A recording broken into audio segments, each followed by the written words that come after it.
Yo, Shash and Blats and Vagons. Hope you have visited an episode, man.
Shash and Blast and Dragons. Hope you have visited an epic man.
There we are. Hello, hello, hello, everybody. How you guys doing? And we just finished with the seating, so we can close that on up. Mock change here yet. So no cat cam at the moment. No cat cam right here. Oop. I just had some popcorn. Nice popcorn for dinner, of course.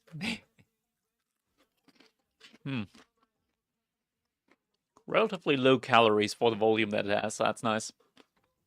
What's this song? Let's go to the next one. There we go.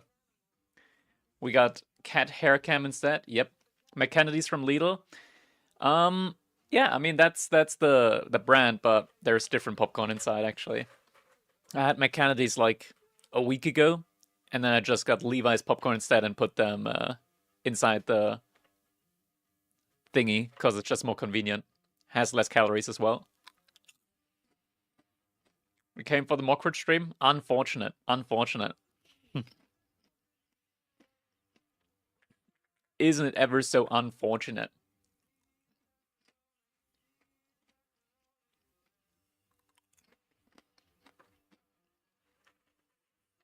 Can't you sign up anymore? No, you cannot. You cannot sign up anymore.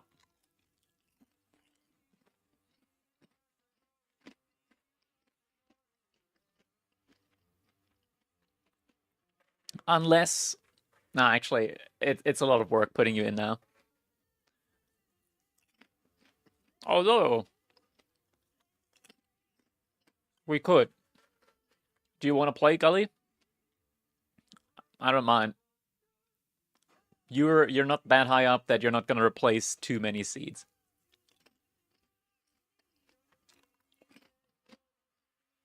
I can manually put you in.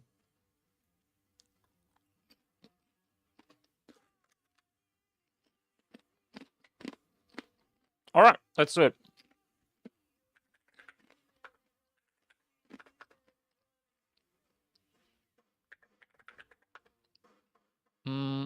What was the name? I think it was like Ben. There it is, Benny B. Rename that to Gali Deco. But next time, please do sign up earlier. Not like 20 minutes before we start. Okay, let's open up the Excel spreadsheet again then.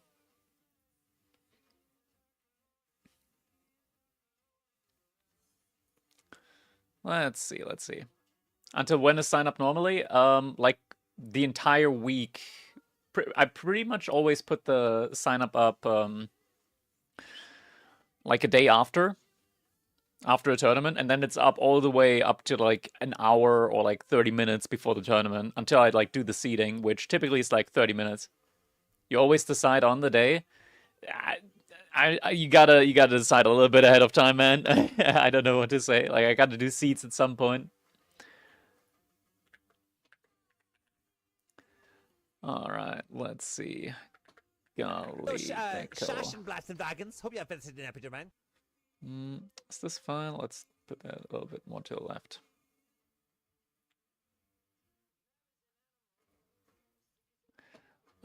Seed number 26.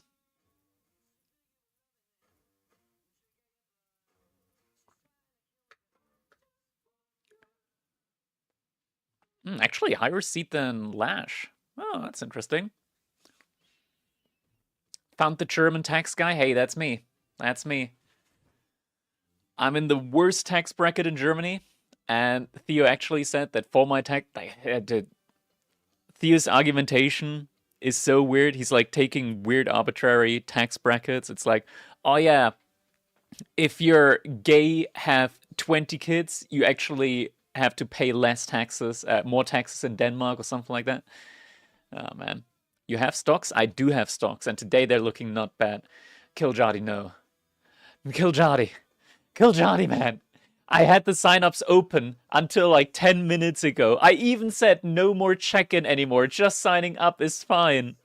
And you don't need to check in anymore. But please, I gotta do seeds at some point. I gotta do seeds at some point, man. Alright, so we just allowed Gali in. We just allowed Gali in to join last minute. I think we can do the same for Kiljadi. Register Kiljadi.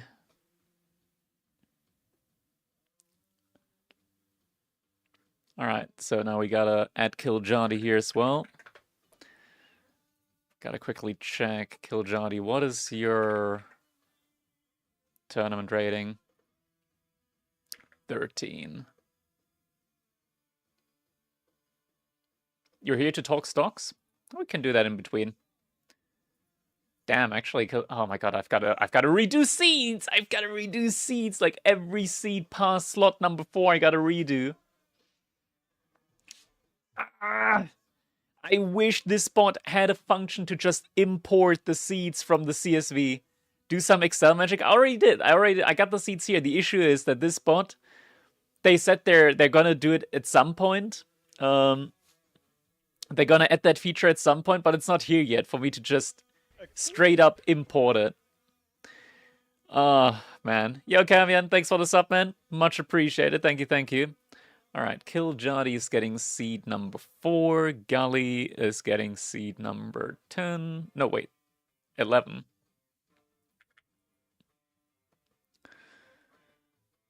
Jif and Korf passed me in the last weeks. You're falling off? Damn. Yeah, do be like that. So, from the top again, Lukos was seed 18. Now he's getting seed 20. So pretty much everyone's getting 2 higher. That I can work with, except Jif. He's somewhat in the middle. Jif instead is getting seed 10. Corvinus is getting seed 8. That's such a cute cat. He is a cutie patootie. Truly.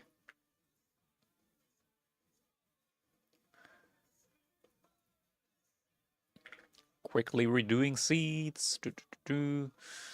Beastie stays on his seat. Baxter moves up to 16.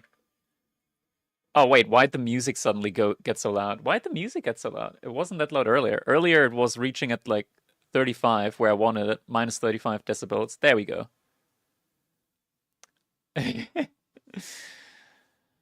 I'm using a shitty music service at the moment. I want to probably switch back to Spotify at some point. Like this one always turns up my music in between the volume.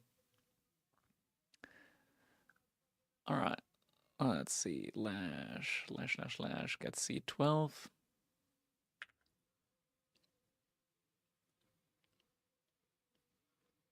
Where's Gento? Gento 13 actually. Damn.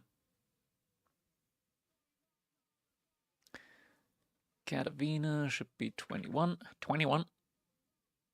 Tiger 15. 24 for Boosty. Swotek's taking a break again from AV4? I don't know. Is he? Why would he? Is he not playing in the next Road to Wallow? Where's Hyoko? Hyoko is 22. Mosquito, seed 17. Mermaid Man, seed 9.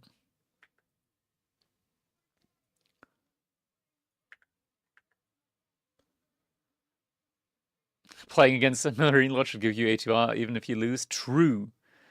True, actually. That's what it should be doing. Seed 29 over there. Alright, we're almost done with the seeding now. Numudan. You're getting seed number 5. I hate that I have to put it in manually. It's so crazy.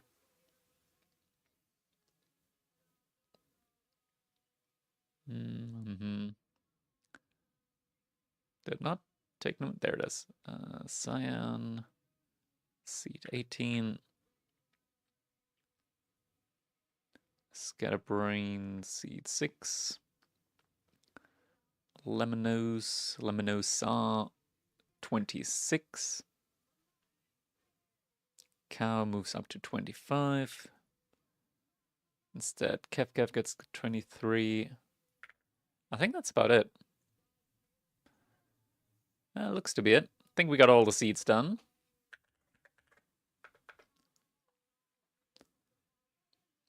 Yep, looks about ready. Perfect. Apparently, yeah.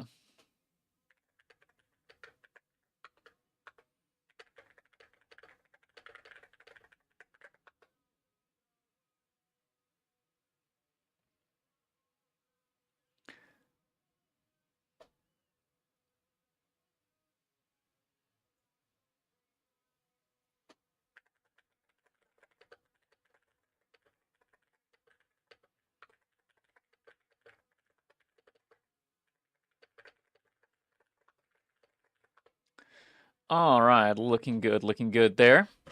So now we can just get ready. What you looking at? It's my popcorn.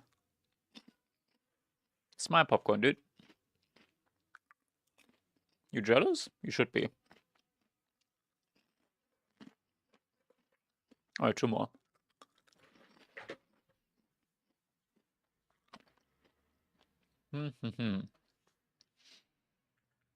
Now, let's open up Age of Empires. Gonna change the account as well to the main account. Drink some water.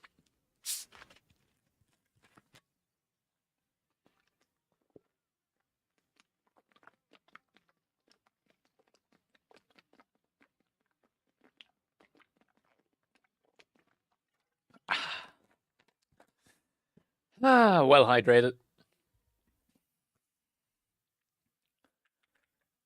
I hope the FPS is gonna be fine today.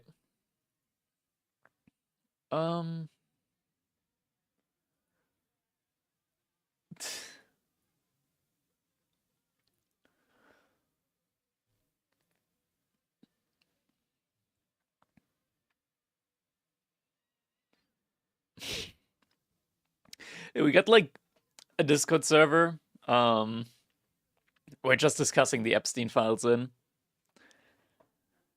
There were crows, there were emails in 2014. His wife asked Epstein to help their daughter get into university, and Woody Allen. Oh my god, Woody Allen. Yeah. Looks like Mockridge has a twin. True. Whoop. Oh, sorry, I didn't want to scare you. I didn't mean to scare you, cat. Sorry. Boop. Boop. Boop.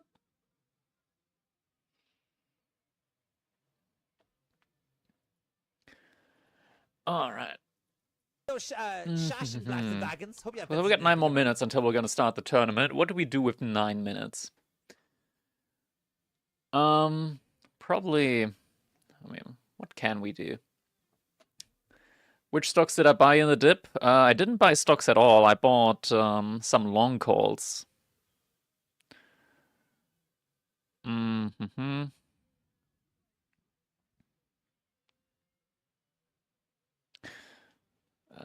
Pretty much this here. Some long calls on Oracle, AMD, Xiaomi, and a meme long call on Novo Nordisk. Dude, AMD's up 10% today. That's crazy. I mean, to be fair, they got slaughtered. They got slaughtered yesterday and the day before. Yeah, we're hosting a tournament. That's going on. I find it insane that these guys were mailing each other all the crimes. What the hell? Yeah, it's kind of crazy. But yeah, AMD going up 10% again. That's crazy. Yeah, fine. How you doing? How am I supposed to work now? I mean, come on, as if you're getting any work actually done at Google. Imagine you're there with like infinite amount of snacks and Age of Empires 4 next to you, all the hard-boiled eggs and fresh sandwiches you could ever want, and you choose to work instead of watching Twitch? Nah. Nah. I work from home, I don't have unlimited snacks. Big mistake. Big mistakes, dude. I'd be snacking in the kitchen on my phone all day at work. I'd get fired the next day, but worth it. Worth it.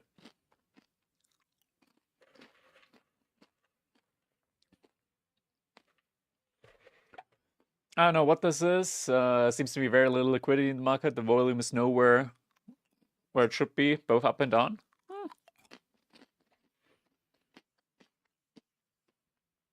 It's update bracket. We can update it once the bracket is live. That's when we can update it.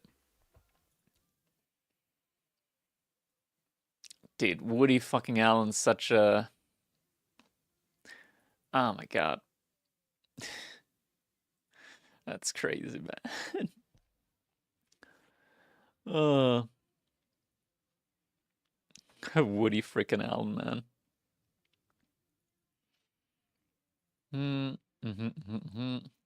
So I got 5 minutes left. Let's see.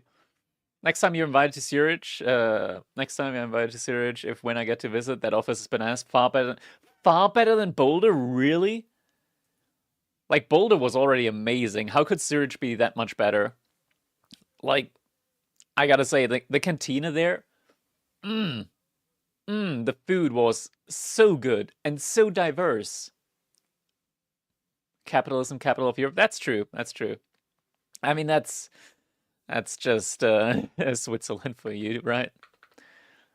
Another Googler. Yeah, dude, Advent's the goat, man. He gave us a tour through the Google campus at Boulder in the USA while we were there. It was amazing. Genuinely amazing. Ah.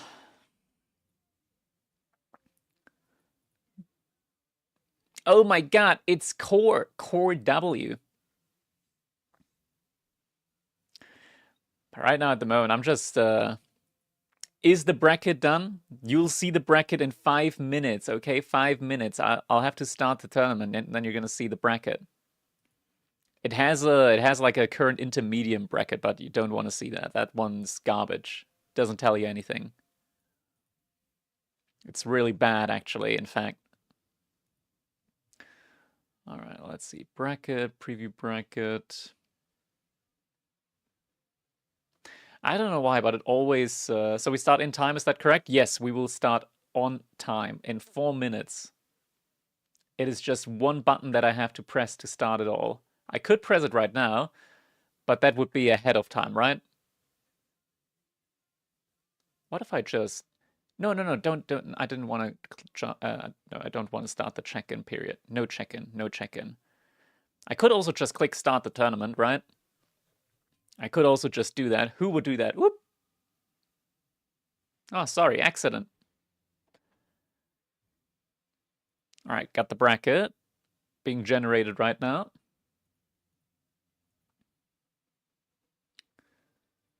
All right.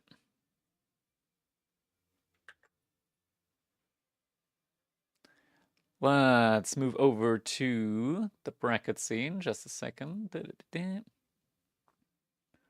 Where do I have bracket? There's bracket.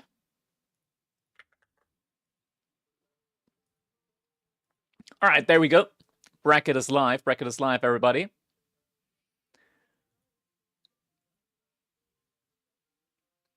The bracket is live. Let's do edit, com.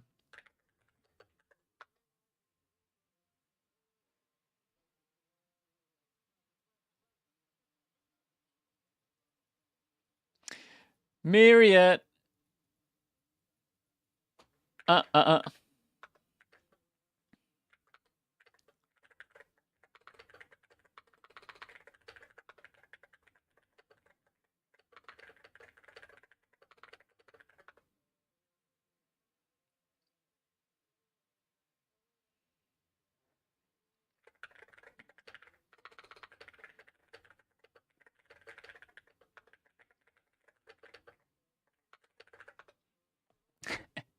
In Myriad, like immediately Myriad writes to me, "Oh man, I forgot to check in."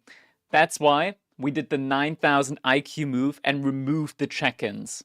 We did the 9,000 IQ move and removed check-ins, so now players can just immediately draft. All right, so let's see.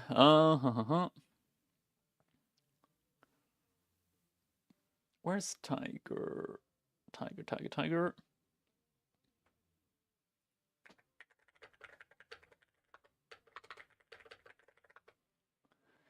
All right. GUA. Exactly. GUA is here as well. So, who do we have? GUA versus Ayamisata. I mean, that's a pretty good one. Straight off the bat. What else? Corvinus versus Cal. That's also interesting, but GUA, I think. Yeah, I think GUA is the best one out there. We're gonna be going for GUA.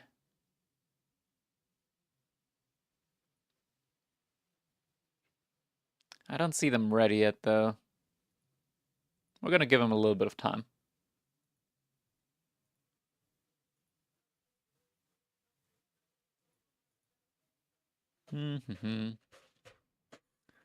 Just gonna give them a little bit of time. American esport, that's right. Peak American esport.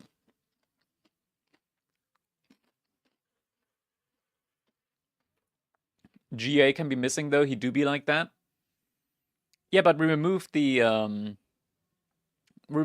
check-ins because people complained about not checking in when they could have checked in and then they got kicked out of tournaments. So I removed the check-ins.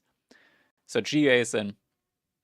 In theory, if he just signed up and didn't intend to play, he's gonna lose some ATR.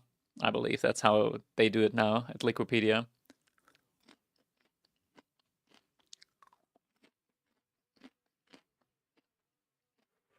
It has happened a bunch of times to me previously as well.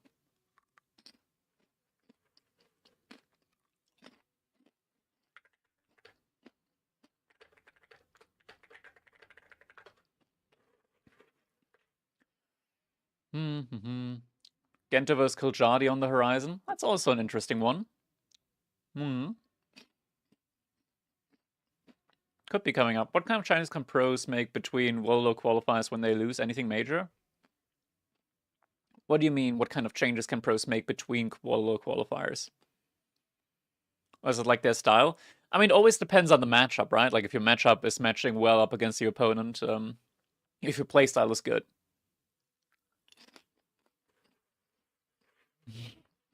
True, Lucas is not out yet.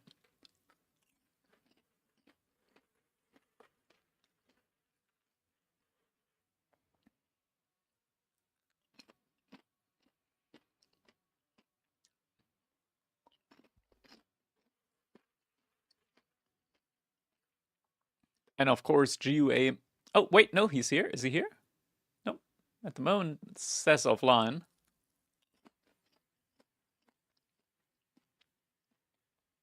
You should make these crowdfunded. People can randomly chip in to increase prize pool. Oh man, Gecko, do I have great news for you? Please, I'm giving you the honors. Type ! prize pool in the chat. I'm giving you the honors.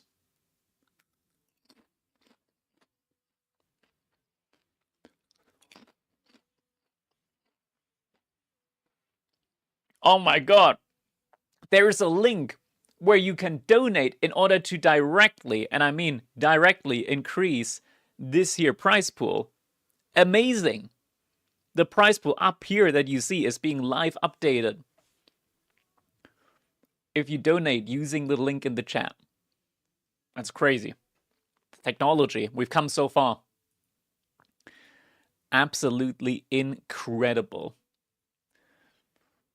All right, I'm checking right now to see if there's any games already ready. As GUA does not appear to be here.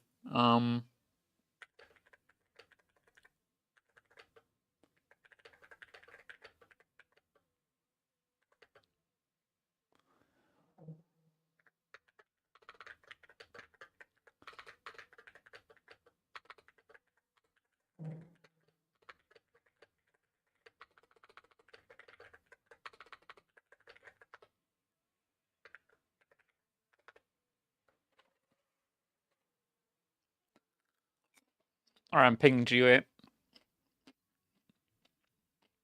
You already got pinged, but I'm gonna ping him again.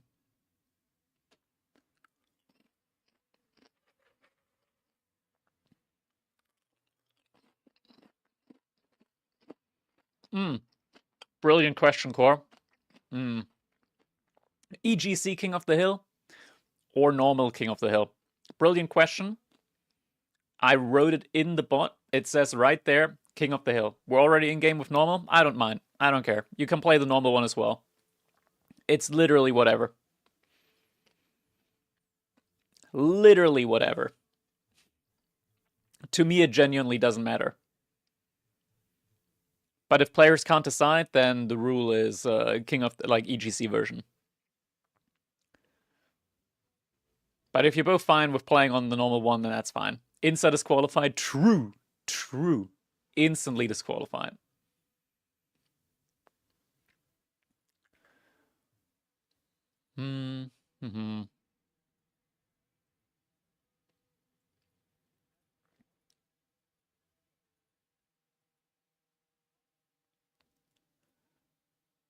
Yeah, looks like unfortunately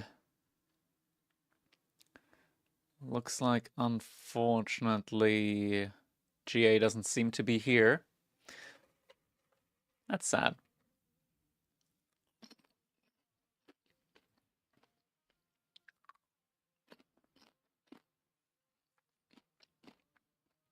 How's hosting tourneys been going? Seems like they've been successful for the most part. Oh yeah, viewer numbers are pretty good. Player reception also very good. Hosting has been a little bit like weird communication-wise, I gotta say. Just speaking out of experience, like I'm surprised at people's ineptitude when it comes to clicking on buttons after being pinged multiple times.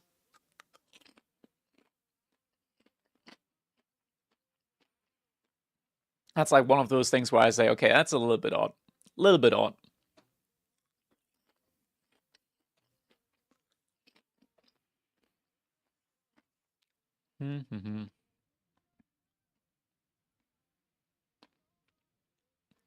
Clearly expectations are too high. Yeah.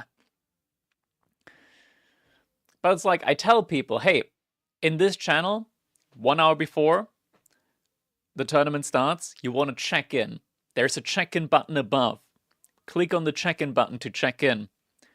And then check-in end comes around, and like 6-7 people, 5 to 6 people forget to click on the button and they get kicked out of the tournament. And then like 5 minutes after a tournament then starts, they're like, huh, why am I not in the tournament? I really want to play. And I'm like, dude, if you really want to play, why didn't you click on the check-in button? You've been pinged multiple times before. It's one button, man. Just a button. But yeah, sometimes it do be like that. Dude, Ethereum's up 11% again. Good recovery. I genuinely think that this market has been crashed intentionally over the last 2 days. I'm like so sure that they intentionally crashed the market again in order to buy cheap, especially crypto. Crypto got so freaking wrecked. Crackety using Drow and Drow using Crackety for subscriber notice will never not be funny. True. It's a nice synergy.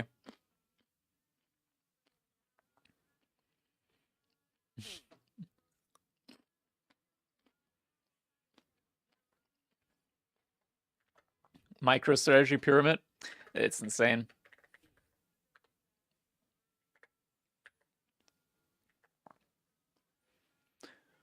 Genuinely insane.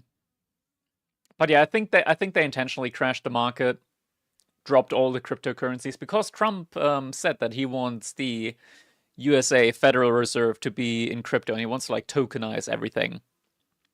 So I think they intentionally crashed the market in order to get cheap crypto now in for the Federal Reserve. That's my guess.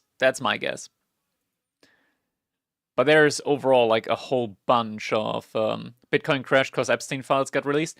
Honestly, there might be something to that. There might genuinely be something to that. It's yeah.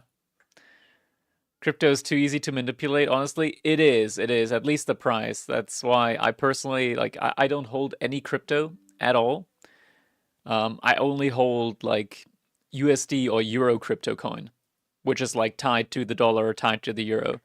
Because sometimes players actually do want to be paid out in crypto, which is fine with me. I fully support that. I fully support stuff like that, payment methods like that. So in those situations, I just like buy some crypto in Coinbase and send it to them. Usually Ethereum or Bitcoin or whatever they want. That's all fine with me. The Iran situation isn't helping either. Yeah, and I mean, then there's also a thing with like the nuclear disarmament pact that they had between Russia and the USA that's expired. Who do you think will win this week? I think Beastie could win it. Puppy, also a favorite.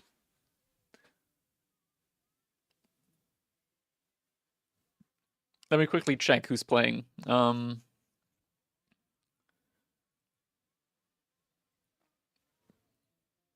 Beastie checked in? He did. He did. You can see him in round 2. He said he's getting a bye in the first round. Where was announcement? There it is. Gully's playing? He is, yeah. Alright, yeah, I think we're gonna go for the Gully game. We wanted to get GUA versus Ayame, but that's not happening because GUA isn't here. I don't know why they're even attacking her end. I don't know, man. GA would have won if he showed up? True, 100%. So far, GA has signed up for a total of 4 crack cups and has played in a total of 0. That's,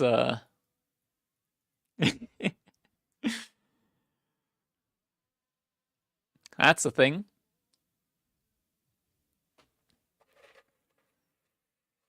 He is special.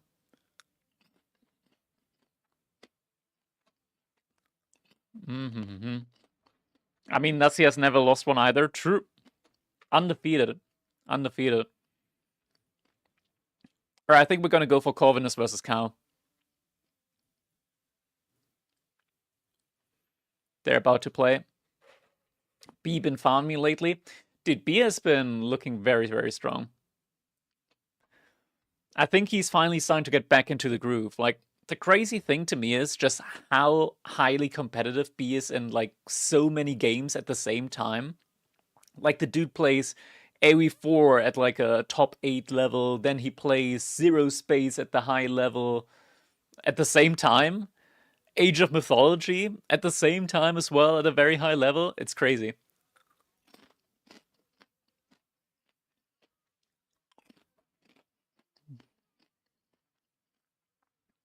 Am I allowed to redeem the treadmill? I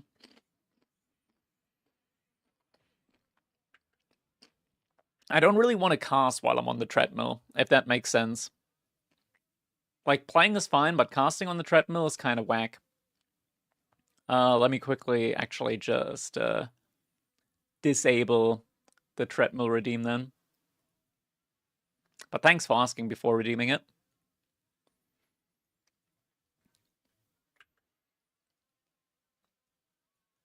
Alright, Cow still also isn't in game.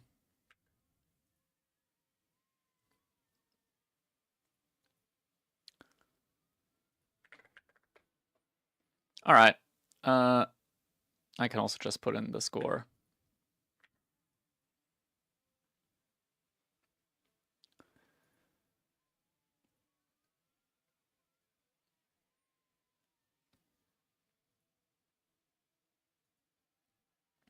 So B's gonna be up against Ayamasato pretty much immediately. That happened quickly.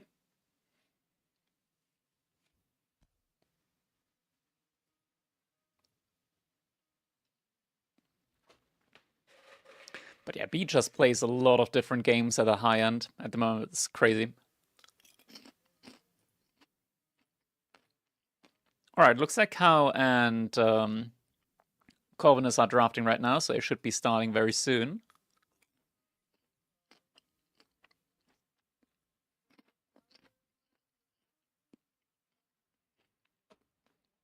Surely any moment now.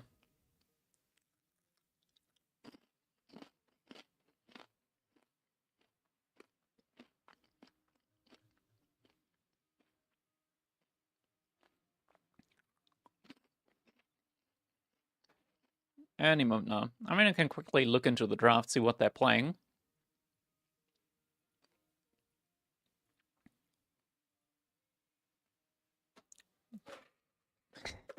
They only just now started the draft.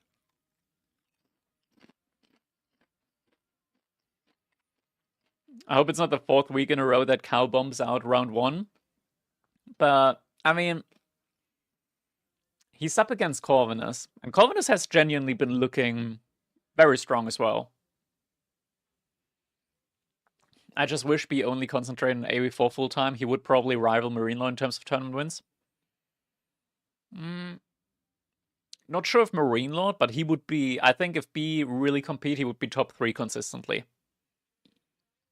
Not even glazing, not even trying to glaze. But like the dude has family as well, right? Has a kid. Those things do take time away from gaming. So you gotta like curb your expectations there.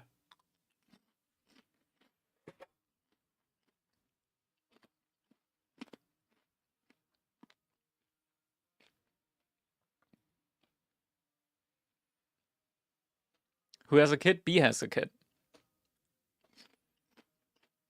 B is a father. Last I heard.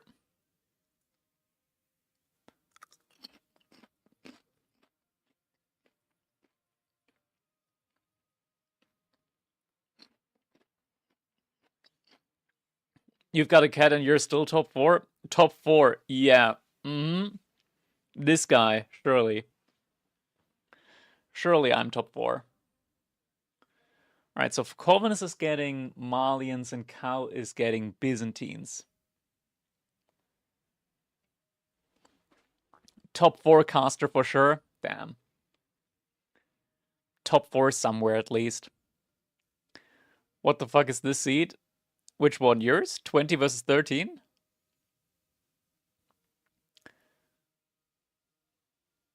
Cow Byzantines? Yeah. Hammer higher seed than GOA. I don't know what happened to GOA seed, but you can look it up on the official AV4 tournament ranking. GOA has tournament rating seed 900 and something. I'm not sure what happened to it. I think he just signed up to a ton of tournaments and didn't show up or something like that. Not sure, but like his tournament rating has tanked. Has genuinely tanked so freaking much. It's crazy. Come on, I want to cast the Corvinus versus Cow game. What happened there? Was Corvinus just in a game, or like why are they starting so late? Okay, they're getting into the game now.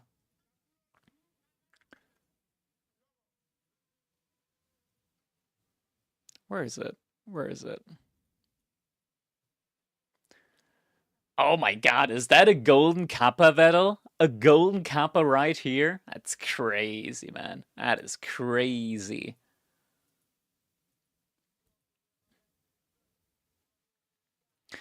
Alright, we're in. Let's quickly turn off the music. Alright, here we go, everybody. It is time for our game number 1 in our first round of this here best of 1.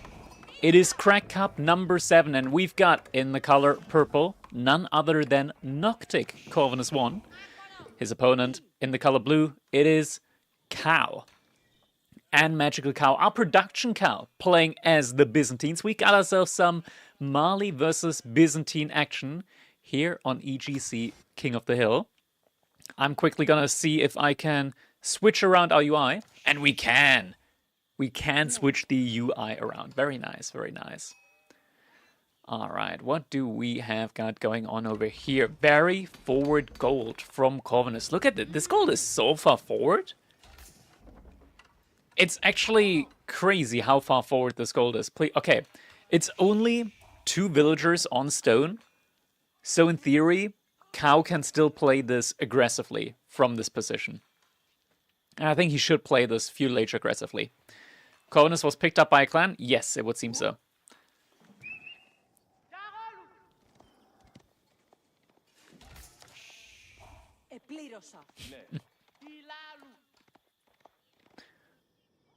Alright, so far... I mean, sheep-wise, this game... I like this about the EGC maps, that the sheep spawn very close to your main TC, like right at the beginning.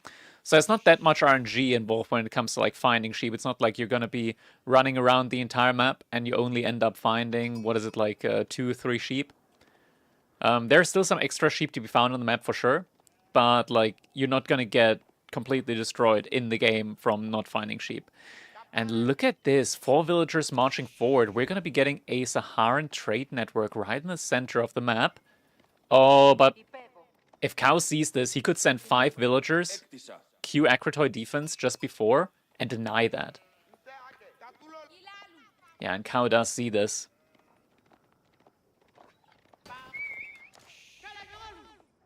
And should totally send the villagers out, by the way. You should like, this is such a good denial. You just sent 5 villagers on your side, and you deny that. And you deny that. Cow, you sent 5 villagers from your side, and then you deny that. You deny that age up, Cow. Cow, you deny it. Oh my god. Got something stuck in my throat, but yeah, Cow's not denying that age up. So this is gonna start to become a little bit rough here. Because now Corvinus can also, in theory, I think... Oh my god. Frickin' popcorn kernel stuck in my throat.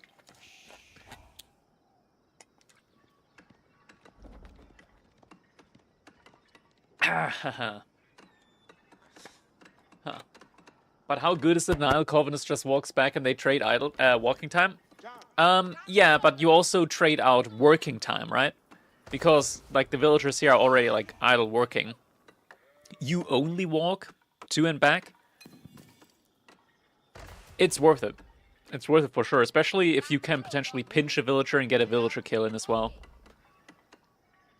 So that is completely fine. Grand Winery now coming in for Cow on his side. I would go for the denial 10 out of 10 times. Because, yeah, like your opponent, like what is the difference here? 5 vil versus 4 vil walking time. Yeah, it is slightly not in your favor, but the villagers from Corvinus are also like working, so they're idle while they build, so it's a little bit more idle time for him overall. But also you are denying this insanely strong position with the defensive landmark in the middle of the map from your opponent. Like, this is gonna be very difficult for Cow to attack. Not just that, but Corvinus now also has very safe gold access, so he can just cow boom behind this now.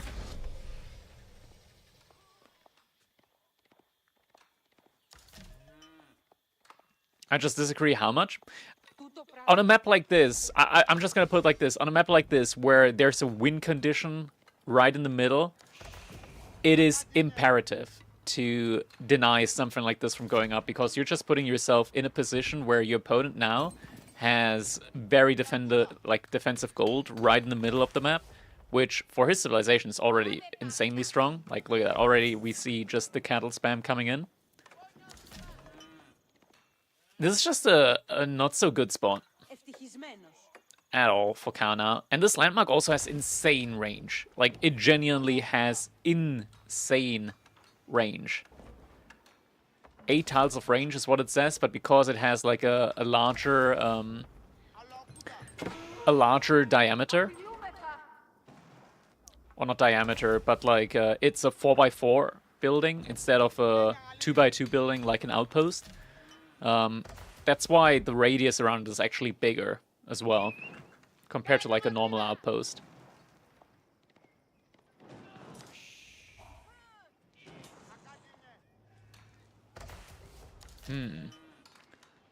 Yo, Kaiser, how you doing, man? And look at that. I didn't see it earlier, but we actually have a donation to the prize pool. $50 increased prize pool. I gotta check out who did that. I gotta check out who did that. Gotta give a little shout out right there. Shoutouts due where shoutouts due. Poppy Steak coming in with the $50 donation. Much appreciated, Poppy Steak. So now our prize pool sitting at $167. Nice. Scouts just running around for the time being. We're getting our cistern level up to 5 here relatively soon. Barracks also getting finished up. We're getting Keshiks. So Keshiks in the recent patch have been buffed slightly. I believe it is 5 more health that they've been given, like from 145 up to 150. Sofas are still so much better. So much better. And behind this, Corvinus just chilling and going up to 20 cattle immediately. You could be sending out more vills to gold right now as well, honestly. Alright, we're getting a stable in, so maybe he will be making some sofa. You did see the Keshiks, so Keshiks and Han Limitani so far. I'm very conflicted here. I'm not feeling this plan here, game plan at all from Cal, unless maybe potentially we're seeing like a... Nah, also doesn't make a ton of sense. I was gonna say unless we're maybe seeing like a Gulp build. And you go for like Keshik and Cataphract play with a fast castle, but this isn't that fast of a castle age, right? I want to say like Corvinus has been going so greedy that a Gulp play would actually absolutely destroy him. Like if you play Keshik into Gulp, you would absolutely destroy Corvinus' base. You can just stand there indefinitely underneath his TC with the healing, idle all of these villagers out, and just kill him slowly. But this doesn't look to be the thing that Corvinus, Cow is going for. Instead, we're actually seeing a Kira Siphon being made here. Takes a little bit of damage on that Keshik. But could also still just continue hitting the houses a little bit to re-heal. Instead, looks like he's going back a little bit. No, unfortunately, nobody can sign up anymore at this point. We're in the middle of the tournament. At this point, I cannot sign anybody up even if I wanted to.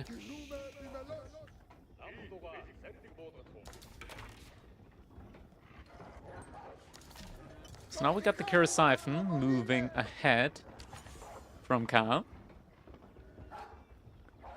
We'll be trying to torch some of these mud huts up.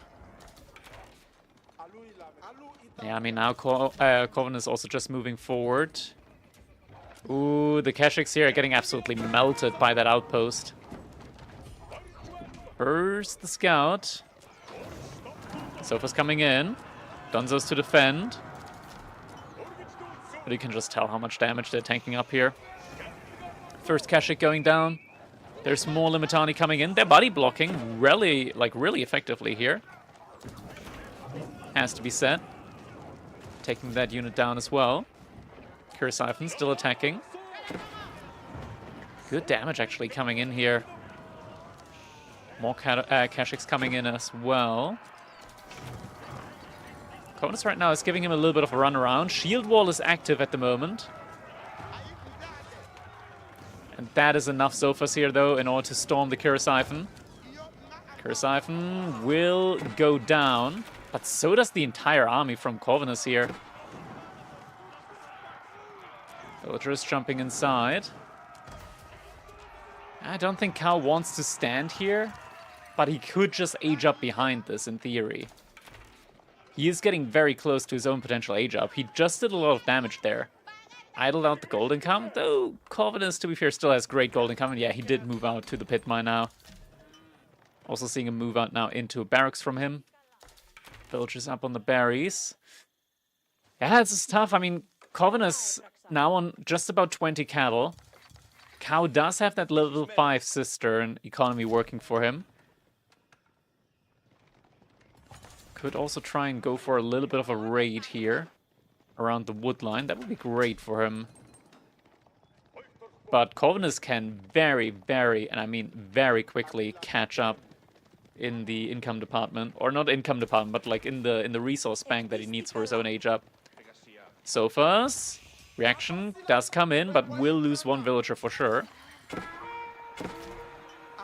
Oh no, and the Kashyyyks are just hitting the mill instead of actually going for a raid onto the wood line. That hurts. Cow's gonna have to send the Kashyyyks back now. Golden Horn Tower is coming up behind this. This will need to be defended with an additional wall as well. I want to say Kashyyyk does go down.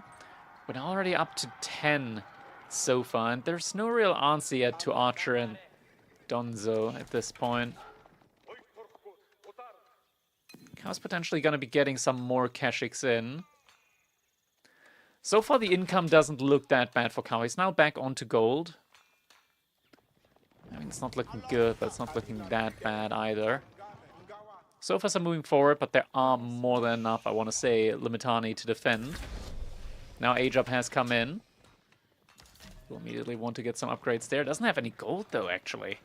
Sofa's coming in. Cow. He sends the villagers back. Limitani there to defend. Goes for the veterancy on the Kashyyyks first. Limitani not going for the attack.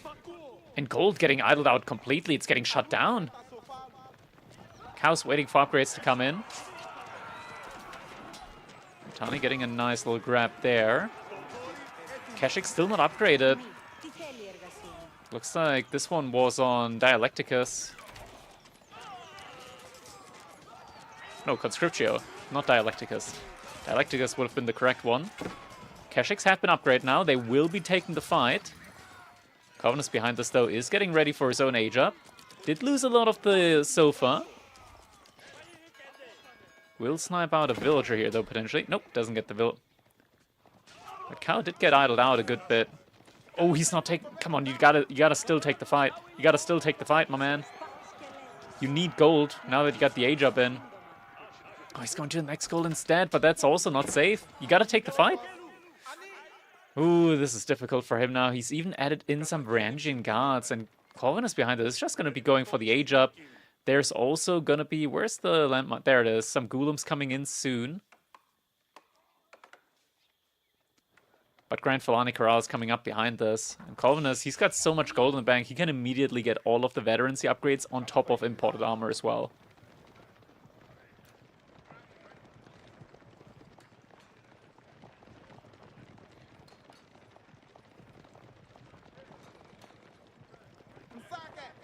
So right now, this is looking pretty tough for Cow. He's gotten himself into an awkward situation where he's actually moved out to gold out there. He's connecting the cistern all the way. So at least he's going to be getting some gold income in. That's the most important part. Ooh, and villagers moving out here for a wall as well. The move out there could help Cow significantly, but he has barely any units inside of his own base at the moment. Now Age Up has come in for Corvinus. Kashyyyks. Are they gonna find the villagers here? They're not looking. Cow's not looking. Cow's not looking. He's not looking. He's not looking. Cow. He notices now, but he's only gonna be killing that one villager, not all the other villagers that are there as well. Corvinus is gonna get the wall off in. Cow, is he content with just burning down some houses? There's villagers there. Here, there. Instead, he's just burning down some of the houses. Meanwhile, Walls are coming up, so the Keshiks are actually getting trapped. And Corvinus knows this. He's waiting with the engagement until the wall comes in, so that way Cow cannot escape with the Keshiks. These Keshiks are now doomed. Genuinely doomed. Woodworkers probably also about to be evacuated now. Spearman coming in. Keshiks going for an engagement. We'll be able to kill at least 2 of the sofa. Just 1. Yeah, numbers now running low. Could be maybe getting some kills there on the villagers. If he wants to. If he... Never mind. He chooses to just lose the Keshiks. That's maybe 1? We got 1. Make that 2. So he killed like 2 workers there. Even villager count, but even villager count doesn't feel too good when you're up against the Malians. He's also trying to bring back some relics, and he did manage to collect 1 relic. Sacred Site has been taken, though, behind this. Wolof should be coming in time for the monk to not be able to snatch that relic there. But now there's about to be just this flood of sofas coming in. 7 more sofa in queue. There are some Limitani here with veterancy as well. Some Ghoulims as well. Mind you, the Ghoulims can actually make siege on the field. Which is interesting as a mechanic. Oh, the Wolof came in time, but there's a big army now. So it's going to be doubtful that Cow's going to be able to protect this relic. Another raiding force is moving out. Relic's actually being brought back now here for Cow. If he's getting 3 relics back, that's going to help him a lot when it comes to the mercenary production. Villagers over here are going to have to move back. 1 villager was a little bit too late, actually working in an active military zone. That does bear some risks with it. Kashik's going to be able to find that 1 Imam out there. So it's going to be a 3-2 relic split, but also a sacred site with a defensive landmark right next to it. That's the main danger here. And Corvinus, he's putting the mosque right next to the sacred site. That way, if there's an engagement, Corvinus can just do a Wololo right here next to the sacred site to force Cow off the position. And Cow doesn't have the military to fight this now against the sofas. Not with what he's got out there currently. Corvinus knows this, so he's just waiting to go for a full surround. Question is, will Cow commit after the wall is getting burnt down? Villagers are actually getting sent out to repair. Cow does pull back in time. Maybe not in time. He's getting fully surrounded. Mind you, these sofas are faster than the cavalry that Cow has. So the Cataphracts could potentially charge out, and they do a very, very little charge, very small charge there. But it does get out with the majority of the units. Reinforcements now coming in as well. Military count overall somewhat even, army value somewhat even. Upgrades lacking on both sides. Some quick walls coming in behind this as well. But Corvinus is about to just go in. Straight up just going to Imperial Age now behind this. There's the villagers marching forward. We're about to be seeing a Fort of the Hunters coming in right here in the middle of the map. Oh, this actually gets spotted, potentially. I'm not sure if he... Why would you go fast Imperial, though? Because you get a castle landmark. Like, you get a keep as a landmark, which shoots poison arrows. That is... Like, the game's not going to go on for more than 6 minutes now. And investing into trebuchets is incredibly expensive. Isn't a 900 keep better? The Fort of the Huntress only costs wood to repair. It stealths up your units nearby, and it shoots poisoned arrows instead of normal arrows.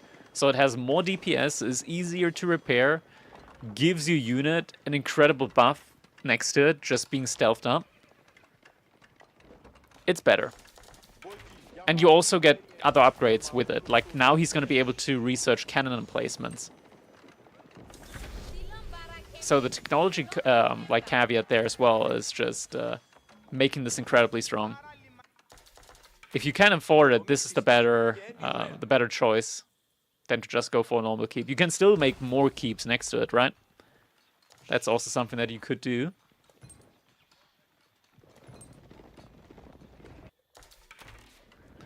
Cow did make some sprinkles behind this, but looking at his army at the moment, it's not looking too hot. He's banking up a lot of food, could potentially go for his own age up, though he is lacking gold. He is working on that.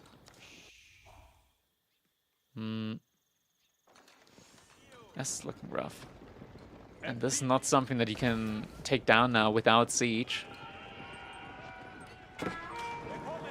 Goes for just a couple of the mud huts. This is an only melee army composition now. There's not even... Oh no, there is poison arrows in from the veteran archers as well.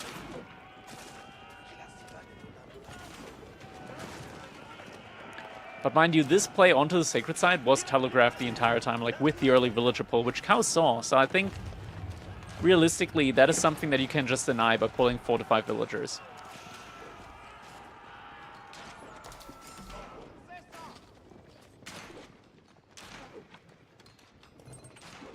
In theory, during the H-up, you could have also just put your scout on attack against the Saran trade network. That way, if Corvinus cancels it, he's not getting all the resources back.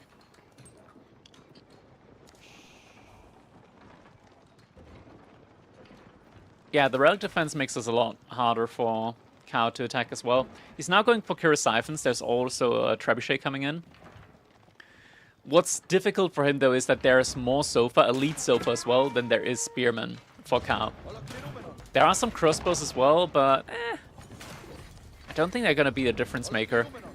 A good amount of Ghoulems, but Ghoulems aren't that strong against Sofa since they have more armor.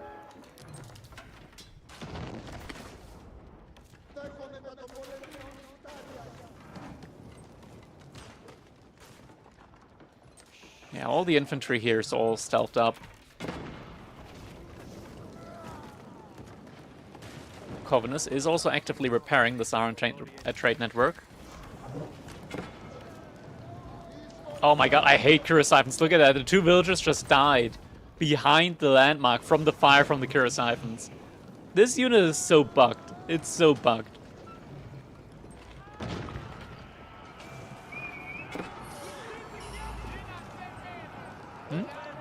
The surprise wall low.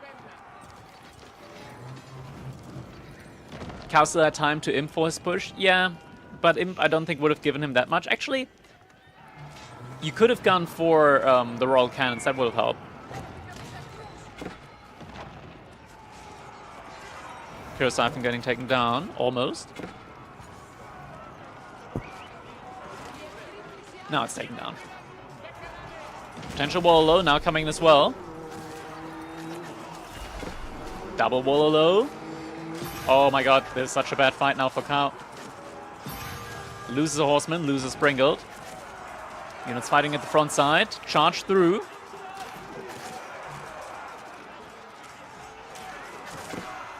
But the army from Corvinus, so many more upgrades, all elited up. The poison arrows, just a little bit too strong here. And the crossbows, they take a long time to fire here as well. Not the fastest attack speed. The front line from Corvinus does get taken down, but it's easily replaceable, and behind it, the back line, the archers, still incredibly potent here.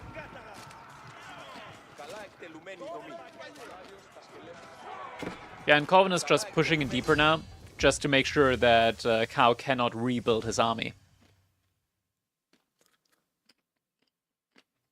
And GG is going to come in, meaning Corvinus will advance to the next round. GG. Alright. Looks like Kiljadi versus Gento already concluded, with Kiljadi winning that one. B has already won against Ayamasato. Core is up against GIF Music at the moment. That's a good one. That's one that we can watch. They've been in game for 9 minutes, so we're just going to be skipping forward. Unchecked Cowboom better than anything. Not better than everything, but really, really good. It's the best 1TC economy in the game.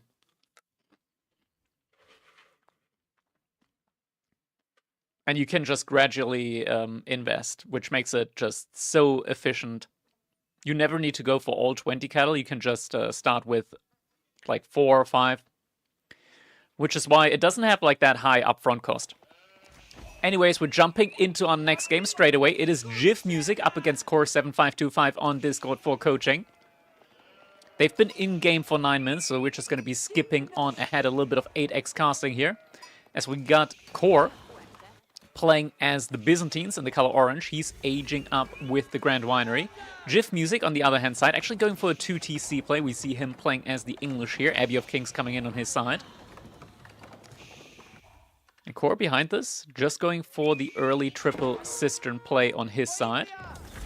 And we are now caught up to the live game. Very nice, very nice. A good time to jump into the game. And there's the town center coming in for GIF Music next to the wood line. Core now also aging up, going to be able to take those resources from the Grand Winery. Barracks also coming up because he knows there's going to be a king soon on the field, and he will want to be prepared for that one once that comes in.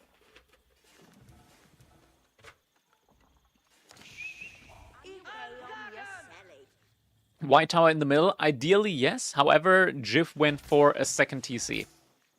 That is going to slow down his timing immensely.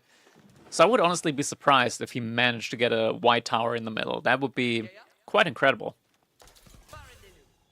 I think instead, GIF's plan is to give up the middle, let Core take the sacred side, potentially, but then later on outmass him with just a superior food income from the English. Issue is that Byzantines is no slouch either when it comes to free military unit production, and should be able to keep up with the mass for the most part. The Britannia already in.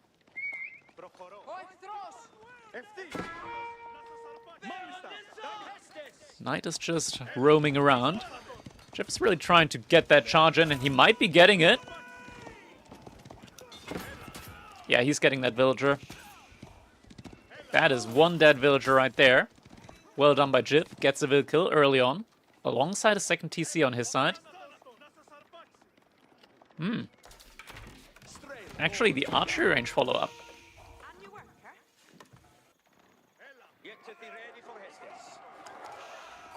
Core seeing this is going to be important for him, but Core actually going for javelin throw, so he's going to be ready for that.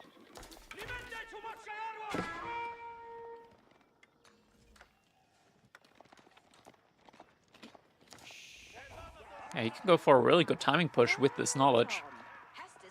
Especially since Jif has 5 villagers on gold.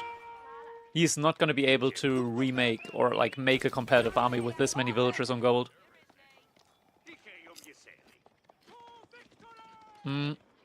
Something that you gotta always keep in mind. Every TC, when you have 100% uptime on it, costs you 150 food worth every minute in terms of villager production. 150 food every minute. So 2 TCs, that's 300 food per minute. So you gotta half the food income that Jif is getting when it comes to food available to actually be able to make units. Now javelins are walking forward. I do expect that Core knows about the second TC. I'm quite sure that he knows.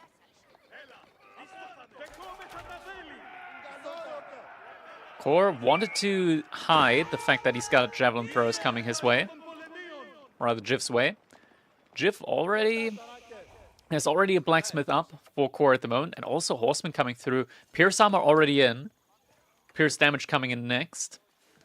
He's going to try and deny the gold. Jif has a lot of villagers on gold, but it's not going to be enough. He's getting economy upgrades as well behind this, so it looks like Jif just wants to get enough gold for economy upgrades.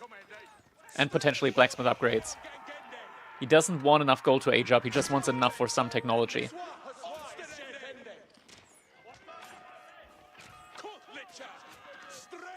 A longbow exchange there.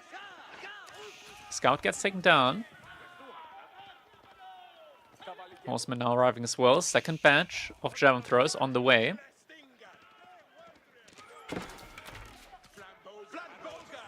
Yeah, longbows have to fear the javelin throws.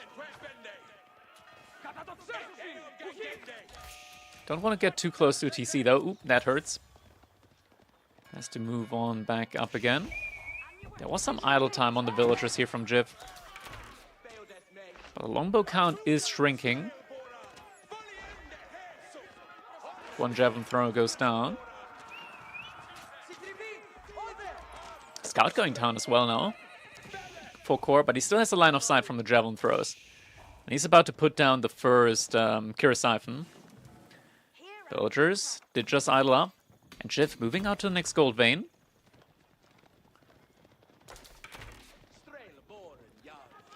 Right, his Core is going around this side. He's going to potentially see the villager move out there. And the longbows now out of position. They're going to all get picked up. Jiv, he's got to send all the villagers back. While still losing all of the longbows there.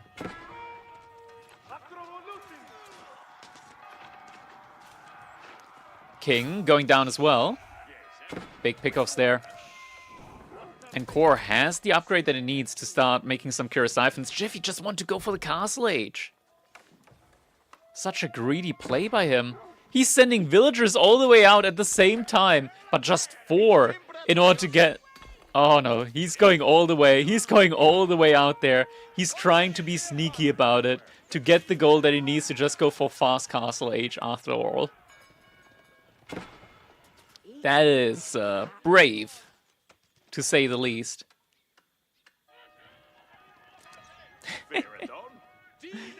Oh, a very brave play. So Jiv potentially is going to have the gold here soon for his own age up, but Core behind all of this is also not far off his own age up. He did get Siege Engineering, but we're not seeing a single Kira Siphon coming in yet. Instead, it's just going to be an age up on both sides from the looks of it.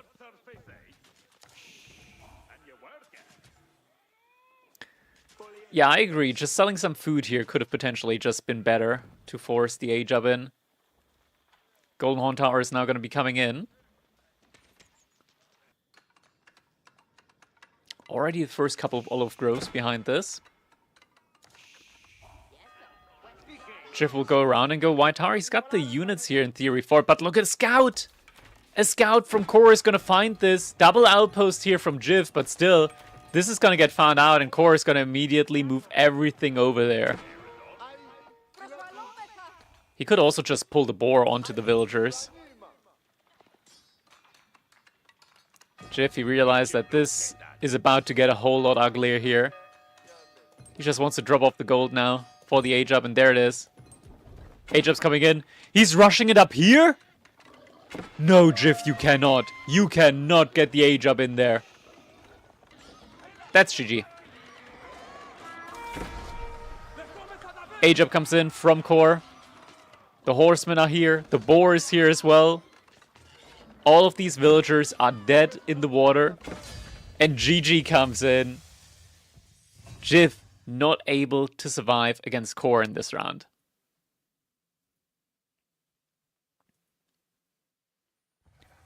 Alright, GG.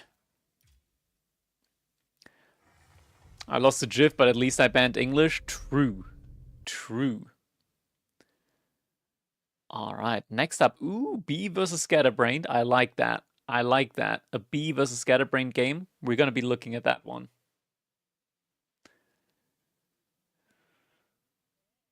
B versus Scatterbrained. Cyan actually winning against Tiger. That's interesting. Tiger isn't a bad player. What? Haven't really heard that much about Cyan.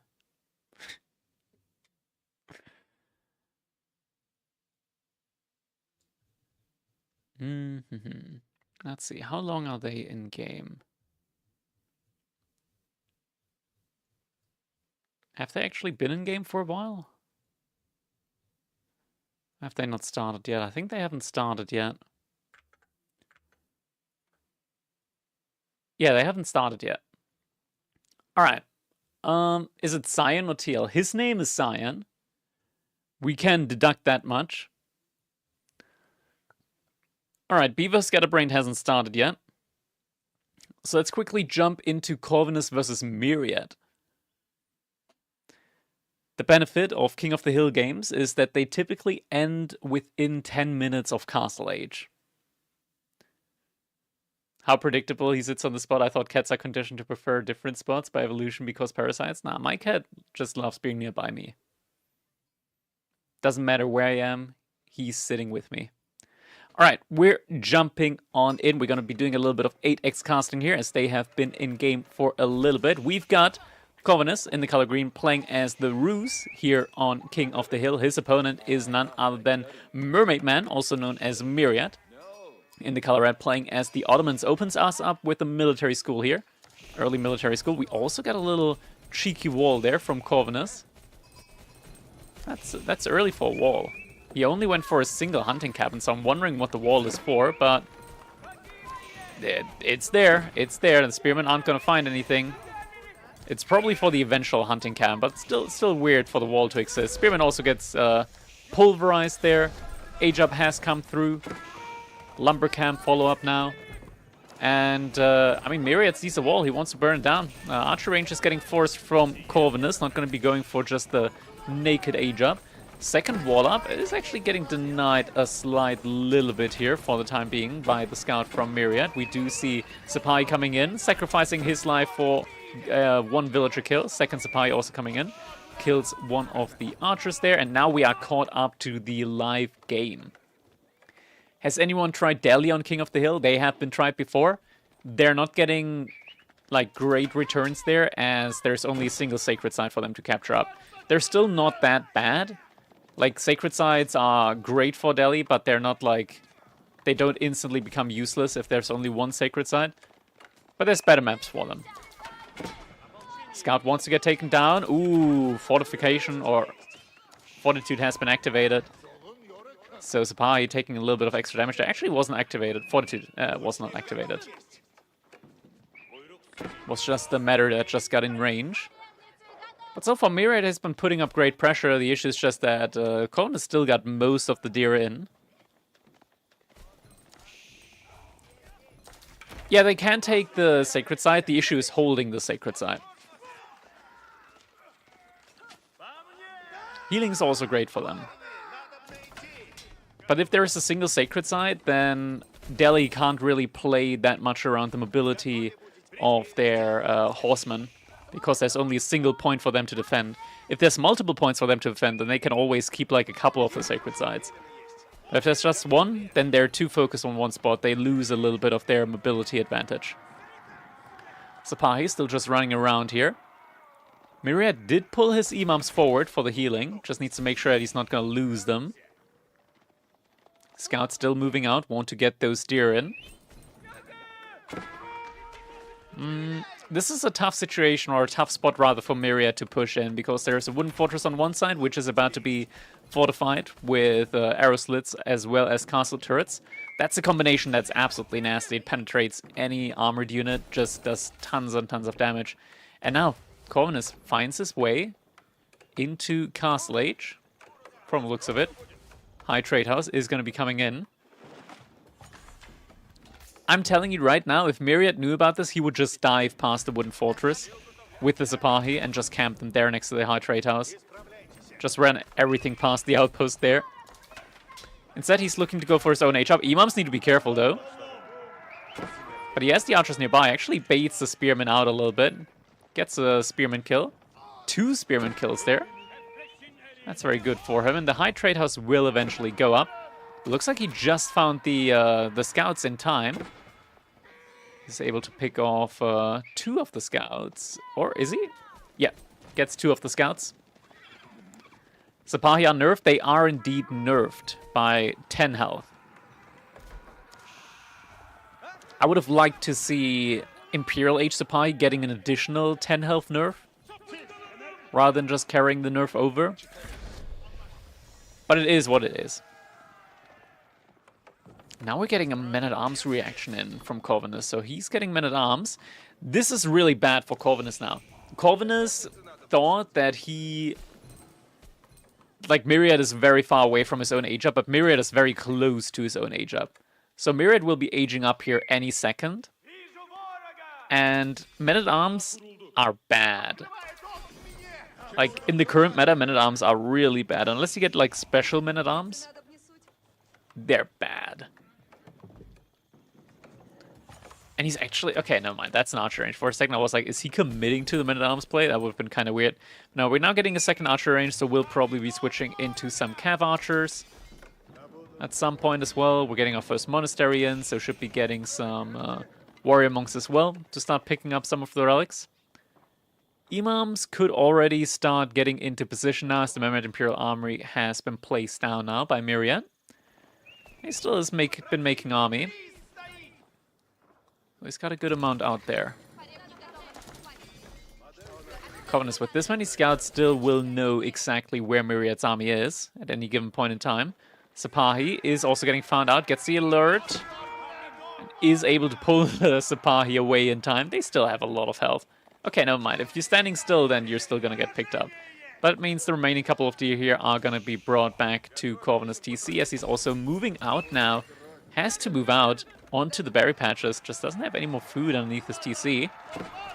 Archers picking off some of the spearmen there. And actually, looks like the scouts are getting denied here, or at least two of them are. Oh, he brought the imams, though. He brought the imams out. And pathing, bad formation shuffling, means both of the imams are going to get taken down. Saint's Blessing did just come in. The Sipahi are doing their best against the men-at-arms, and to be fair, they're actually trading really, really well. Sipahi are just kind of disgusting as a unit. Like 12 damage in Feudal Age. Hello? Now Corvinus has no units, no military units at all. He soon won't have, or, well, he's got some, but not a military worth speaking of. He's in a really bad spot. And now he also doesn't have attack advantage anymore.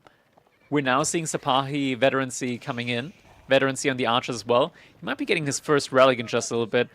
Myriad did lose the imams. Honestly, that's pretty big. Losing the imams there, not something that you want to see.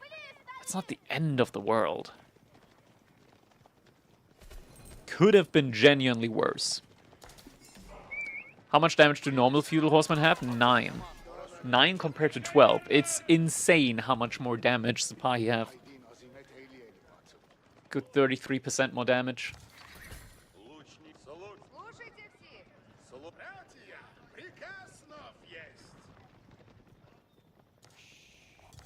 Warrior monks still moving out and about. Sacred Site hasn't actually been captured up yet, and Myriad just investing into more and more of the Sipahi. Some knights coming in now as well. Doesn't have Pierce Armor level 2, but veterancy about to hit soon. And it's just making a lot of units behind us. Relics are being taken by Corvinus. The question is just if relics alone are going to be enough here to keep him in this game, as he now has to make a painful farm transition. 20 more HP? It's more like 25. I think normal horsemen have like 120, and Sipahi at the moment have like 145 in feudal. And also more range, of course. Getting the matter buff on top of it. Fortitude ability. They're good. They're a good unit, for sure. It's grouping up now. Looks to be looking for a fight here. Goes for Pierce Armor level 2. Okay, he just queued Pierce damage. Does cancel it. Is going for Pierce Armor instead. Little Wallalow bait.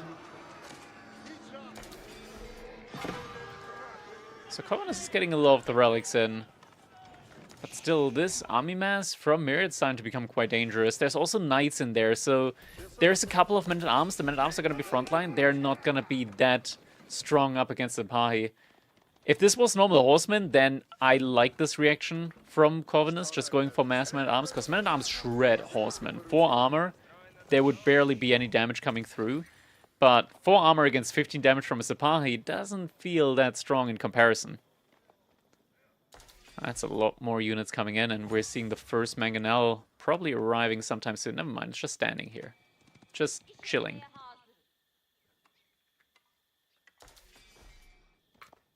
For the time being. Looks like Corvinus is actually moving out here now. With all the warrior monks, wants to get that relic in as well. And now He's gonna see this. Myriad, this is his moment now. Now he knows that he can attack into the base from Corvinus. The Cav Archers aren't here. The army is split up. Looks like Myriad's gonna be doing just that. Pierce armor level 2 is in as well on these units. He's actually catching the army here that moved out. Catching them on 2 separate fronts. And can just switch out the army. One goes after the other side. Oh, Matter gets sniped down though. Reliquary Monk also gets taken down. There's no way Corvinus wins this. It is not looking good for him at the moment, but I grant he somehow managed to get a good farm transition in. There's 2 additional deer here that he could gather from. He just needs a lot of units now. Which, I mean, you gotta like double your army in, I want to say, the next 30-40 seconds. It's not realistic. It's definitely not realistic. And now, taking the fight outside of your base, not something that you can really afford to do. Has to move back. Saint's Blessing can be very strong, but I doubt that it's going to be that strong to save him here. He moves back to this wooden fortress, though. Wallow defense could be coming in. Monks are getting sniped down, though. Other Monk also getting sniped down. No more Wallow defenses. Front line is still holding for the time being, though. We're seeing the archers focusing the cavalry archers in the back line. The front line from Corvinus. It held for a moment, but not anymore. Front line taken down completely.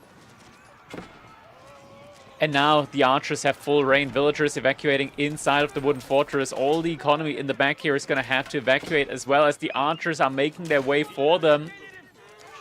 And now villager after villager after villager, every single volley a villager kill. As they're trying to run for their lives. Sacred Side has been taken behind all of this as well. Another Wallow attempt inside of the base. But the villager is still on the retreat. Getting found out there. More villagers will be going down.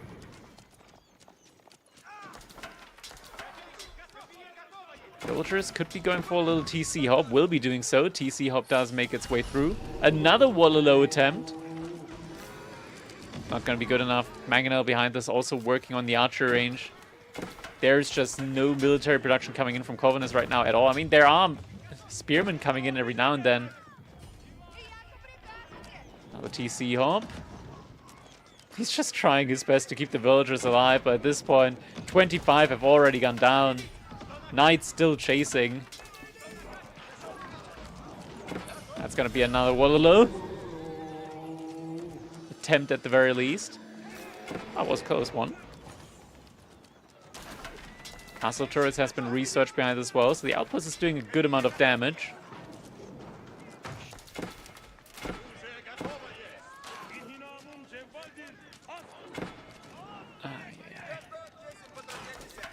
More knights coming in. Yeah, at this point, Myriad, he can just keep this up. There's 7 more knights in queue, 8 on the field. A Great Bombard now also on its way. Where is that Great Bombard at? Did it just get spawned? Yeah, it just got spawned in. So now, I mean, Corvinus, he's still alive, but what alive it is.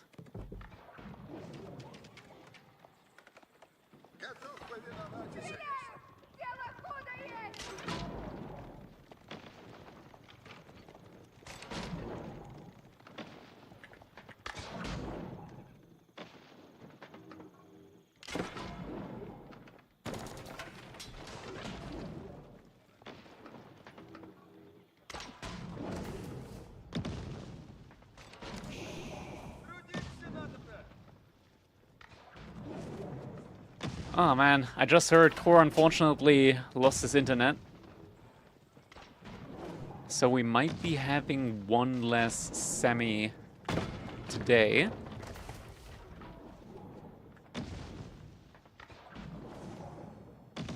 Actually, it's not a semi. It's a quarter. Okay, that's fine then. That is fine.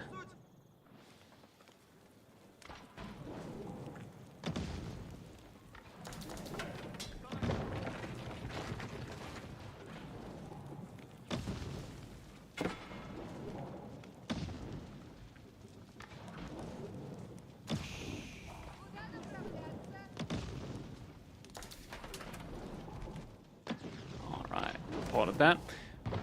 Behind us, what was going on in the meantime? Great Bombard did move forward, 44 to 18 military, just mass spears at the moment. Corvinus trying to muster up some siege. Last landmark is all the way in the back, it's generating a lot of gold, but yeah, I mean, realistically, he is not alive in this game anymore. Yeah, Myriad, he's now going to be going for the final death push. Corvinus, he's trying to muster up a couple more warrior monks just to go for that last Wallow hurrah. Is this not BM? It depends on who you ask, right? Like, some people would say that this is a little bit on the BM side. Staying in the game at this point. When we're at a level where you know when you're dead. What is BM? Bad manners. Whether it's bad manners for Corvinus to stay in this game, but yeah. Is it BM if they ask me? I wouldn't say so. I wouldn't say it's BM.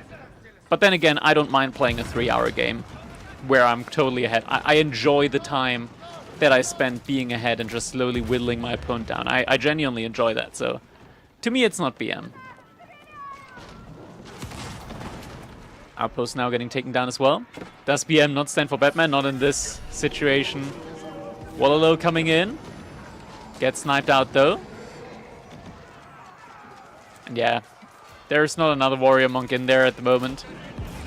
All the mangonels have been taken down and GG comes in.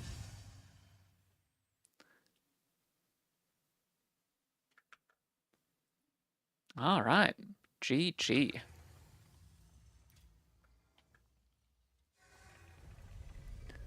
Right, taking a look at the bracket. We got Beastie versus Myriad, Kiljadi versus Numudan. B versus Scatterbrain is also going on. Okay, these are some very good games that we can watch there. Let's see, are any of them going on right now? Filter for 2v2s.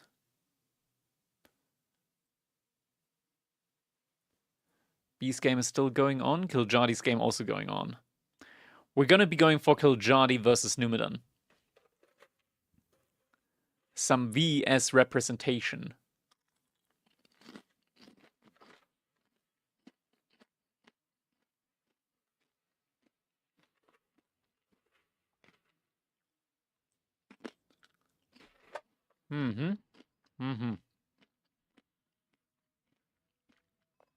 All right. Jumping on in. Let's go. We're now in round number 3 of our Crack Cup number 7, and we've got Kiljadi in the color orange playing as the Ruse Civilization up against Numudan from Team VS playing as the Ayubids. King of the Hill is the map of choice here. We're skipping ahead just because players have already been playing for a little bit. And look at this. Look at these hunting cabins. Kiljadi going for the quadruple hunting cabin opener here. Just gonna be getting a whole ton of passive gold income. Look at this. Each and every single one of these has an RI of like 3.5 minutes. At this point, they've all already paid off for themselves. That's a ton of passive gold income here for Kiljadi. Also just being a little bit annoying down the mining camp. We do now have the Dervish alongside a single Desert Raider. So Numudan just going to be looking for some damage somewhere. Kiljadi adding in some Larchers alongside some Spearmen.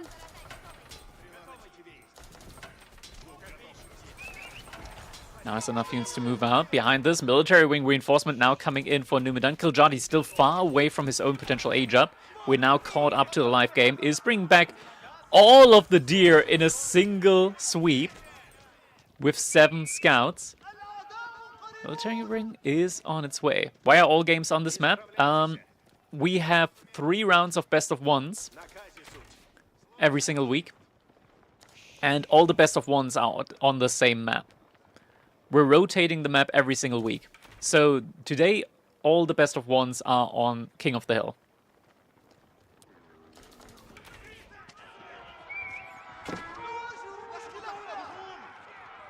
It's whatever map I'm vibing with at the time of deciding. That's right, it's my tournament. I get to decide. Right, villagers moving over to the sheep. H-up is coming in shortly. Kiljadi does have a very nice infantry mass here. And the thing is that even in Castle Age, the Desert Raiders with veterancy, they can't really take these fights. Next week, Land Mega Random. Dude, imagine, people would flip. People would flip if I do, like, best of ones with Land Mega Random. I don't think they would enjoy that. I don't think people would sign up for that. Gotta be reasonable. Next week, Delhi banned in the tournament. I mean, the thing is, like, this is already an anti-May tournament because you get to ban Civilisations in the draft, so don't have to be too worried about that. Alright, villagers moving out to gold and the berries there. And Kiljadi actually just downright walling Numudan in on the sides. Love it. Gotta love it. Still trying to bring the relic back. Ooh, Kiljadi sees this though. Kiljadi does spot that out. Doesn't quite get the last hit in on that Desert Raider. Does get 1 or 2 Desert Raider kills here actually. That's pretty big. It's also going to be potentially getting a kill on a Dervish. Not quite, not quite. Oh, maybe? The archers getting the kill there on the Dervish. That's huge. And Numudan is completely isolated inside of his own base. Doesn't have resource to really make any units at the moment either. And Kiljadi's just going to find his way to the age up. And Kiljadi kind of has him locked down here right now. Though Numudan did manage to sneak out to the gold there. This could get spotted out though by Kiljadi. Mass infantry is moving over. Numudan does spot this. Desert Raiders trying their best to move back in time. Getting a little bit more kiting done. The one single dervish here just healing. Giving a lot of healing value. And fight seemingly taken. Oh no, that Camel Lancer just died a little bit too quickly there. Numudan's getting to an amount of Desert Raiders, though, where he can actually take these fights. It's a little bit disgusting, so you might need to avert your eyes, but the army composition from Kiljadi might not be strong enough here to beat the Desert Raiders. And now we're getting to the point. Numudan, he's able to break out of his own base. The Desert Raiders able to take the fight now up against the archers. Kiljadi, he's just trying to snipe out the Dervish now. But that's not going to be successful. Dervish jumps inside the TC. All the archers down now. Numudan with the same economy count. He's not behind in the economy, but actually maybe he is. Maybe he is, because this landmark, alongside all of these hunting cabins, kind of good. Kind of very good. More deer being brought back behind this. And now actually Numudan going all the way to the middle of the map after such a good trade. And going for the double outpost play. He wants to lock down that central sacred side. Kiljadi's going for horse archers, but they're going to get debuffed hard by the Desert Raiders. I don't know what to think about that play. I gotta be honest. That's a lot of fields moving out. Seems a little bit sus to me. He's adding more spearmen now as well. Villagers cannot move out to the gold. Need to get pulled back. Upgrade on the spearman. Oh, gets one villager killing. It's coming in now as well. What's the range on unease? Pretty much around this area here. Like, it's quite big. It's quite big. Wasn't there a recent top game MSN versus someone where the Roost player unsuccessfully went Horse Archer versus Ibid? I mean, Ibid just are really, really good against Horse Archers. Genuinely really good. You go from doing 10 damage down to 8. At that point, they're basically just normal archers. Without any bonus damage. So yeah, they lose out on a lot of their value. Mining camp. now getting put up on the stone outcropping, so all of these outposts now gonna get reinforced as well behind this. Some additional walls coming in here as well for Kiljadi. Like how he's kind of like funneling around there. And now in the middle of the map, we get the Manjaniques getting put up here. Kiljadi wants to avoid the Dervish from getting that Sacred Side, but Sacred Side captured. Cav Archers actually taking the fight here. I do not believe that Kiljadi wants to take that fight. He's doing so anyways. Does get the Dervish down. So at least does remove healing from the equation a little bit. You can see the Cav Archers did not scale that well up against the Desert Raiders. So Kiljadi's gonna have to fall back for the time being. And Numudan is getting a chance to just start spreading his wings there in the middle of the map.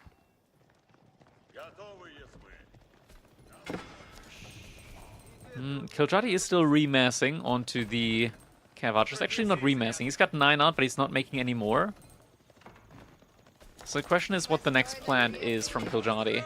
Looks like he's just going to try and go for raids, but Numudan already has some walls up here on these sides. Granted, these ones are not up, but he's walling this with 4 villagers, so should be getting them up in time. Yeah, Kiljadi cannot go from the left-hand side. He's about to find out. Goes for Siege Workshop now. That's a good play. Against the Manjaniques, you need your own siege.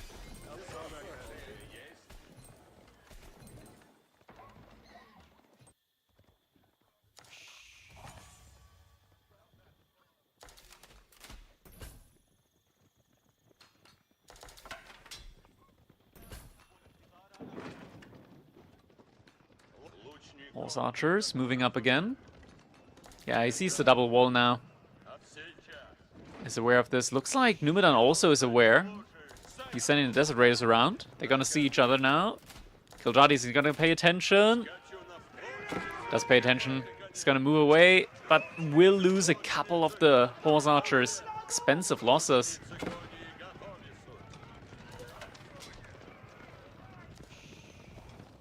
Barely managed to get out there.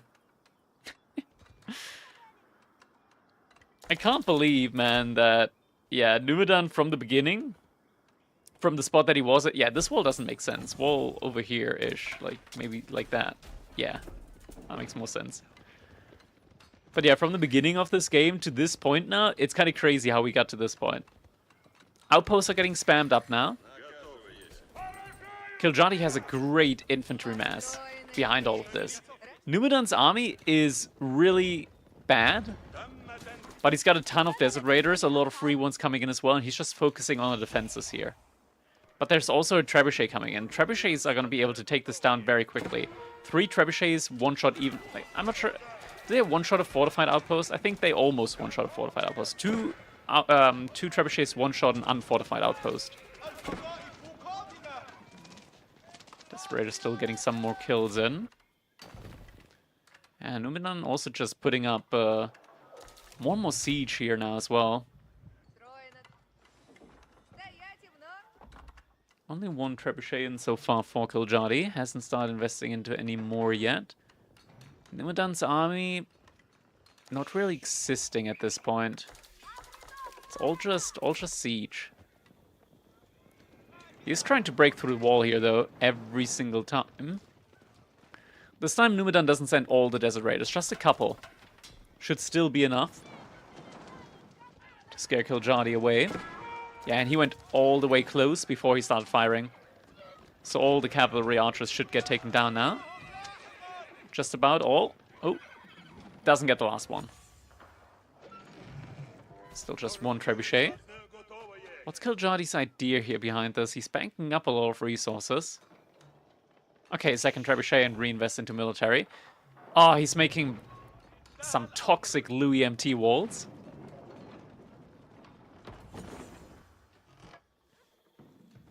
Couple of farms already in for Kiljadi. His food income is twice that of Numudan.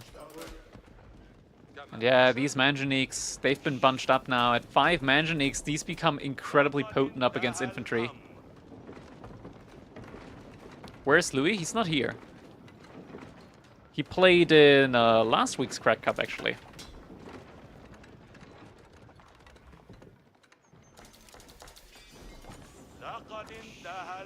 Oh, he's moving them all the way forward like this as well. He's gonna be able to take down Trebuchet.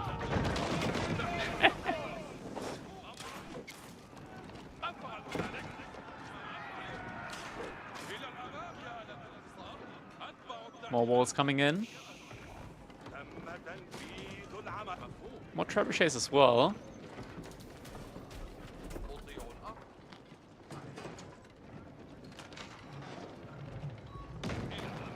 But Kiljadi at the very least is going to be able to take down these outposts.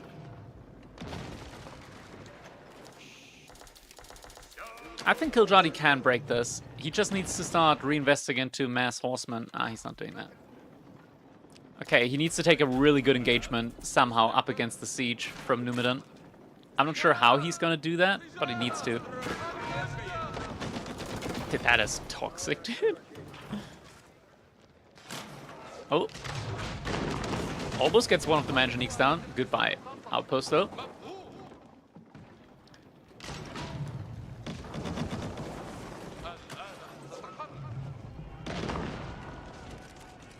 Should be able to break a wall segment here. But that could also just get rebuilt in time, very easily.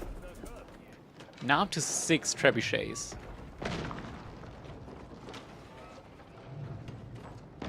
Yeah, this is a difficult one, a difficult nut to crack.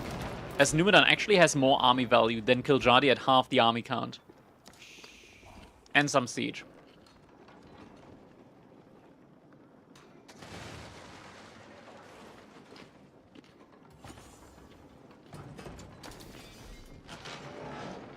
Looks like the wall is getting rebuilt there as well.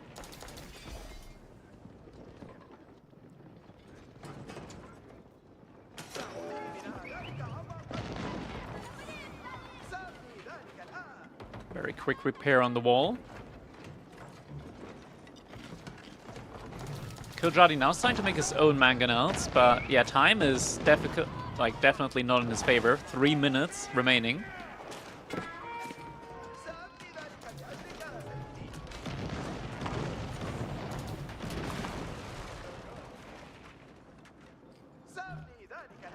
Kiljadi's still just consistently taking down these walls. Manjanique's moving forward again. Oh, oh! Almost taking down the trap. Almost. Looks like Kiljadi's just taking his time. He's going for it now, though. Surrounds on the other side as well. Oh my god, oh my god! The crossbows are all dead? Oh no. The Manjanique trap has been sprung. All the crossbows have been taken down. Full surround doesn't matter anymore. Kiljadi probably took the worst engagement he could have there, with all the crossbows bunched up. Yeah, the army is gone. It's all over. All the trebuchets taken down as well behind this. Ay, ay, ay. And yeah, Patrick's right. You don't need food when you got the sacred side ticking.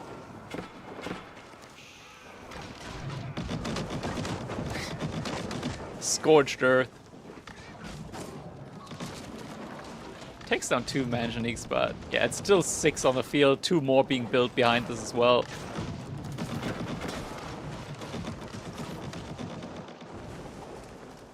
Does Kiljadi still have something left in the tank? He could try and pull villagers. I wonder how realistic that's gonna be, though. Him pulling like 20 vills in order to go for a torch down on these mangonels.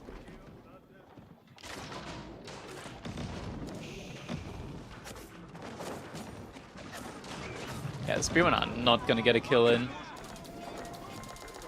There's the villager pool. He's pulling him all.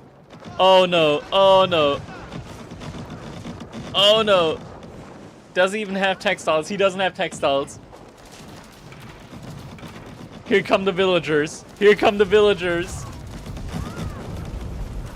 one wave after another. No shash and blasted wagons. Hope you have fences. The big wave. The big wave. Oh my god! What the hell?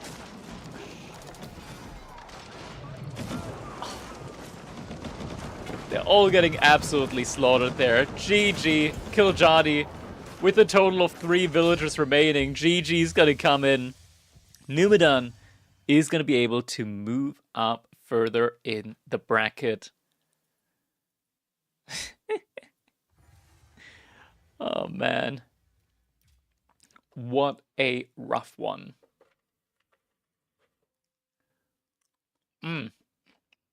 Looks like it's time for our first best of 3s now as well.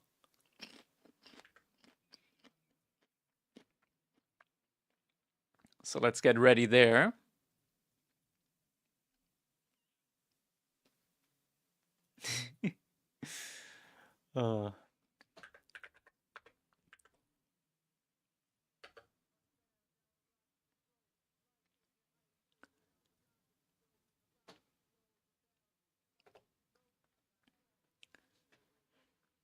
Ay, ay, ay.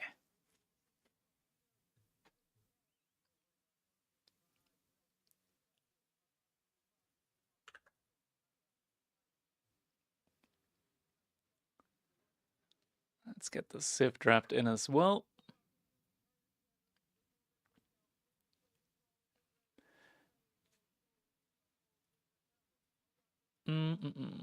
What's the first game here? The first game's gonna be on Frisian Marshes, and we're gonna be seeing Sengoku versus HRE.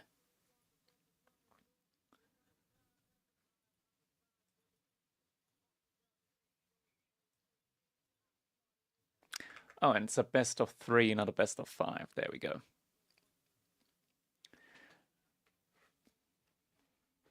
Yo, Akinel, how you doing, man?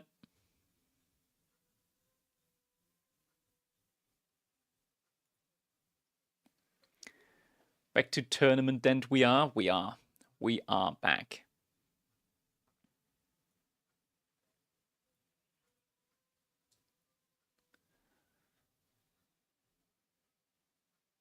All right. They're getting ready for the game. And we're able to chill for a little bit here, just eating some popcorn. I can already put in the civs though.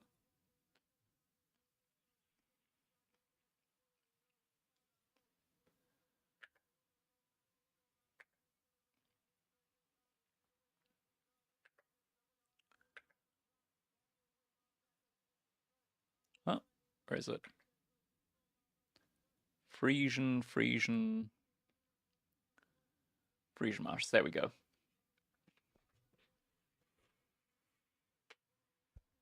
At one of the flowing gates on the shop I work in, bent because of a very sturdy trash can that was still under it today. Damn.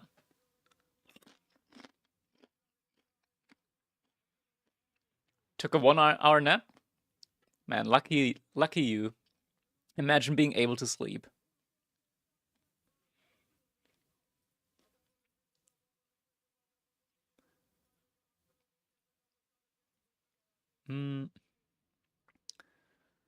What's going on here? They're still browsing queue. Alright, game hasn't started yet.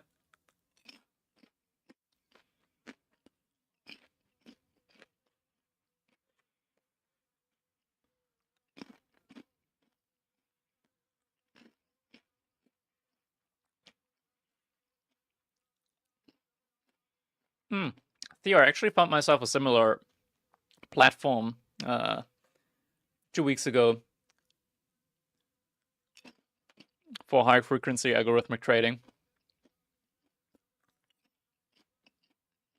Core lost internet and lost the game? Yeah, Core lost his internet and he gave Wham the win.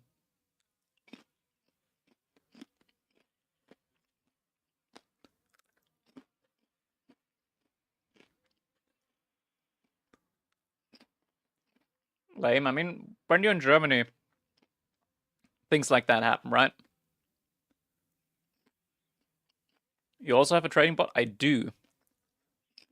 I do actually keep a little blog on my Discord channel about I call them financial experiments.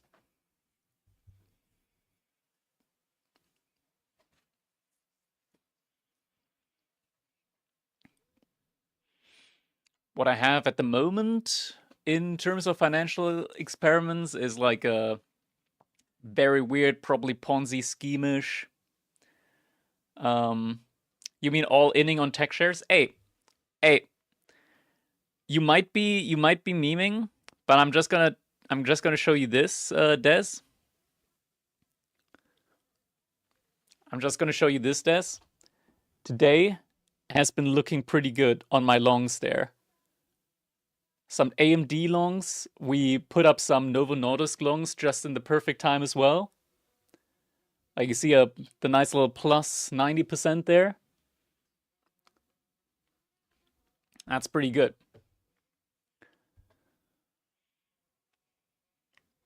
Whams and Goku game? Yeah, it should be coming up. Oh, there, it just popped up on the observing overlay. It just popped up. And the kitty is gonna get his pets.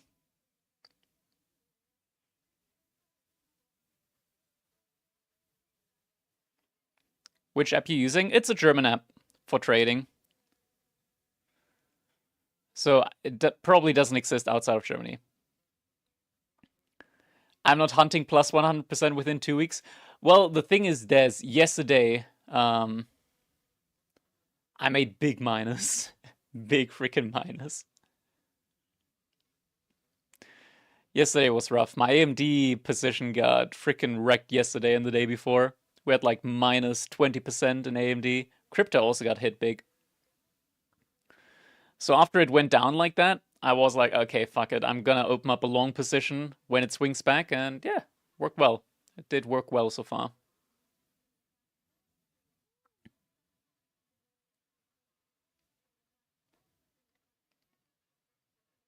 Have a lot of index funds? Okay.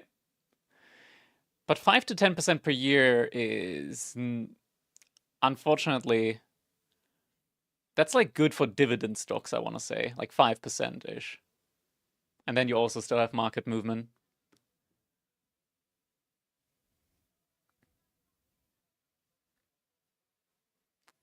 All right, 2 minutes.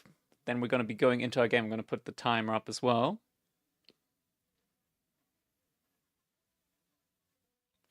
Can we stop talking about money? We can stop talking about money. But it is interesting talking about stock. Like trading and stuff like that. It is a hobby of mine.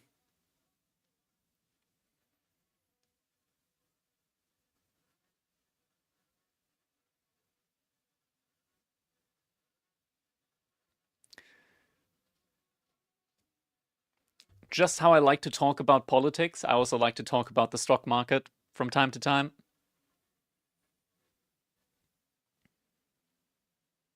And at the moment, we're in a very politically charged stock climate where you've got an old dude with dementia sitting at a table somewhere, shitting in his seat and saying stuff about war in China and whatnot and crashing the market or cryptocurrency.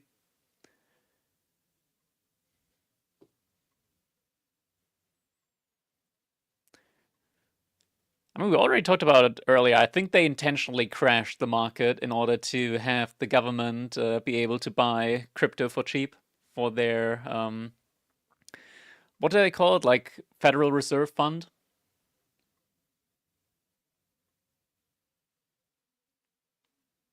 I think that's what was going on. Super relaxed time we live in. Yep, very relaxed. Where's Bitcoin going to zero? I don't think so. There's some rumors about a war token, a token just called War, that apparently Trump is getting into. I saw it on Instagram. I don't trust it. I don't trust it. Some real Reddit conspiracy theories there, yeah. Epstein apparently never died. True, true. There's like images of the nose of the body not matching the nose of Epstein. And there being like a secret van or something like that that carried him out there. Crazy stuff out there. Anyways, it is time for us to jump into our first game now. So here we go. Game number 1. In our now best of 3. We're going to be able to put up the score overlay now as well. It is 0-0. Our first game in a best of 3 between Wham playing in the color purple, playing as the Sengoku Daimyo. His opponent, none other than 3DB in the color green, playing as the Holy Roman Empire. And do we have a dog play going on? We do indeed have a dog coming up here from B. Wham behind this. Just going to be going for the Yatais. I wonder if he's going to be getting a dog up afterwards or if he's just going to be going for the Yatais early on. Are we going to see Ryokan gaming? Potentially. Potentially. I mean, the Shinobi are really good, but getting this much healing now from the Ryokan feels very good. I gotta say, like, I think it's a very nice buff to it. Thoughts about the overall matchup? I mean, HRE is kind of in the gutter at the moment. They're not, like, not a strong Civ at all, I want to say, currently. They've got some really good timings. I think Burgrave becomes a lot more competitive in the current meta with, like, the charge damage thing that they added.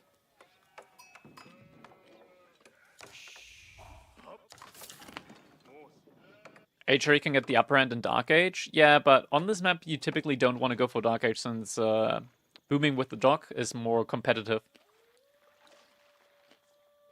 On this map here at the very least.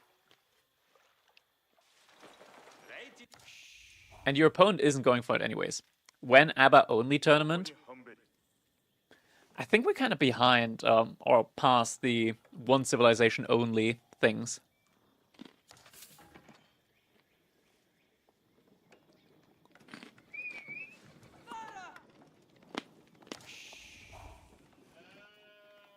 Oh, Villager now moving out, so it looks like we are going to be getting that eventual dog play in from Wham as well now. He hasn't moved out at all yet to Goldvein. 1/4 of all Conk 3 players are one Civ only players. Yeah, but those guys don't play tournaments anyways.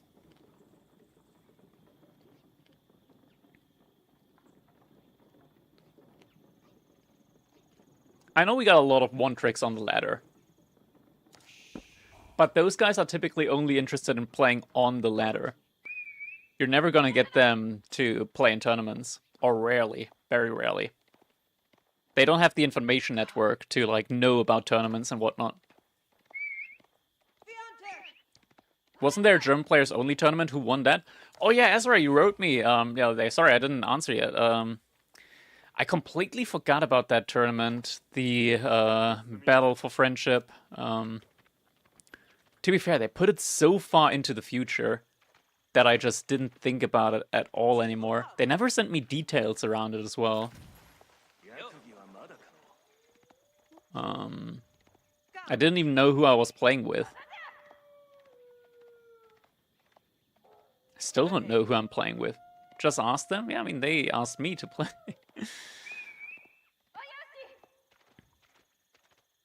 Wasn't the AOE4 to go Discord, wasn't it? There it is. Is there gonna be another quarter beastie loss that isn't... Wait. No way. No, nah. Really?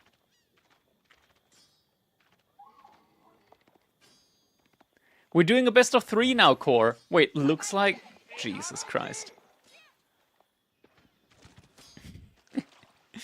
You're doing things to me, Core. You're doing things to me. I want to see B versus Wham. Alright, third dog's already coming up now for B.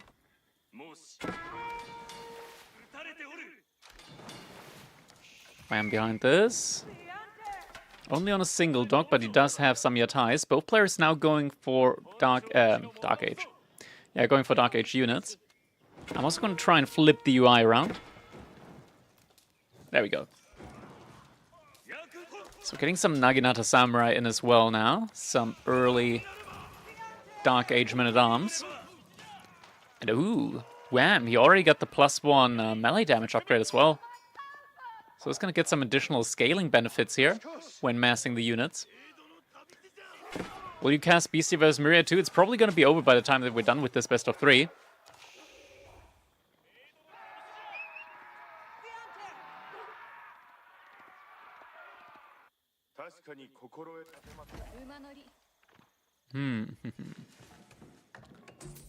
There's still some sheep here. Doesn't really matter too much though. Yeah, just a whole lot of back and forth.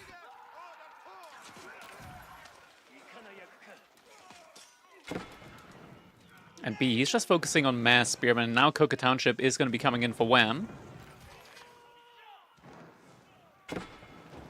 So he's going to be going for that age up first. B also just switched over a lot of villagers to gold. So shouldn't be too far behind with the zone age up. Fishing ship gets pulled a little bit to the back. Doesn't want to get torched down. Ooh. Second one does get torched down though. There's a difference between Naginata Samurai and regular Samurai, right? No, they are, like, Naginata Samurai is the regular Samurai. They switch over to normal Samurai once they research the upgrade. Never mind, Beastie 1. Oh man, you baited me.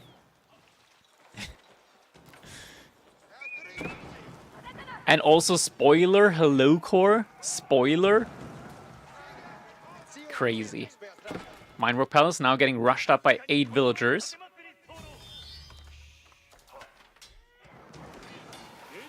It's not over. Dude, how am I supposed to know? I'm trying to cast the game here. Getting distracted by the viewers about other games. Game of Throws? Damn. So age up has now come in on Wham's side. Be about to age up as well. Fishing ships. Need to be careful. Hardened upgrade also coming in. Oh, fishing ship gets hit. Hardened upgrade is in on the spearman now. Jumping inside. Oh, and B spots out the villager as he's dropping another dog and immediately goes for it. Oh, no. Yep. He's just sending a couple of spearmen over. B behind this, also still going for more dogs as well. Does have a good eco lead at the moment.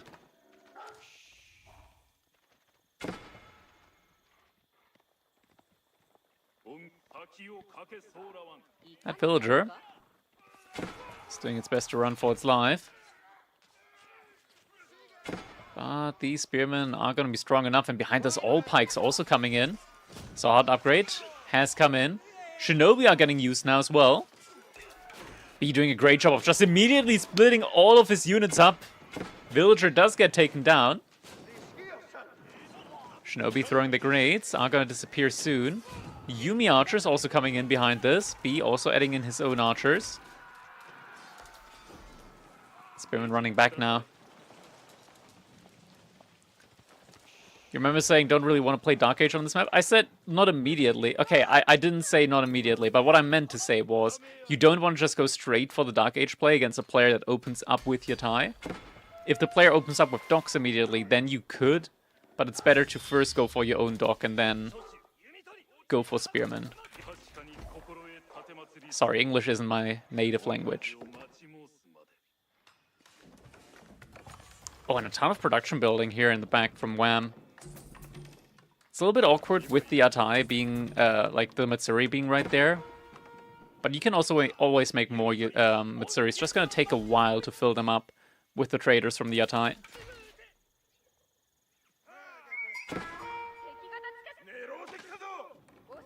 I still have absolutely no clue how devs had no issue implementing a Civ like Sengoku that gets mounted samurai with 1 second attack speed and imp without needing upgrade and never rebalance it, so I just don't get balanced at this point anymore. You and me both. You and me both. Sometimes it just really doesn't make a whole lot of sense.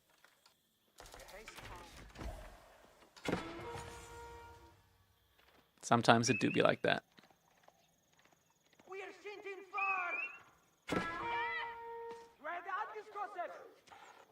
Spearman still running around. Scout, oh, almost got taken down.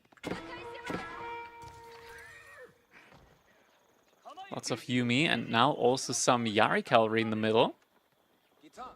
B just sending some archers around, also going for some of his own horsemen. Yeah, archer is gonna get caught out. Just fishing for these yatais. The funny thing is, the horsemen with the all pikes are actually very competitive against the Yari cavalry. The Yari have 10 more health, but with the bonus against cavalry, they're gonna be doing similar damage. But they do cost a good bit more. They cost like 15 more food and 10 more wood, so 25 more resources.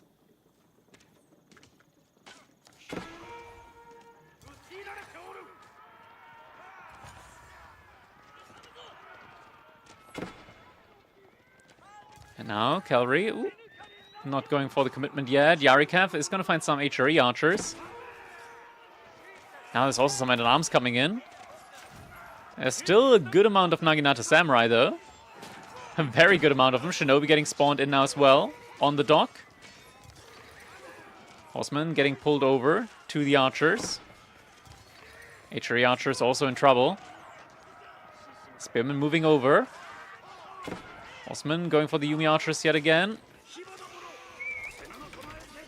This is a messy, messy fight here at the moment for B. He doesn't have the numbers at the front side to really take this fight at full effect. There's a lot of samurai still on the field. The HRE archers just not in great mass out there. Wham somehow is able to build up an economy bank behind this. And economy numbers so similar, even though B feels like he invested a lot more early on into these stocks. For the time being, B has to pull back. Has a lot more reinforcements coming forward. Needs to be very wary here of the situation that he's in at the moment.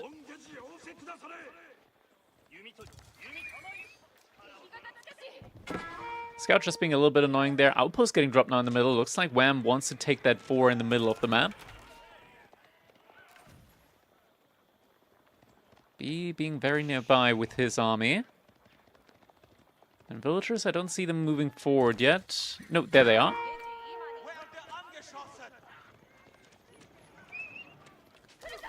Oh, little pickoffs here and there from B. But the men-at-arms are not going to be that fast. The HRE archers also have to be careful. The Yari cavalry immediately going for the chase. Then again, the Yumis are also not, like, they're also a little bit in trouble there. Horsemen starting to chase after them. Yarikav taking a very good trade here, though. And in the end, B, he lost a lot of his military force. Gets some of the Yarikav. But the Yarikav, oh, they don't have the... Yeah, I mean, without the Ryokan, he's not going to get the healing in. So maybe it's still not over yet. Though the food income is looking devastatingly good for Wham. The Yatai is just providing so much, and at this point, the Mitsuri almost at the full max level. It's a pretty big army at this point from Wham. Lots of Yari cavalry, Yumi archers, and now the Daimyo in as well.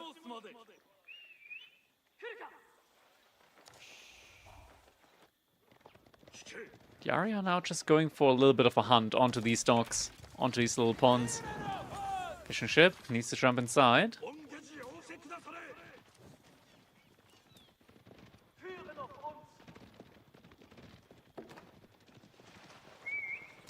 Osman trying to rebuttal this, and behind this we're actually getting a Regnitz Cathedral in. Prowls are already moving out on the map. This might be a little bit too early. About to find out, as the men-at-arms are walking forward.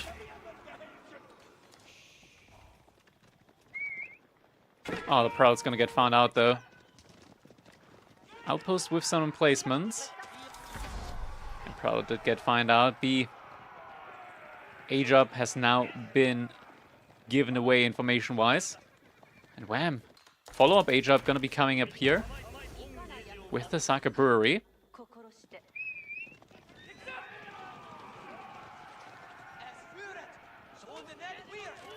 So a lot of archers, a lot of attack speed on them as well with the Daimyo. Upgrade coming in on the early men-at-arms. Prowl's moving out for the relics, but... I mean, wham, he's got his units out there. B, he wants to sneak some of the relics in. It's gonna be a difficult situation. There is a scout there. Upgrade on the men-at-arms is in. Horsemen going for the fight here. The villagers do have the bonus movement speed, but actually they're a little bit slower than the men-at-arms.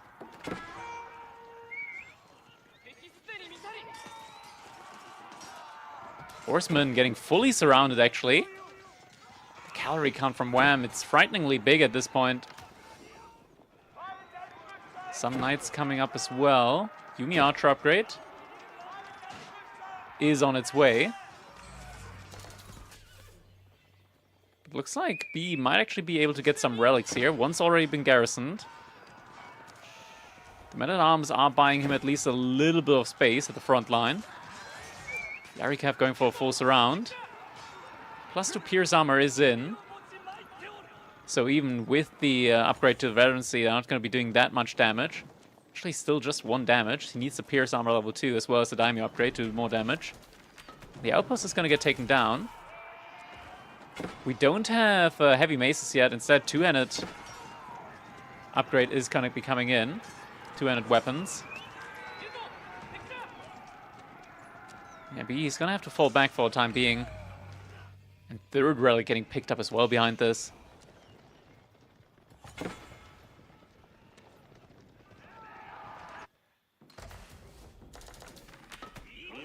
Yeah, moving around with the villagers there. Relic, is it going to get brought? Yeah, it'll get brought back in time. But the dock could get burnt down.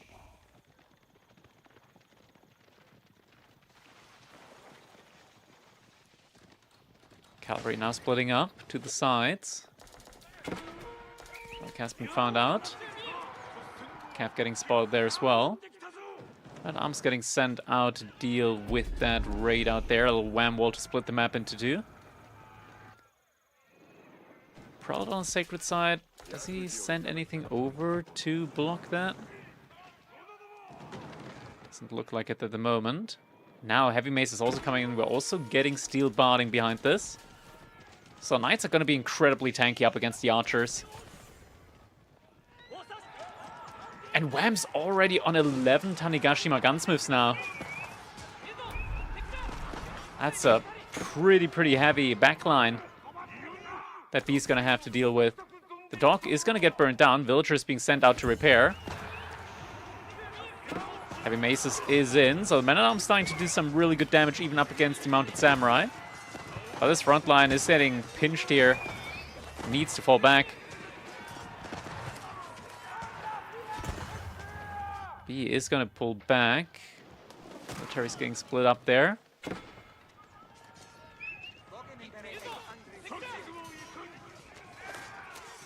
Yeah, the handgun and such is going to be a pretty big issue. And Bam even taking the food in front of B's base. B getting a keep up to secure his gold access. Food is still an issue, though. He's on 2 farms. Granted, he's got some villagers out there on the deer. At least the keep has been put up for him, so will have that access to the gold vein. Rest of his base, not looking too safe, though. Now the archery ranges are going to be coming in. What's the plan there, though? We're getting the veterancy on the archers. Archers definitely feel necessary. Looks like some villagers have been picked up over there.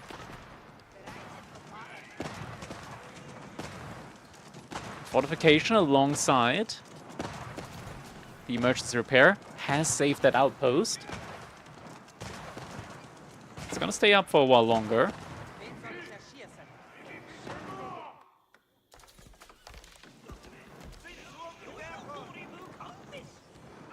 Archer's not finding a way further into the base from B. There's still some villagers in the wood line, actually, that could get found out. B does send the villagers away early, but they're still getting caught out. Knights in response. Villagers on the farms getting taken down. More villagers over here. Oh my god, they died like flies there. Very quickly. A lot more builds did go down. And the Mounted Samurai with the bonus movement speed upgrade. Just able to outrun the knights and now leading the knights to the handgunners. A lot of damage coming in there. Looks like the relic has been brought back to keep B on 4 of the 5 relics. So the gold income is definitely there for him. Just doesn't feel quite good enough. Dude, the relic just increasing the range of that keep by a ton. So it looks like the army composition is just going to be Mounted Samurai alongside the gunners. And Wham is just walling the entire map off. Yeah, these are some Wham walls right here.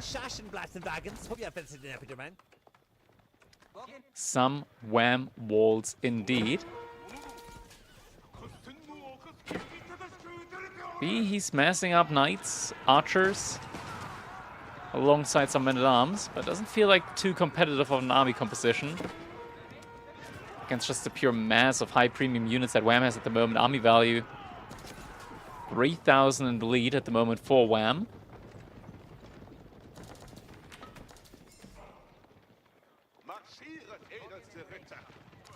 And the knights here from B. Maybe he could go for a raid, but he's about to see that he's fully walled out. Men-at-arms are following the knights.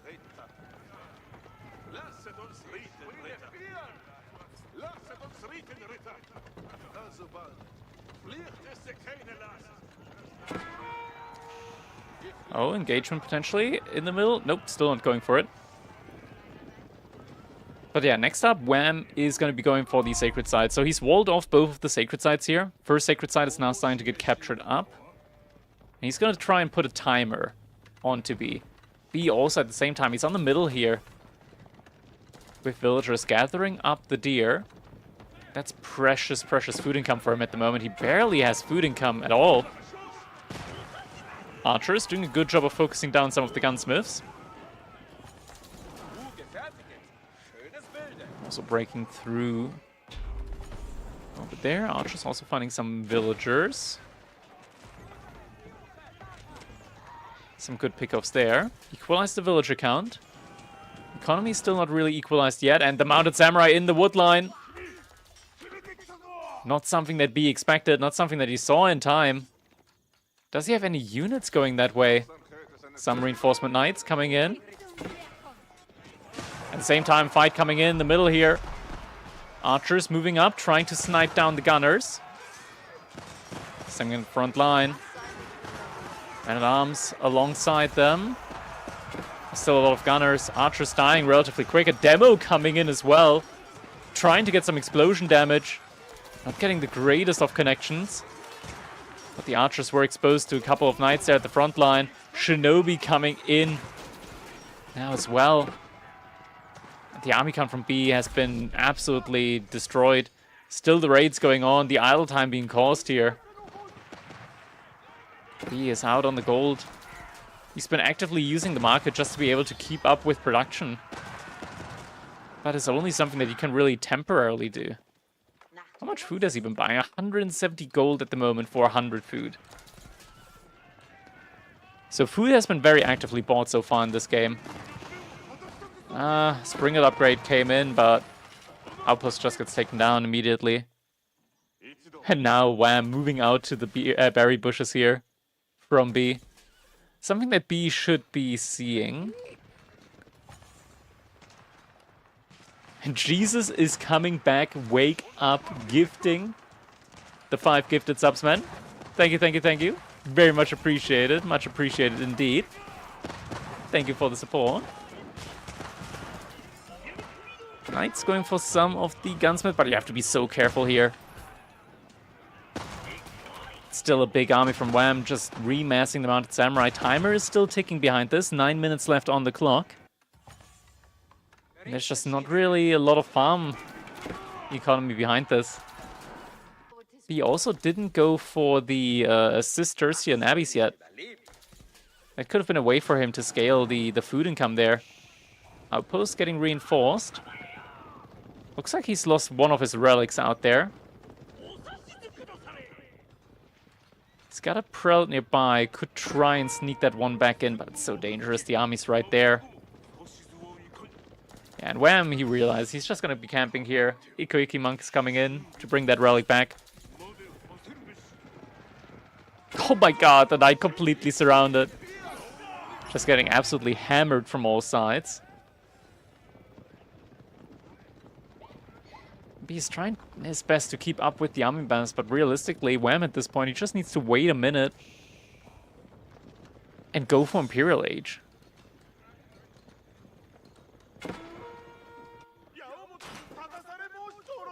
Outpost has been reinforced now as well, gets the emplacement in. Archers finding some of the gunsmiths here, though. But the knights are nearby. Archers need to fall back. That is so many knights. The couple of split-off knights here from B are not going to be enough. Goes for the charge. Needs to fall back right after, though. Triple Springle emplacement. Not able to kill a single knight, though.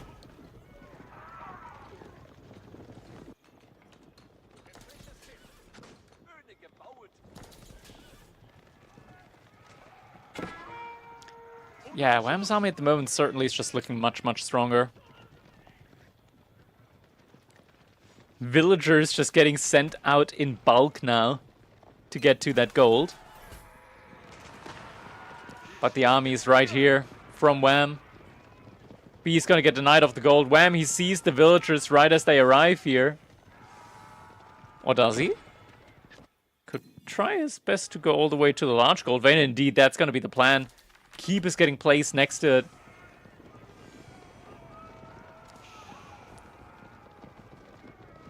Wham behind this, just continuously massing more and more and more of the mounted samurai. B is starting to switch into crossbows. Now the outposts are just going to get torched down from the looks of it. If the knights do come in, some do go down. Even an outpost coming in now from Wham is going to give him vision over this. He will see that there are villagers over there. Another relic inside of a dock here as well. Where are the prelates that he had over here? Looks like he sent them back somewhere else. Yeah, they're just supervising onto the mills here.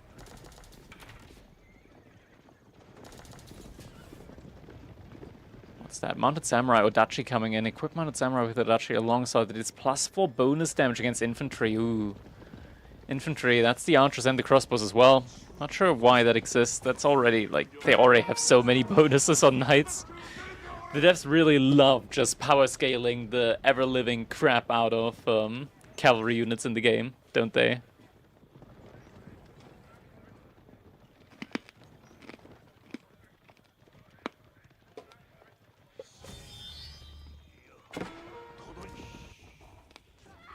Some horseman raids here. Ram coming in as well. But yeah, behind this, Wham is getting ready for Imperial Age. So should be seeing a move up from some vills here soon. Could be going for Cast of the Crows here. Or maybe even next to the Sacred Site. But it's going to be the Sword Hunt statue in the back of the base here.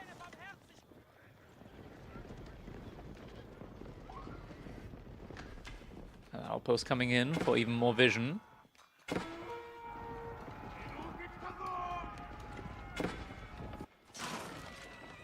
Mounted Samurai now getting split up. The villagers here, not enough to all fit inside of the keep. Wham, anyone here that can't get inside of the keep is going to get taken down. Quite getting taken, Wham doesn't quite want to commit to this as he's got an age up coming in for him. Decent trade for B. But now with the age up, that's going to be a lot of upgrades coming in. And Whammy's got the resources for all of them as well. Elite gunmen, as well as the knights coming in. Idle time being caused inside of the base from B here as well. And the knights, I mean, they're so tanky. Plus 23 health on them as well. Fight getting taken over here again. There's also the fire armor being researched on the keep. That one is actually super important. Being able to just survive a whole lot more damage. Granted, it's not going to be important when it's just bombards straight up taking down the keeps. Fight being taken again, kiting back. But Wham knows he can just wait for the bombards to come in. They'll do the job for him. Elite is now in on the mounted samurai. So now it's no longer plus 23, but plus 27 health on them. The Knights are just getting absolutely shredded there. I don't find the Tanigashima Ashigaru to be that strong. Overall, like the range is just very lacking. The attack speed is very bad as well, but they do get a lot stronger when they're accompanied by a daimyo. Now with Bombard, he's got one of the relics inside of the keep, so it's gonna take a little bit longer to take down. But will get taken down eventually. And he's pulling the villagers, or this is gonna get spotted out though by Wham. Villagers. All gonna get found out. They're going for a run. Quite the run. Jumping inside. And now the entire army from B, it's all distracted on the other side of the map. No chance to get an A-jump in. Villagers inside the keep. It's still gonna get taken down, isn't it? Last shot comes in. Villagers still rallying, but there's reinforcement samurai out there. There's just no way back in this one. Tries to decap the sacred side, but the army from Wham has now arrived. And it's about to take down the entire army here from B that's there. Mounted samurai, with almost all the upgrades coming in. Chargers getting committed to archers, trying their best to snipe out the gunsmith, but the entire front line from B is gone. Now it's just the mounted samurai mowing down the entirety of B's backline, and GG comes in. Wham! Able to start off strong in this best of 3.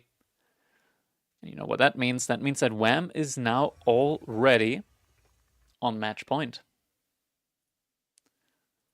So let's adjust the score there.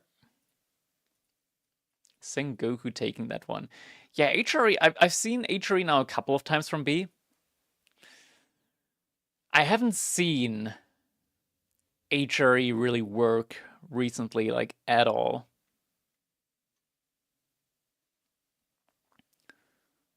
Spear needs to be sturdier against ranged in the later ages. Not just against ranged, they need to be sturdier against knights even. Like, knights absolutely demolish them as well. This Wham guy should start in the World tourney. I bet he could make it to London. Yeah, definitely. Definitely. I think he's got it in him.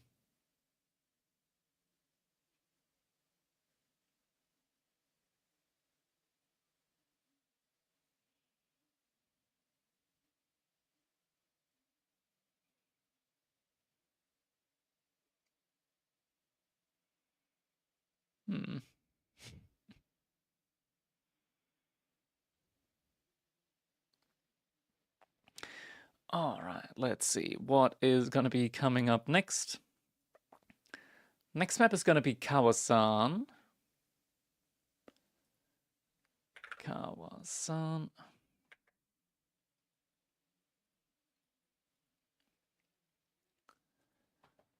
We got the draft coming in as well. It's going to be Delhi versus Tuklak. Okay.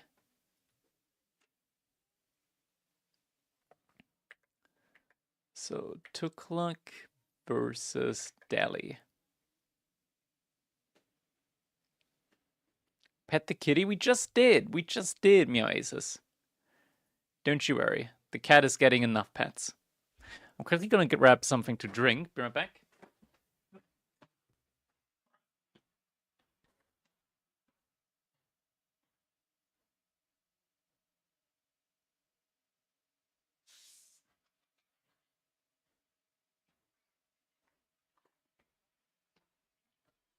Would you believe it? Still had half a bottle of Sprite Zero lying around. Easy. Easy, we take those. It looks like they already start the next game. So we're going to be jumping straight into that one. My mouth is feeling so dry today. There we go. All right. Jumping on in, ladies and gentlemen. Welcome to our game number 2. We got to flip the UI around. Let's hope that it's not going to break the overlay. Oh, it's working. We got Wham leading 1-0 at the moment in this best of 3, playing in the color purple as the Tughlaq dynasty here on Kawasan. His opponent in the color green, it is 3DB, playing as the Delhi Sultanate. So we got ourselves a little bit of a mirror matchup here. Delhi versus Tughlaq, and both players going for the same pawn. Now, Delhi and Tughlaq, both of these civs, as they are basically the same. They, at least when it comes to the baseline technologies that they do have with the scholars being able to garrison south of the docks, they're fishing ships. Their fishing ships both shoot, and both their fishing ships have double HP. That's going to be quite interesting. This is far from a mirror.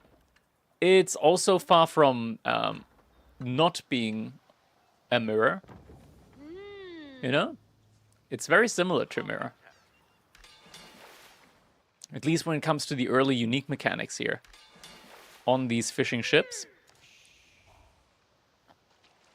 So it's going to be interesting to see how this one's going to be playing out. But yeah, a lot more health on these fishing ships, as well as a 4-tile range attack.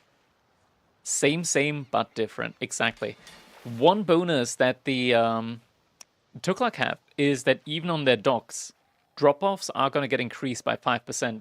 Similar to a Mayan civilization from Age of Empires 2, if you recall that civilization. Able to be more efficient on any resource that they gather from. Work elephants here as well. Just reducing the drop-off distance a little bit. And already that is a very, very early second dock coming in from Wham. Probably courtesy of just not needing to spend any wood on the lumber camp, while still having uptime on that first dock. Yeah, of course the building speed is a lot different. Not building speed, but the upgrade speed. Something else to keep in mind though is that the Delhi, with a scholar inside of the dock, they produce faster from that dock. So you can see here, B, he needs 25 seconds for a fishing ship. Wham needs 30 seconds.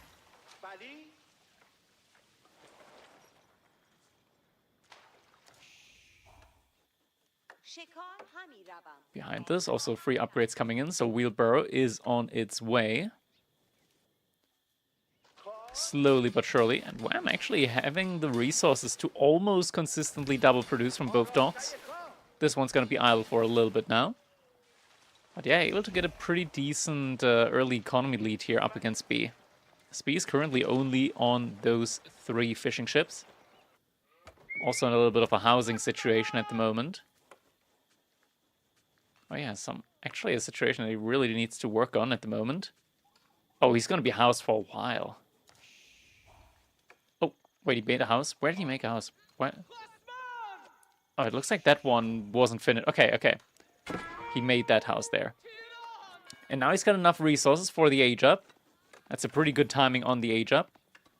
Actually, rushing it up with 6 villages as well. Dome of Faith coming in for B. Well, I'm just now sending out the villagers for the gold. It's not going to be too far off from his own age up, but... Oh man, can I please just say, like, hear me out. These are the small, minute things where I think that the devs sometimes are a little bit lazy. The docks from Tughlaq have 4 garrison slots. The docks from Delhi have 4 garrison slots because you want to have a scholar inside of it for the research speed, right? And also for the production speed. You don't do that with Tughlaq. Why does Tughlaq have the 4 garrison slots. Wham being a little bit of a bully now. Has enough fishing ships to just push B off of the deep sea fish there. Can you garrison the scholar in the dock as Tukluk? Maybe, but you don't get any bonuses from it. I don't see any bonuses at the very least. Archership's going to be coming in now. But yeah, in theory, Wham, if he's not making these 2 fishing ships, he can garrison all of them inside of the dock. Or could also, like with this many fishing ships, just shoot down the archer ship, potentially. Could also be a thing. Yeah, arrow fire is going to be coming in now. Counter arrow fire as well. And there it is. A little bit of the archer versus archer ship coming in. Though B can, in theory, also just repair with his fishing ships. That costs wood, though. And now it's fishing ship versus fishing ship. A demo ship actually coming in. Spreading them all up. And he's actually not exploding it. He doesn't need to explode. He can just repair it up now. Oh, he's cost so much idle time here so far. That's kind of crazy. He's going for another demo ship. Mind you, it takes like 4 demo ships to kill Delhi fishing ships. Like, it's a lot.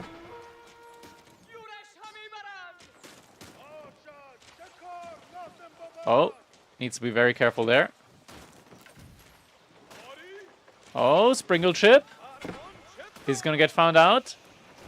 And big demo ship connections, potentially. Oh, gets the Springle ship, actually. Very, very great snipe there from B. And wham, he's been idled out on food for a while. He doesn't have enough resource to immediately make another Springle ship. Still more of a back and forth dance here. Repair coming in on both sides. Ship needs to be repaired. It's getting taken down before. And now another ship coming in. Oh, this is bad. This is bad. Demo ship's getting blocked. Another block. Oh, saves the buckler. And at the same time, the archer ship gets taken down.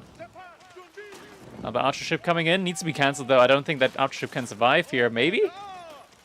Unless maybe it can. It's just a ton of idle time being caused here. Archer ship's getting taken down. That was also a big investment, though. Demo ship. I think the most damage it can get is probably just taking down some of the fishing ships here. Now it's too late to take down any of the fishing ships. They healed up too much. Yeah, it's not gonna kill. Gets a straight connection on the buckler instead. Yeah, still doesn't feel good enough. He's still investing more into this, though. Yeah, this pawn, there's nothing really going on here, but Wham did get the dock up there.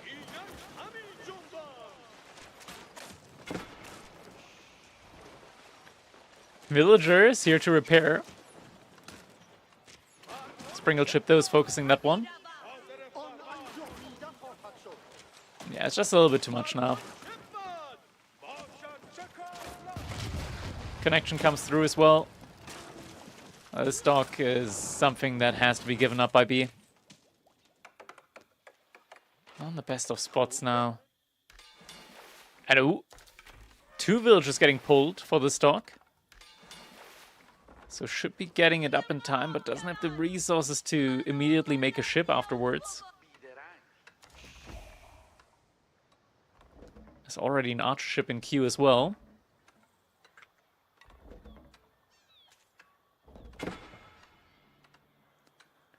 So dock does get put up, but unlikely that B is going to be able to really hold this dock. A house, though? Is there a house coming in? There is a house coming in. But a fishing ship is not going to be able to do a lot here for B for the time being. We also don't have a move out yet into the sacred sites with Sanctity. Sanctity not fully researched yet anyways. Heal Elephant coming in. How much damage? Okay, 30 versus buildings. That's pretty damn good. For a healer elephant. Archers being utilized. We're seeing archers and Ghazi raiders coming in now.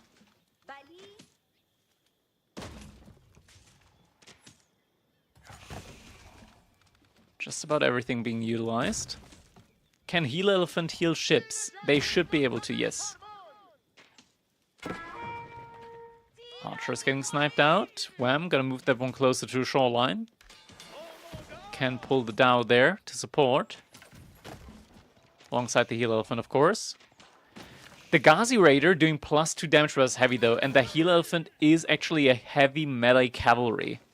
So it is gonna take bonus damage from the Ghazi Raiders. We're now also getting Raid Elephants, and Raid Elephants are genuinely great against Ghazi Raiders. So this is looking kind of rough now. The Raider Elephants just two-shotting the archers. Yeah, this is rough. Very brutal.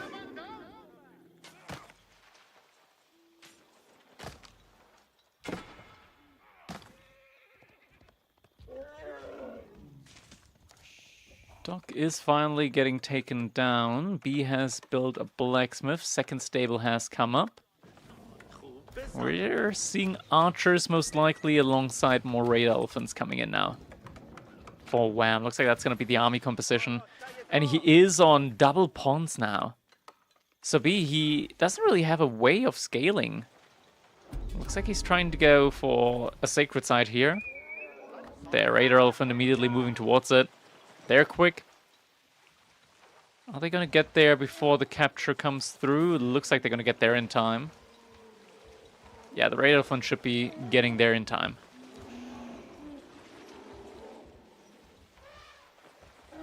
It's close. But not close enough. B is going to get pulled off that sacred site. Elephant a little bit buggy on the movement there. Yeah, Squadron is going to get taken down. Ghazi moving towards it. Going to get some shots fired upon by the Dao. As well as the Bagla. Trying to potentially kill those Raider Elephants. Yep, going for the full surround.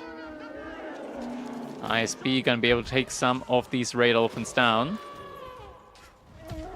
He's trying to bait him towards the explosive Dao.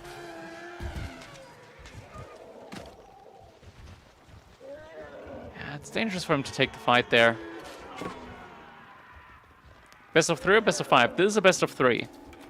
We're in the semifinals. Semifinals are best of 3. Starts capturing up the sacred site again. Elephant is moving forward yet again. B? B? You can finally be Bs. But B doesn't want to be a B. Made a stake.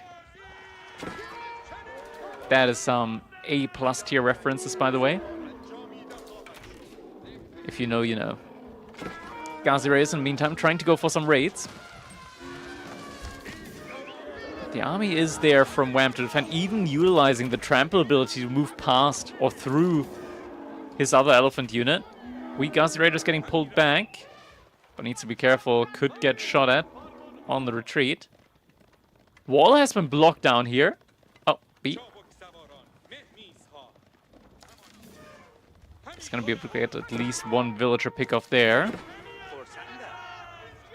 With the Ghazi Raiders. Maybe another villager. Doesn't quite get the second villager kill. Loses Ghazi Raiders well for it. Sacred Site being captured up yet again. Big fight in the middle here. We do have Spearmen as well. A good amount of Ghazi Raiders. Ships are moving towards this area now to help out.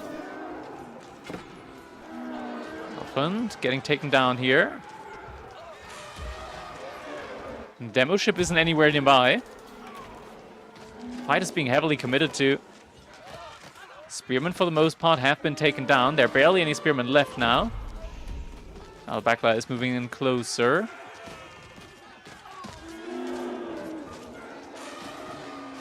Raid Elephants also getting taken down now. Still, the Dao is moving closer. And B is taking a very, very good trade here. Though the Daos are doing a lot of damage now. Ghazi Raider numbers are falling a lot faster than the Seal Elephants are going down. Can B actually take him down? He's getting one taken down. But now the reinforcement Raider Elephants coming in. B, he's lost a lot to these ships now. These the Heel Elephants just lived for way too long.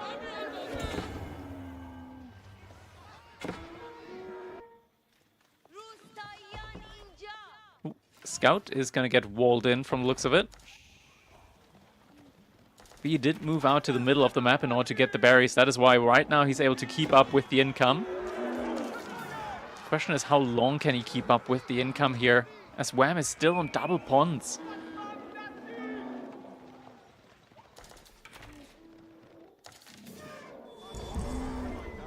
Just an overall crazy amount of food income here from these ponds for Wham. But B is not giving up. He's utilizing all the food on the map that he can get. Gas Raiders all just trying to distract, be a little bit annoying on the sides here. And Wham, even though he's reinvesting into the military, is starting to accrue enough resources to go for potential A-job soon.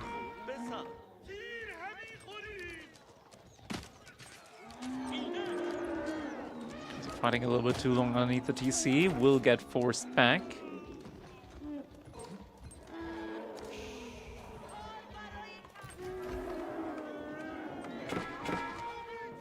It's continuing in the wood line. But Wham could lose like 30 villagers and still be ahead slightly. And their heal elephants also just able to out-heal all of the Ghazi Raiders. Big mass of spearmen now though. And this is the point where B can start to try and take these fights. As the spearmen are going to be able to do some massive damage there. But the villagers actually body blocking. Oh my god. The spearmen just getting absolutely eviscerated. The trample! All the archers going down. Spearmen falling. And B is not going to be able to keep up this pressure now. He's not able to remass the army once more. The heal elephant just making sure that all of the remaining troops from Wham are getting fully healed up again. Destruction value 3,000 in favor of Wham. And behind all of this, behind all of these engagements, the House of Learning is getting put up at the front of Wham's base. Brompton coming in with the Prime sub, much appreciated. And GG comes in. B, he realizes he cannot stop Wham today.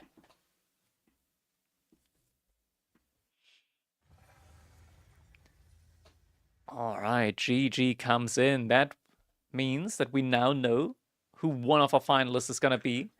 Next up, we're going to be jumping into the ongoing set between Beastie and Numudan.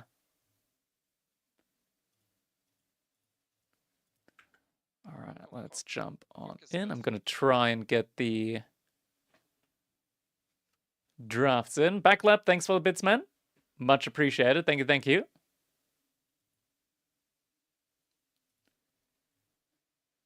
All right, there we go. Map draft.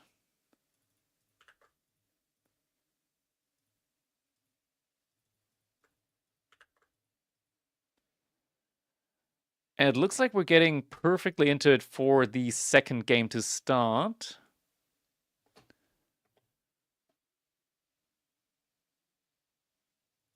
There we go. Civ draft in as well. So first one was Golden Horde versus Macedonians on what map? Front range.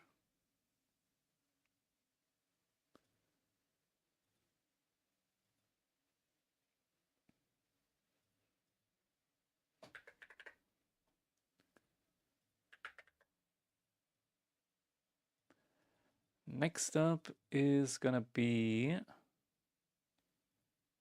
King of the Hill.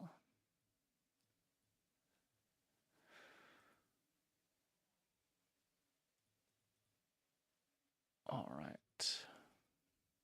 And it's gonna be Rus versus Mali.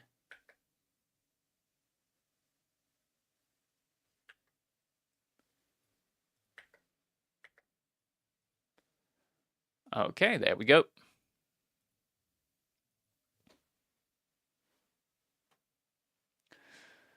Somalians for Beastie up against Roos from Numudan on King of the Hill.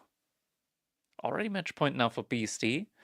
Wham did win his semifinals on the other side of the bracket.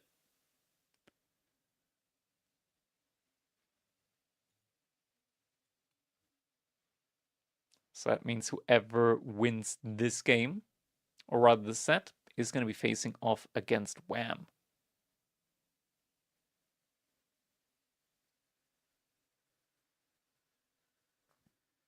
All right, they're in the lobby right now. So, Shash and Blast and Dragons, hope you have visited an epic man.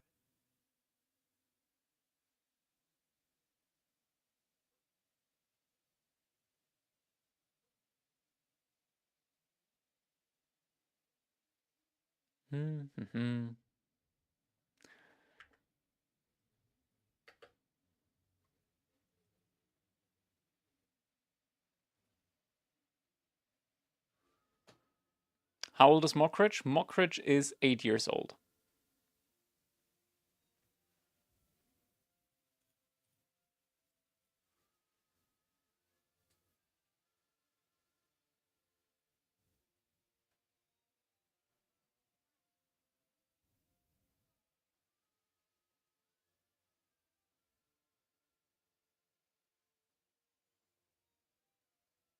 All right.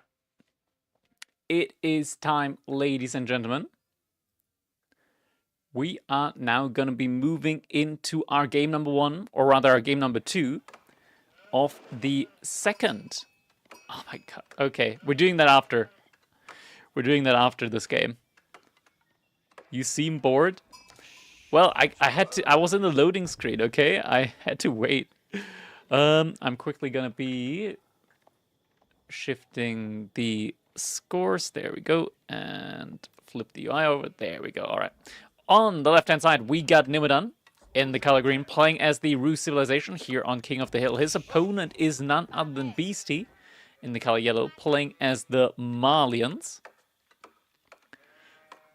And he's got that forward gold spawn going against him. Double hunting cabin opener here by Numudan, but looks like he's going to be going for a triple hunting cabin opener.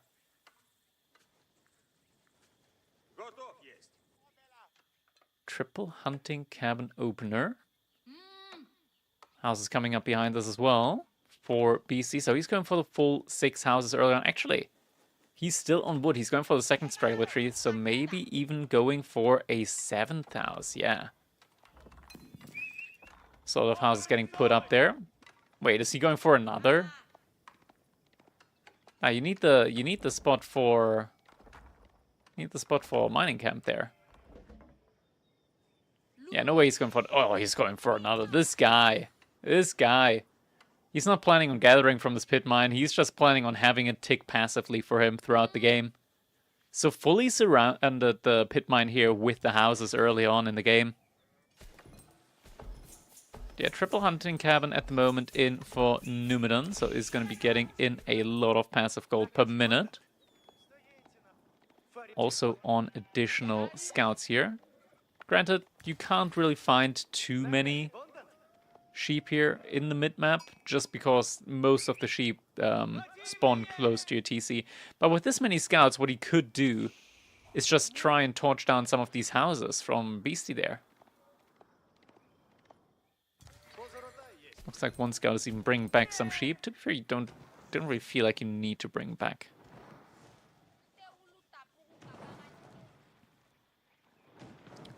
Yeah, scouts now coming in, starting to torch down some of these houses, or actually going straight for the pit mine.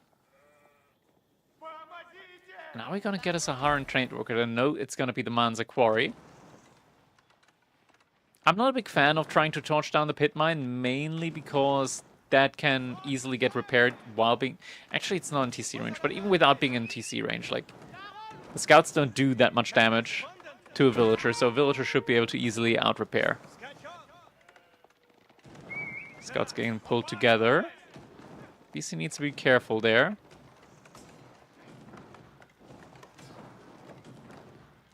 Sometimes the scout attack animation can be a little bit delayed.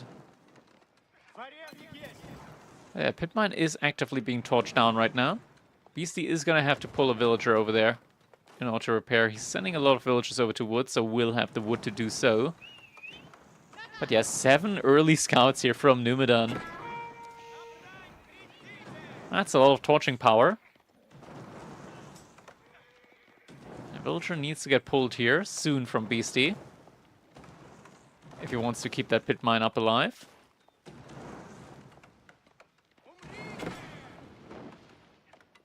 Now it's on fire as well. Is he just gonna let it burn down? Looks like he is. So the pit mine will get torched down for free. Is that Beastie adding in a barracks behind this? I'm not gonna be getting any more free gold for the time being. And even if just a minute, like, that is worth 2 scouts already. Now with the house as well. 2 houses, also almost worth a scout. This has been a lot of damage that Numudan has done, and he will want those scouts eventually anyways when it comes to the pro scouting on the map. Still actively torching down that house. Villager is getting pulled now. Rebuilds the house and will probably eventually be going for that pit mine once again. Golden Gate finishes up now as well. And Numudan looking to be in a pretty good spot here early on in this one.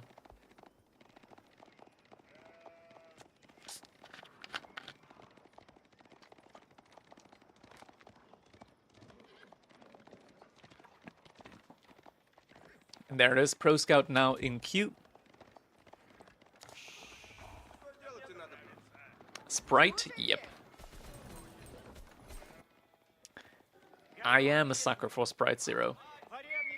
I hear like a lot of people, they think that, or not think, but to them, zero drinks, like 0 calorie sodas, taste weird or taste bad compared to the original. I'm lucky in the regard that that is not the case for me. They taste completely the same to me. When you're torching down a hut and it turns into a clay house right before it turns down, yeah. They taste terrible for me. That's really unfortunate, because, like, genuinely such a life hack to go for 0 calorie drinks.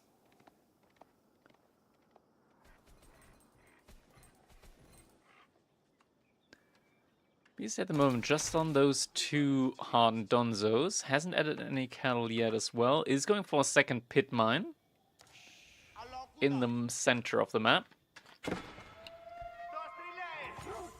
If I drink regular sugar cola, it tastes too sweet. I mean, I'm not a fan personally of cola in the first place. I don't like any variety of Coca-Cola. Like, all Coca-Cola types just taste too sweet for me. That, and also, like, in preschool, not preschool, the part before high school. Is that preschool? Not sure. Anyway, in school we had like a little showing there where we had like a diagram of how much sugar cubes are in a cola. So, because of that, I never drank Coca-Cola. Which is ironic considering that Fanta has like a similar amount of sugar into it compared to cola. But we didn't have it in the diagram, so I didn't know. Didn't care.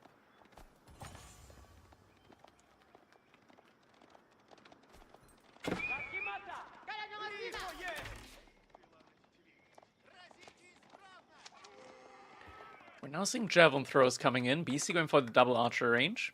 Knights alongside it though for Numudan.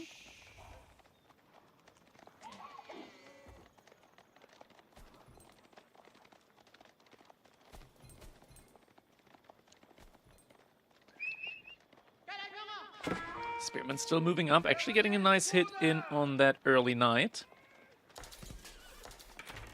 Yeah, looks like it's just going to be an archer and knight composition here. And no sofas at all from Beastie. Blacksmith now coming in as well. We're still getting the Donzo and Javelin Thrower composition. Now the first cattle ranch is getting put up. So BC will start getting a little bit of an economic advantage in as well, which he will need considering Numudan's already just gathering from the deer here the entire time. Alongside the wooden fortress, 20% bonus wood gathering. Means that Numudan is gonna have a lot of bonus economy here to spend on units.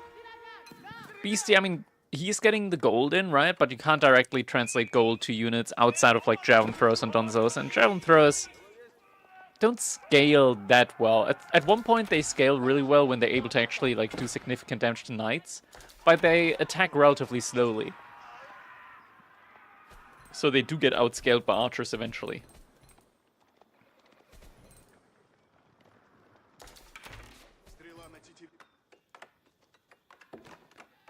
Yeah, it looks like BC is just heavily committing now into the cattle ranches. Only from a single mill though, he's already put up 4 of them. We're still on that triple hunting cabin opener from Numudan, so hasn't added in any more at this point in time. Yo, Falschgeld. Thank you, man. Appreciate the prime sub. Thank you, thank you. Dunce is getting taken down. More deer are going to be able to be brought back here now. And Numudan keeps moving forward.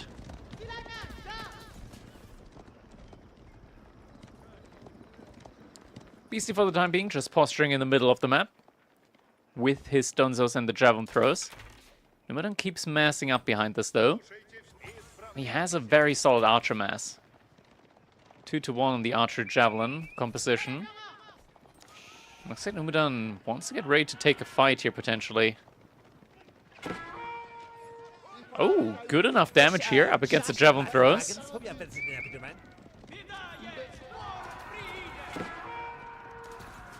Did the trade house get nerfed recently? Not recently, a while ago. The archers still keep on stepping forward. This is the issue though, the back and forth now is going to become quite difficult. Sniping one of the donzos though. Getting the occasional volley in against the javelin throws as well. Some good donzo snipes, but the archers do get caught out every now and then as well. BC behind this slowly but surely is adding in the cattle. Can you change team colors? I'm colorblind and cannot see who's who. Green, yellow. I guess it is now hard to see. My keyboard doesn't have the input key in order to change it to team colors. And I'm a genuine victim blamer when it comes to color blindness. I think that there are settings on your monitor to adjust that. So I kind of like always refuse to accommodate in that regard. I'm sorry. Fight is getting taken here. Knights are trying their best, but javelin throw is just not really getting taken down. A lot of the donzos do get taken down though.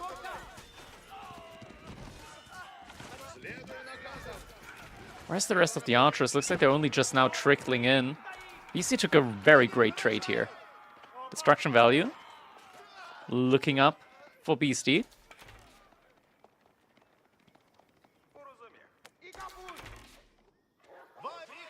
Oh, and he's actually... Okay, Numudan denying the deer move out.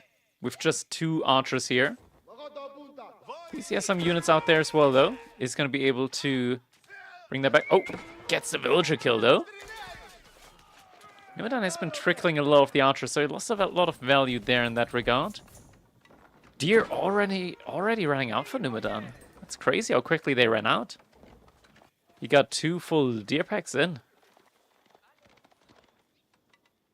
Yep, they're already out now at this point in time for him, so has to move out to the berries.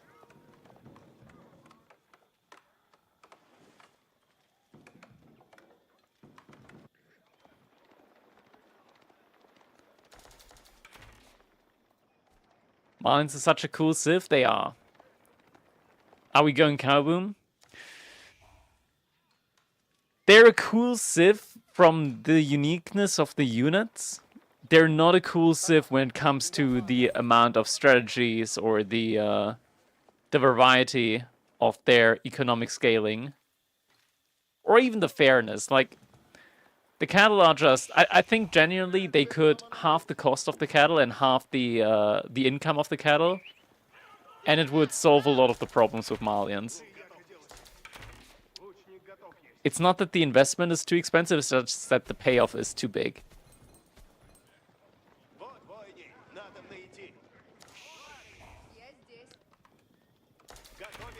Cheaper ranch as well? Of course, half everything. 50 wood ranch, 45 gold cattle. But in return, half the income there as well. Still have the same return on investment.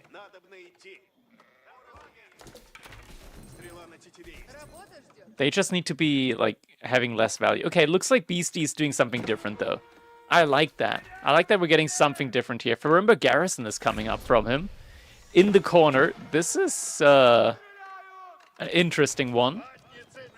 He must be feeling really in control if he's doing this play. Because behind this, the high trade house has been put up. Does it generate gold? You would think that it does with the way he positioned it. But that's the wrong landmark. That's the high trade house. Not the Farimba. And it's going to be Elite Manza Javelineers. Elite Manza Javelineers. Elite Manza Javelin... There we go. Oh, why do I say elite? No, it's enlist. We're getting the Manza Javelineers enlisted. Didn't they make it so that the Farimba garrison can, like, produce them quicker now? Something like that? Not sure. No? Okay.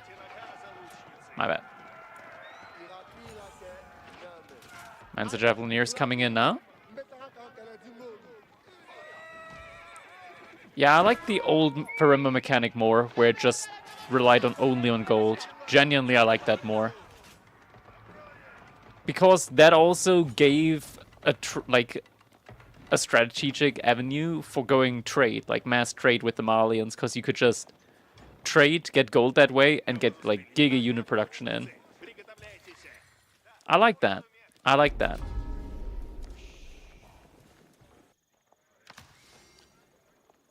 Alright, first Imam now out, signed to capture up the middle sacred side. Got the veteran archers.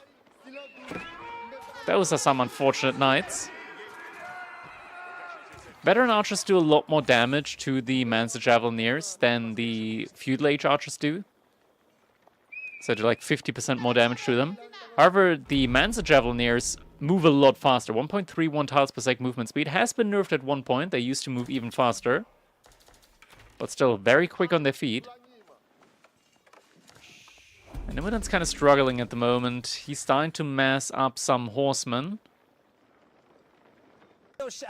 Relics are being brought back for Beastie at the moment as well. He's just posturing at the moment in front of Numudan's base.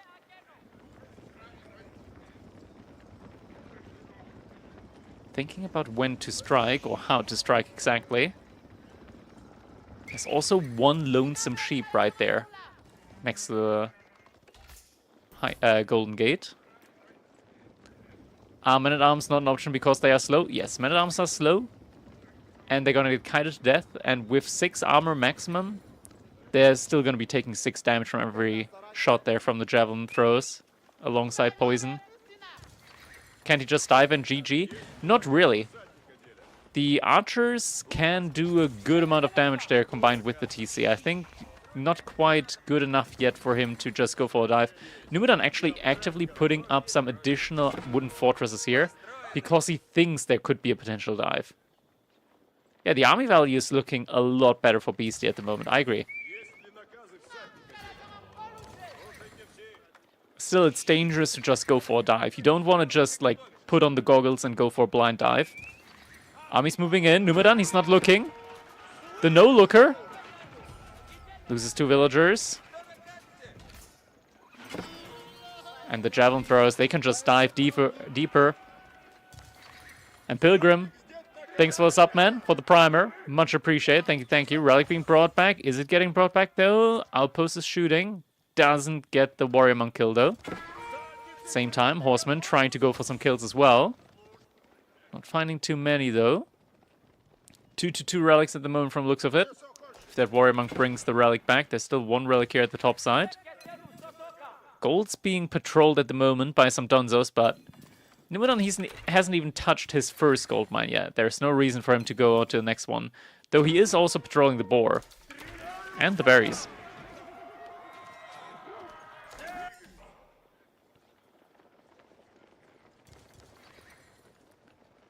BC just continue amassing more of these Mensa javelin throwers. And the thing with the Javelineer as well is that in this mass, they can effectively kite and one-shot the horsemen that Numudan has, like, really massed a lot of at the moment.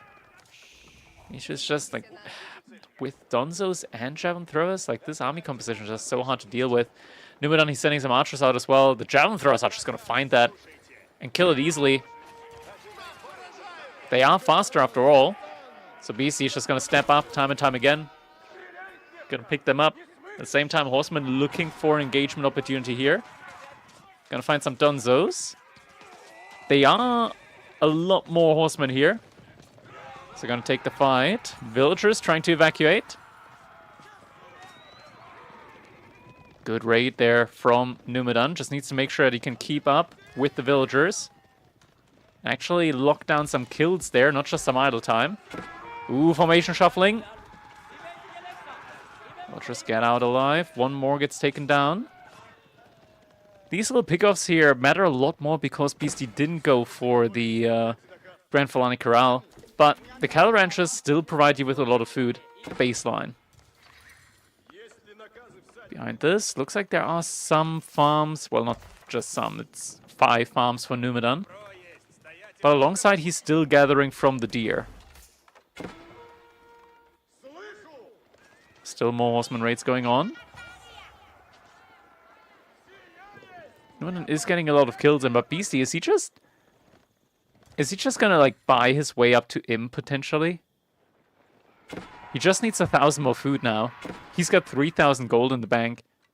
We could see the the Fortress of the Huntress? Huntress Fort? What was it again? Fort of the Huntress. Yep, there it is. Comes in, he bought the food that he needed. And is going to be able to lock down that center sacred site. Numudan looks like he knows that something's up. He's moving forward with all of his units. But the age up, it's going to be coming in time. Not enough time for Numudan to deny it. He's immediately going for the counterweight trebuchet now. Yeah, this age up is not to be denied, though. So he needs to fall back. 33 horsemen. Yeah, there's just no way for him to deny that. Looks like he's actually getting the 3rd relic in. But now all of these units here are stealthed up at the front side, so incredibly difficult for Numudan to really take any meaningful engagements or just having information. Like, these units could be standing right here, and Numudan wouldn't be able to notice. He could pull up with the trebuchet all the way to here, and the trebuchet would just get taken down by the stealthed up units. And BC, the stealthed up units. Look at that, it's lingering. Marching forward. He's just like, oh, what's going on over here? I can see, I'm looking at this, I'm still fully stealthed up. Just takes down a trebuchet. Boop. Okay, trebuchet stays alive. Donzos, by the way, still fully stealthed up. Just coming out of the hiding now when they throw their spear.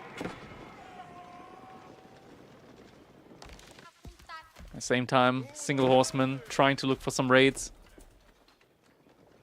Well, this is looking rough right now for Numudan. He's up to 4 trebuchets now already.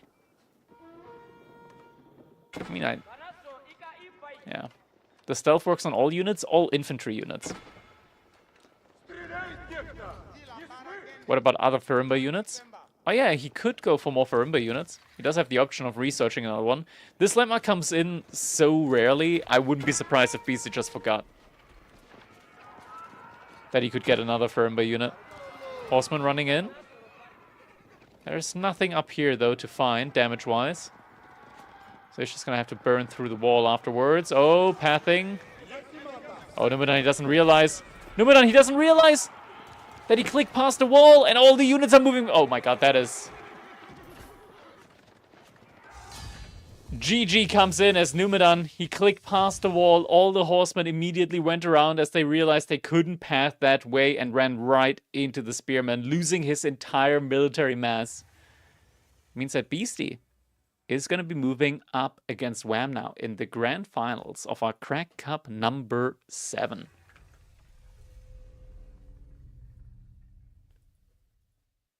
All right. Let's move over to that now.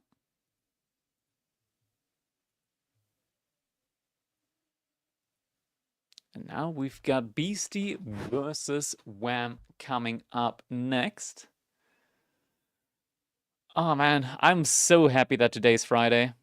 So happy that today's Friday. I'm gonna be sleeping like a log.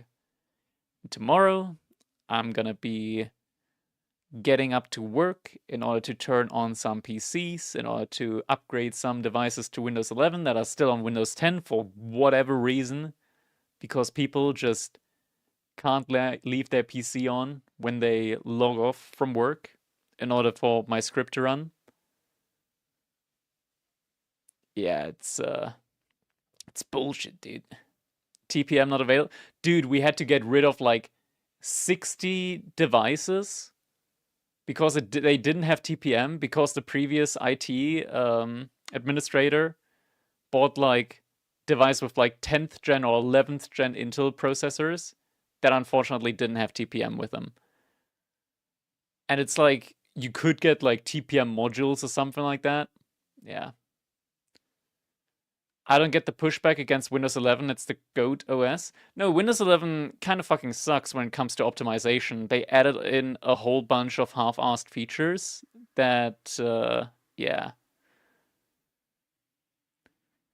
I like what they're doing now, or not what they're doing, but what they announced that they want to do. They want to work on the fundamentals, they want to make File Explorer faster, they want to finally like fix a whole lot of the underlying bugs and issues that Windows has. I'm keeping my Windows 10. Yeah, well, good luck in a year or two. Just run deep load from GitHub. Yeah, I mean, you do that obviously, but you don't do that in a corporate environment. You have some GPOs in a corporate environment, but you're not doing a full deep load of an operating system in corporate, because there's always going to be some service that a user will want to use that's going to rely on some form of metric that Microsoft wants to keep active.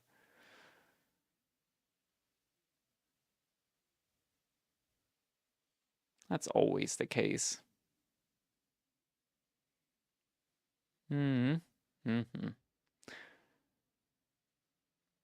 Final? Yeah, it is the final. Oh, okay, looks like the drafts are here now. All right, Civ draft.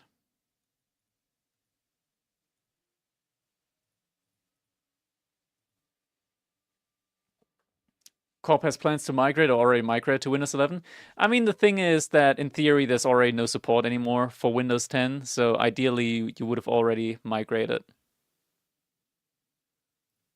But we have so many projects at the moment, it just wasn't possible. And then we had like some people being stubborn about switching to a new device. Yeah. Who needs support?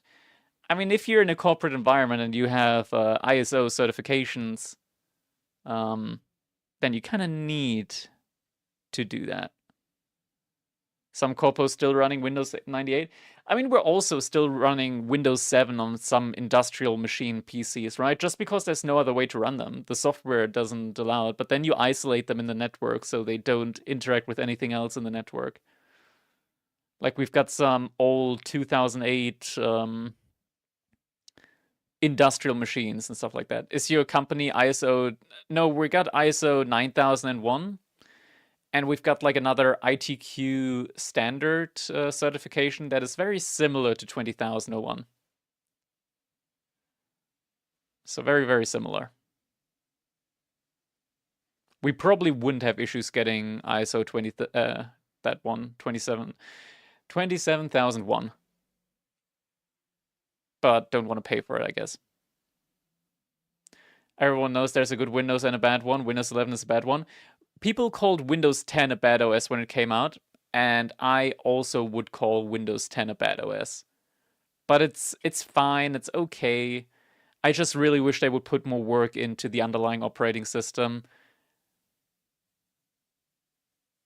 Like into actual feature, like get rid of all the AI stuff, have that like as add-ons or something like that, which they are like actively saying, okay, we should do that. They're going to be doing that. I wish for a corporate version. I don't. Instead of a corporate version, just fix the issues for everybody, right? Like File Explorer, for example, slow, very, very slow. Copying stuff, very slow. And just in general, search functions, indexing, very slow. Yeah. Can we go back to money and politics? This ain't it. To each their own, Kiljadi, to each their own. I like to talk about that kind of stuff as well. It's also politics in a certain sense. What I think about NIS2 doesn't apply to us. Doesn't apply to us. In theory, we do supply automotive with profiles, but doesn't apply to us. We're not a critical supplier. Typically, automotive spies are profiles from distributors, so they can mess around with the whole NIS2. We don't care about that. Hi. All right, did we have any major market movement? This was an interesting sell-off Friday. For sell-off Friday, we had a lot of pretty big positions today. AMD up 10% again after falling 20-ish%. It's still down 15% in the last 5 days. That hurt, man. That freaking hurt. 15%. Bitcoin melting? I mean, Bitcoin shouldn't be melting. Ethereum went up like 13% again today. Granted, it was looking very rough. Like this morning it was at like 1700. Now it's at 2050. What's Bitcoin at the moment? Is it above 16 again? 60 again? It is at 70. I mean, come on, it's almost 12.5% up again. Bitcoin is fine. Bitcoin is fine. Gonna ride it out. I mean, yeah.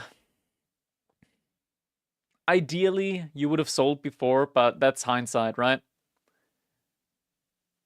Buy at the top, sell at the bottom. That's what investors want you to do. All right, first map is gonna be Bald Land.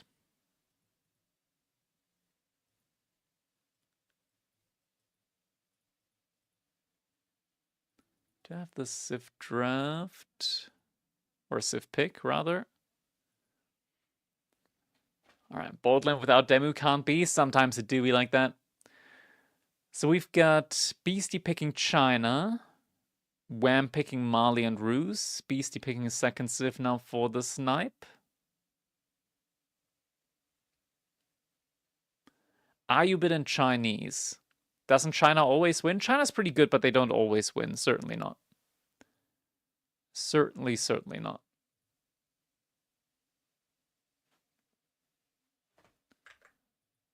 Alright, they're sniping now. They're taking their time. Really weighing their options. Alright, it's gonna be China up against Ruse. Okay, classic matchup. An old one. Old but gold.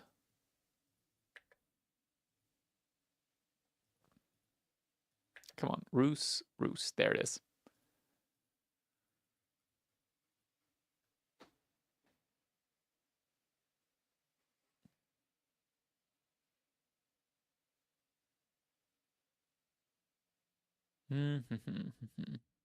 Oh yeah, I forgot. We want to do the 10 push-ups. Let's do that really quickly. 10 push-ups. There's the files? It is. And we're doing 10 push-ups very quickly. 1, 2.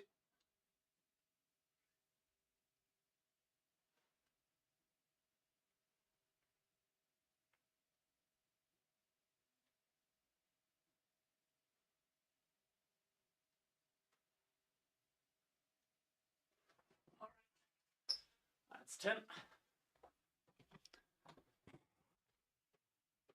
The cat's not impressed? He doesn't need to be impressed.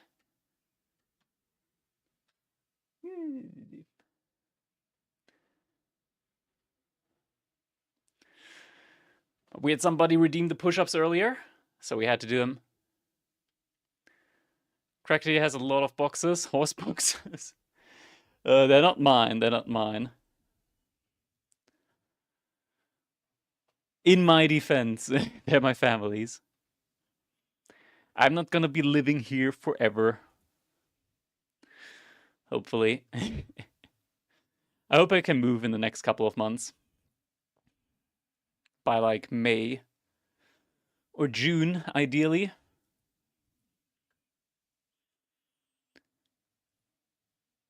Alright, we're moving in to our game number 1. Where do I live now? I live with my grandma at the moment. I'm taking care of her.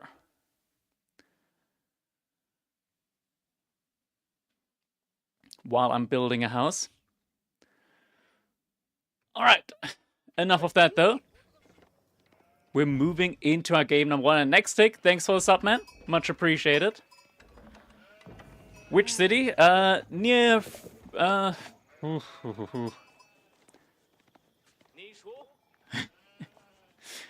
it's like nearby Frankfurt. Schafheim. It's a smaller city. Anyways, in the color yellow, we got Beastie playing as the Chinese. In the color purple, we got Wham playing as the Rus here on Bortland. Do you still support Die Linke, or did you realize that you were wrong? I don't actively support any political organization. I think all of them are kind of shit. But Die Linke does support my interest when it comes to taxation. At the moment, you can't trust a lot of the political parties anyways. Take Merz, for example. The day he got elected as chancellor, he went and broke every single promise that he made to the people that voted for him. Are these the finals? Yes, they are. These are the finals. So what's the game plan here? We've got one hunting cabin over here. Oh my god, Wham is moving all the way out there to place more hunting cabins. So is this the new Rus now that we're seeing? Where we're getting like triple hunting cabin openers here. That's a fun one, but I think he... Okay, he is replacing it. Okay, he's going a little bit further down, just for less of an overlap. That is an interesting one. Triple hunting cabin opener now. He did fully chop this initial tree down. Only on a single scout, though. Granted, you don't need that many scouts since, of course, most of the sheep do spawn close to your TC. Canadian cabin deep in the woods. Yeah, that's what it's looking like. I mean, this is a cozy, cozy spot right there. Almost 50 trees in there. Okay, which one? 30? 56? This one has even more? Nah, come on, Wham. That one's actually not that good, right? Like, surely he's not getting more than 35 from that one. Right? Surely. But it's insane that he's going for that. Okay, my guess, 30, 35. I'm guessing 35 from that one. He's getting 50 here, 56 here, but they're both encroaching onto this. So I'm guessing 35 trees. Scout being a little bit annoying over there. 32, I hear 32 in the chat.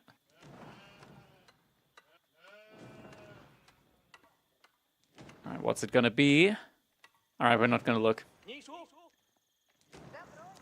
We're gonna be edging chat now, we're not gonna be looking. We're just gonna be observing this scout torching down the hunting cabin over here. Maybe we're gonna be looking.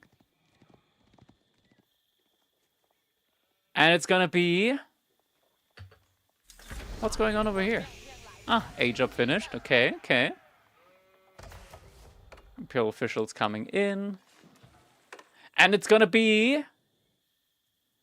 Okay, a Golden Gate about to finish there as well.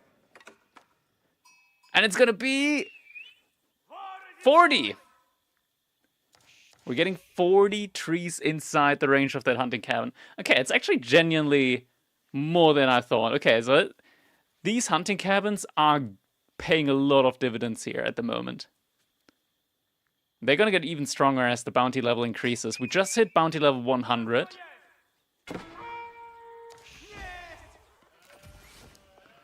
Tip was the closest without going over. Well, he gets nothing for it. Unfortunately. We don't do payoffs for betting on hunting cabin trees. But congratulations, Tip. So that's the plan at the moment for Beastie. He's gathering up a lot of wood. Doesn't look like Pro Scouts though, not enough gold coming in. Could be that he first wants to just make some units, like maybe drop a barracks, trying to deny a little bit from Wham's wood. Not wood, but like the deer. Looks like he's going for a stable opening instead. I mean, stable also makes a lot of sense. I like that, in theory, something that Wham could do here is just draw like a little palisade wall to keep this hunting cabin safe. But yeah, it looks like for a moment it's just going to be mass horsemen. So it gives him a lot of mobility as well. He could try and start torching down these hunting cabins. 25 gold, 28 gold, 31 gold. That's so much gold per minute that Wham's getting. He's able to afford both professional scouts and double broadaxe.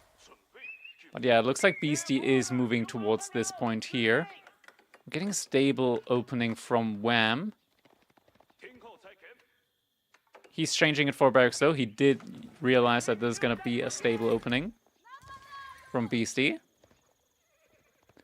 Like 2.5 vills? Yeah, he's getting a lot. And there it is. There's the little wall that I was looking for. But yeah, hunting cabin could get burned down now.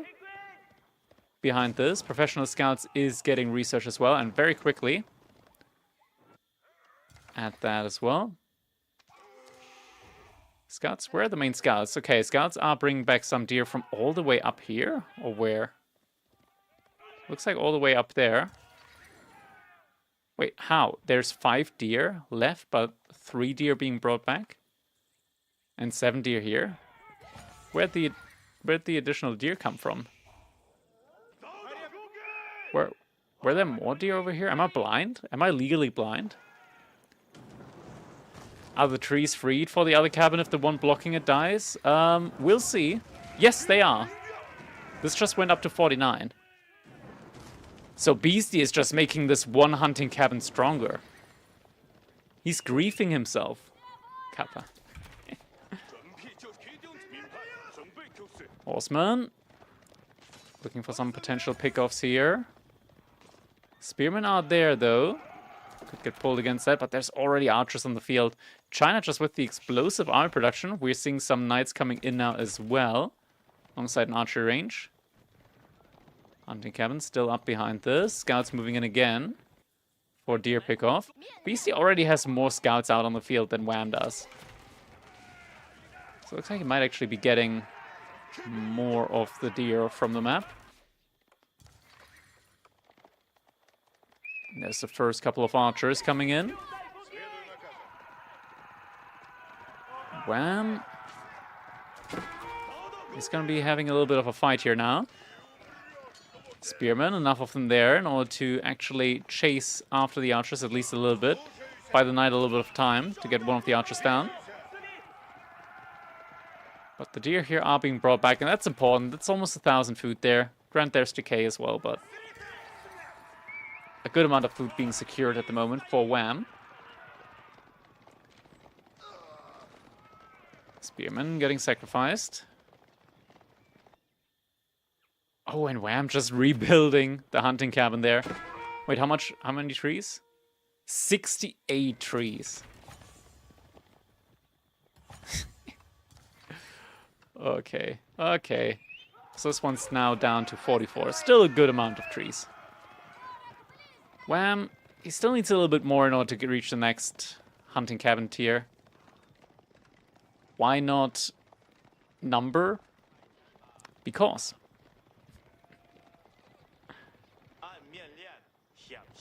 That's a lot of archers at the moment here from Beastie.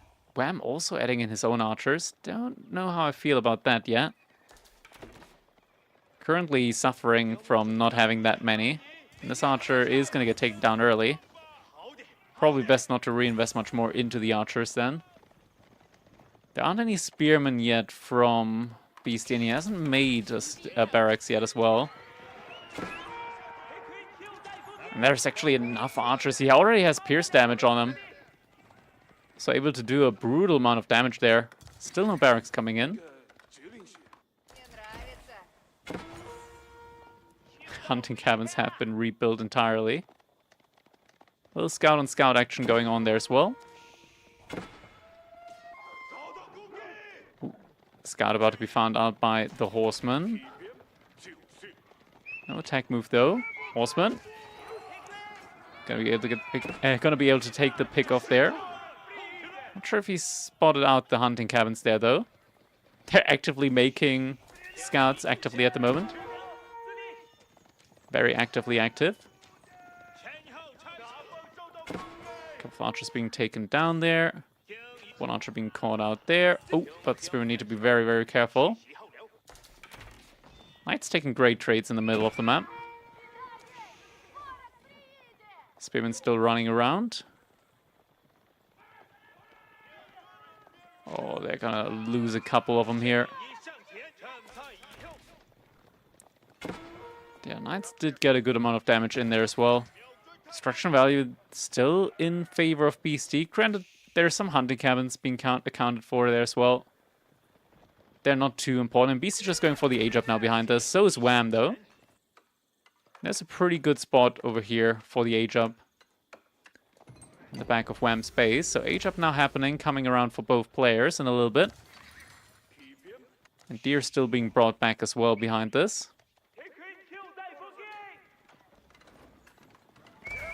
Wham is going to spot this age up now as well. A couple of the knights very low on health. Probably don't want to chase much further with them. There's still a very strong, or rather big amount of horsemen running around. Just needs to be respected. Now the high trade house is coming in as well, just as the age up finishes from Beastie. Veterancy coming in on the archers. There's still no barracks yet. So BC is just going to rely on archers and mass knights. I'd be guessing. Upgrades coming in. BC pro scouting to the TC. He should be pro scouting to the mill. Yeah, he is pro scouting to the mill. Or is he? Not sure.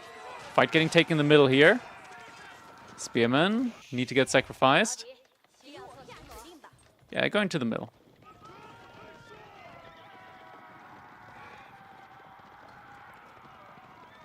High trade house just about to finish up now as well.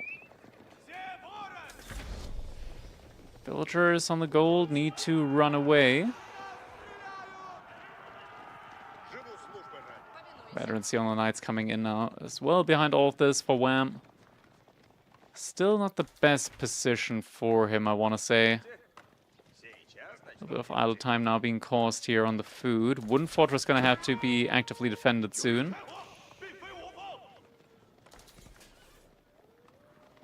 It looks like that's going to be the point where Beastie might want to push into now. Some Cav Archers also being massed into.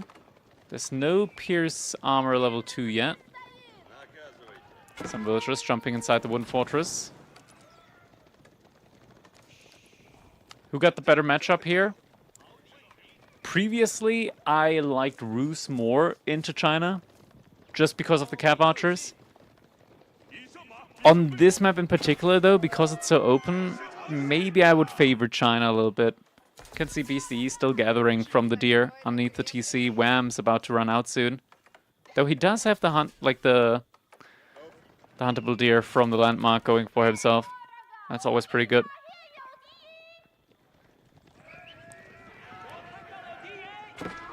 I'm just getting a decent, respectable amount of Cav Archers in behind this. Archers, focusing the Cav Archers. One knight did get taken down. Beastie very quickly massed up a good amount of knights as well. There's one monastery, so warrior monk should be coming out soon. Yeah, well, I'm struggling a little bit on the gold department. He's also lacking upgrades, plus 2 pierce armor and pierce damage. That is something that Beastie, at least pierce damage-wise, already has. And just causing idle time here at the moment from having these villagers walk back and forth on the gold. There's still the gold in the back, though, that Wham could be going for. Looks like the hunting cabins are now gonna get taken down though. Almost 40 gold per minute from this hunting cabin here. That's half a relic. Now, looks like we do have the monastery coming in. Double monk production. No supervision at the moment on the monastery.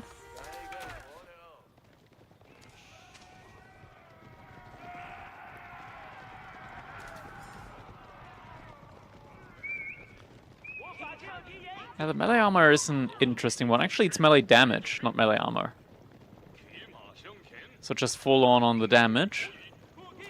Which makes sense. He's just playing this very aggressively.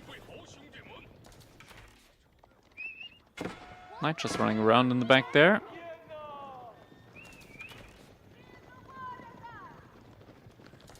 First warrior monk out and about.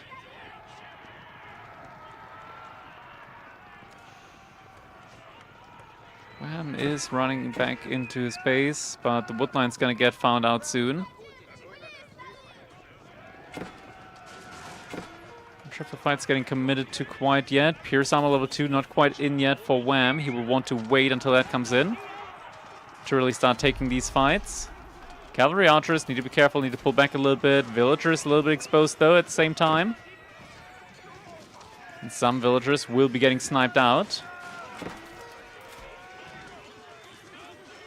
Woodline vills need to pull back more. I'm losing a couple of vills there. Cavalry archers also still being focused down. The knights are starting to push these knights back, but there's just more and more reinforcements coming in behind this. He's getting a decent surround here on the remaining knights. Villagers getting idled out though. The archers yet again just causing so much idle time. Now the knights are starting to chase after them. But with veterancy, these guys can still do a lot of damage before they finally get taken down. Yeah, you can tell now, Wham, he's lost a lot of villagers. Behind this, also relics being taken. Wham only being able to bring a single relic back so far. Beastie is now on the outer resources, so is moving on to berries.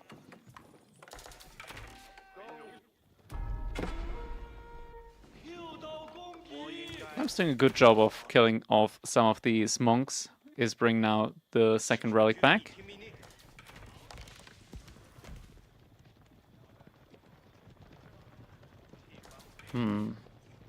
Alright, so...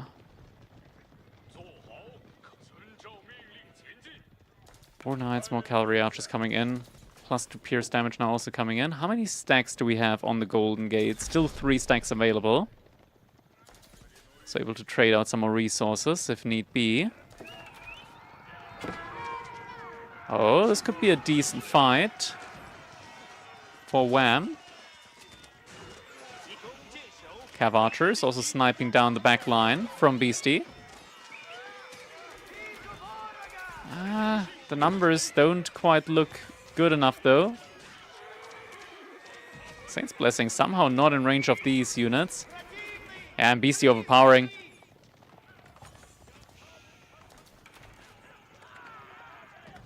Turn the game volume up slightly. We can turn it up a little bit. Now, double wall low inside of the base. Some knight raids coming in. But with the melee damage and no melee armor on the knights, the village is actually able to pick up a put up a fight there.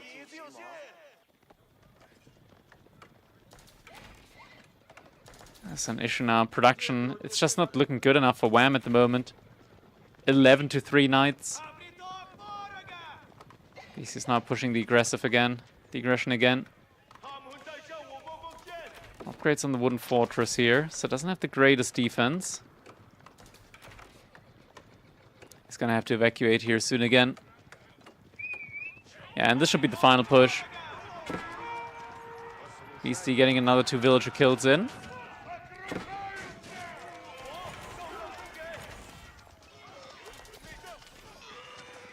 Archers picking off the cavalry archers.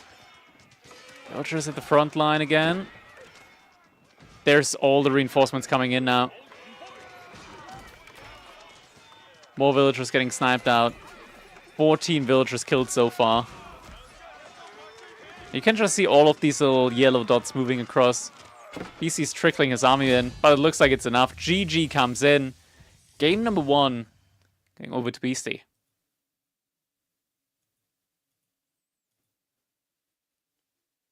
Alright, GG.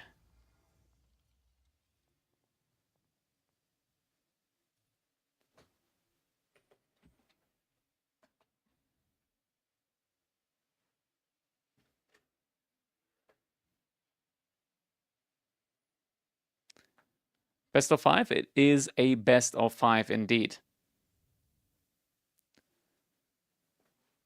That's a victory for the Chinese. Let's see the next draft. BC's picks are much better this time. It's a sniping system. But yeah, China's pretty good there.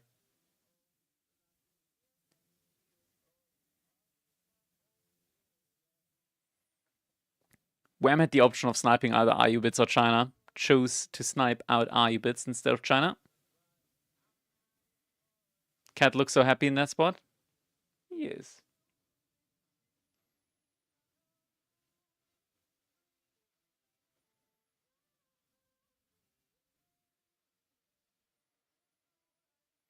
Alright, drafting's going on right now.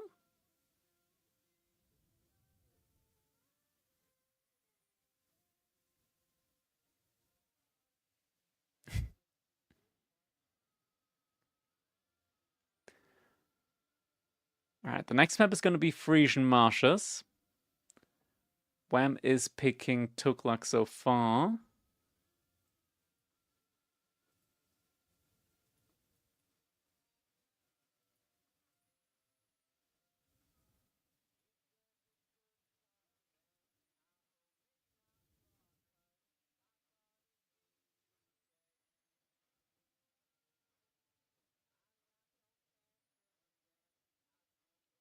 One-0. It is 1-0.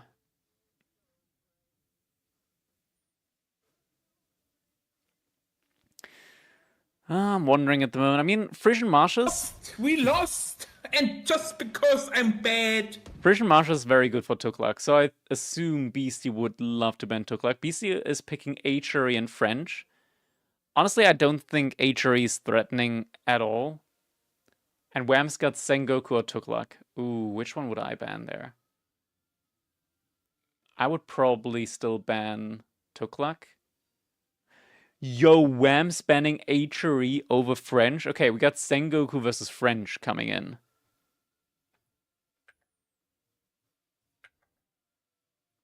Didn't expect that. I would personally not have banned Achery over French. I think Achery is not that good at the moment. I've already had a matchup like this today between Wham and B. But against Achery, so this is going to be a little bit different.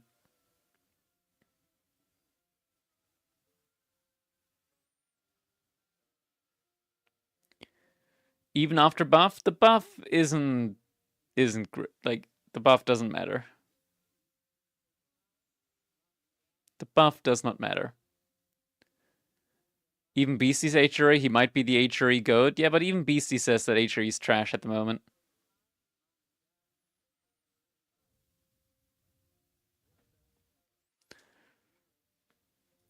They're just not that good. They're just too slow. Well, not necessarily slow, but like their fast military units just aren't that strong. You get better horsemen from other civilizations, even with, say, for example, even without the bonus economy. Get like Ghazi Raiders somewhere else, Yari Cavalry are better than Achery Horsemen. Even with the mine work, it still feels better with other civs. He just wants to practice against Beastie French. Yeah, Beastie's French is very strong. He's just very good with raiding and cavalry mobility, stretching the opponent's awareness thin. That's what he does very well.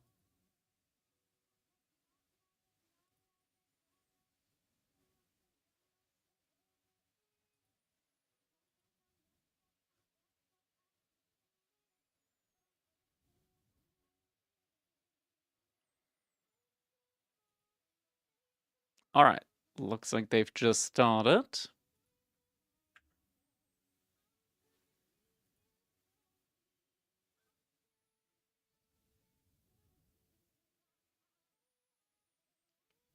I keep saying I don't want that song anymore. It just keeps playing it. Unbelievable. Do HRE Man-at-Arms beat Samurai? They do. Though it's kind of close.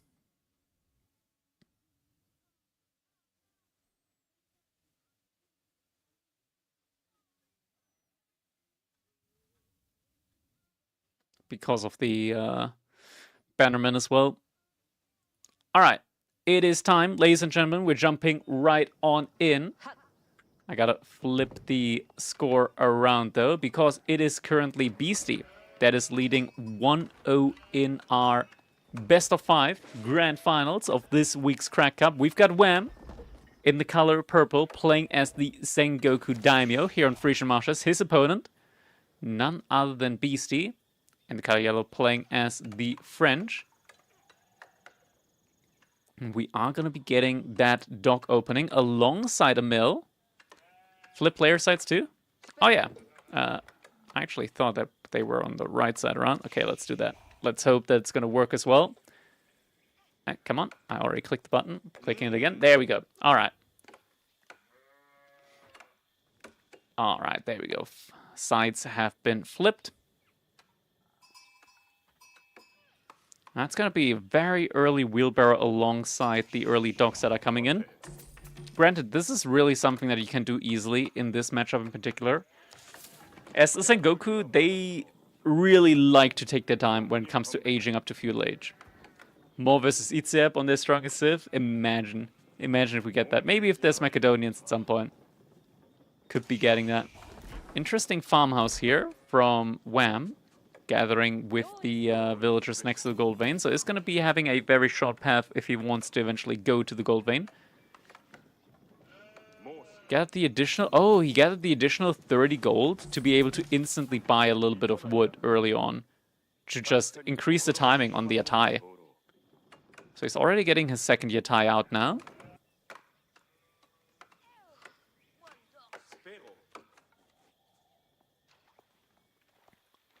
Beastie, second fishing ship coming in just a little bit. Gameplay-wise... I'm wondering, I mean, 4 sheep in the back? Yeah, sheep doesn't matter that much early on, but yeah, Beastie will find them. He'll get them, don't you worry about that. Thinking about the gameplay here early on, I mean, with food, of course, like knights, you can just mass up a ton of knights. I wonder if this is a matchup where Wham might actually want to go Ryokan. Or Ryokan, or however you pronounce it. Mainly because you will have a nice counter up against the chivalry from the French knights. So you're also going to be able to heal up your knights. But no, we're actually getting some Dark Age Spearmen in now from Wham.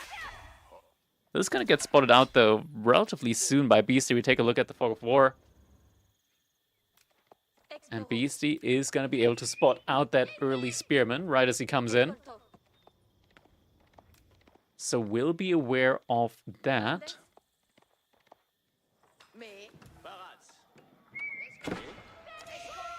Yeah, you can tell he's immediately moving a ton of villagers over to gold. Though it doesn't look like Wham is immediately going over to gold. Instead, he wants to be... Oh, he found the villager. Wham, he found the villager. Beastie even cancelled the dock. He wanted to go even deeper. Looks like the dock is going to go up, but the villager will die shortly after, so won't be able to replace any additional docks, and that is pretty big at this stage in the game. At the same time, Wham is moving out with a villager on his own side.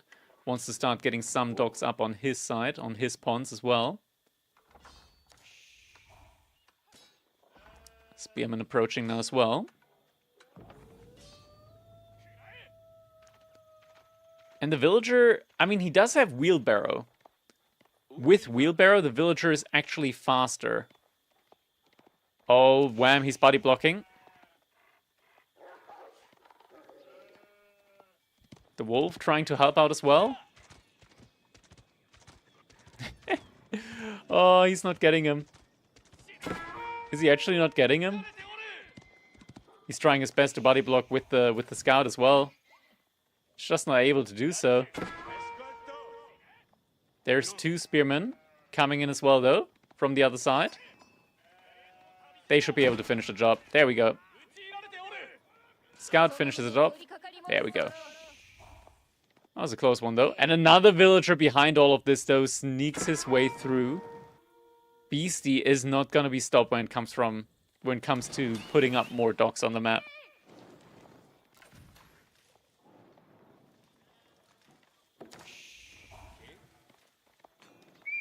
We're now up to a ton of spearmen. Beastie already has 300 gold in the bank. He's not able to age up yet, though.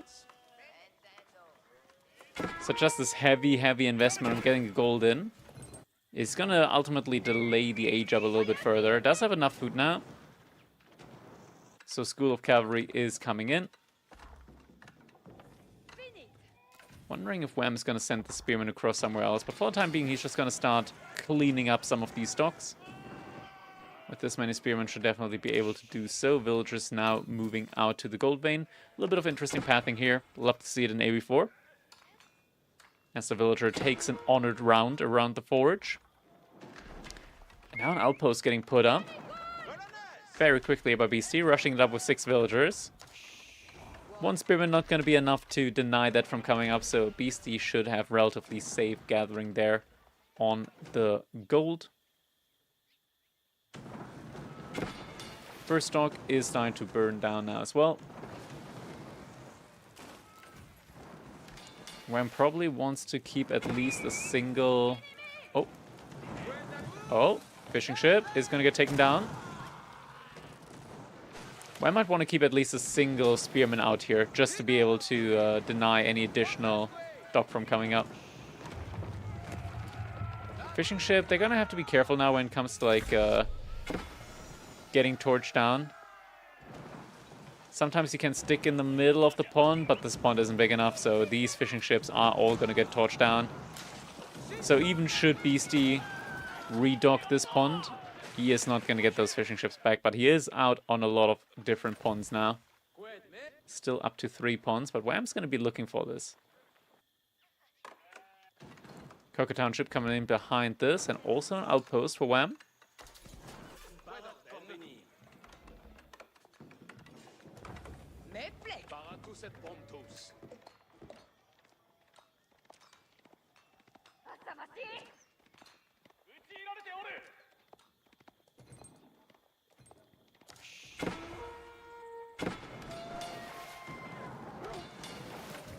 Docks are getting found out now by Wham. Some archers in queue for Beastie. An archer ship as well. Probably over here. Yep. Where he's already invested into some fishing ships. But Wham could be finding the other ponds as well. And the villager moved all the way to Wham's corner pond now. No archer ship on its way over here yet.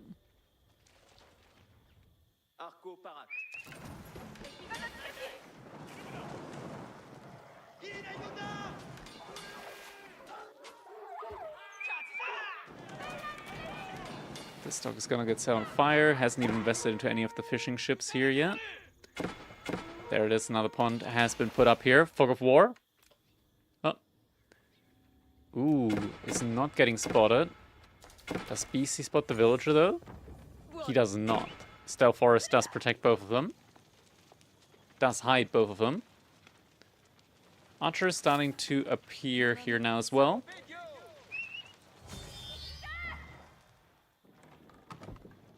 Looks like the first trader made its way back to the Mitsuri. So already 2 hot dog stands. Garrison inside the Mitsuri, so 10% bonus gather speed. Double broadaxe also being researched now. And villager getting spotted from Beastie. So Wham, he's gonna know, okay, something's probably up here. Also keeps his own villager safe behind this. But these workers, they're pretty quick. So I might not be able to get the kill eventually on that villager.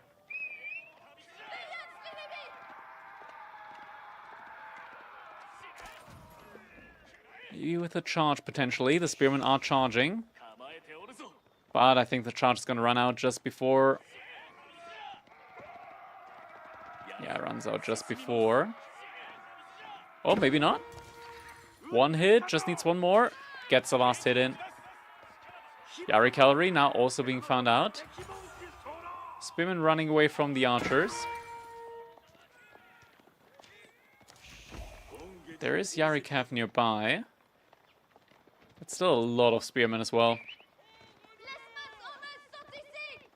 Wham could potentially turn this around with this many spearmen. There's more archers elsewhere as well. Yo, Pauser, thanks for the primer. Much appreciated. Thank you, thank you. Very much appreciated indeed. BC's just pumping out more and more units at the moment. Double archery range still producing non-stop from that school of cavalry. The dock here so far hasn't been denied, and there's a galley now as well to protect it. There's a lot of food income at the moment for both of these players. BC actually having a good bit more.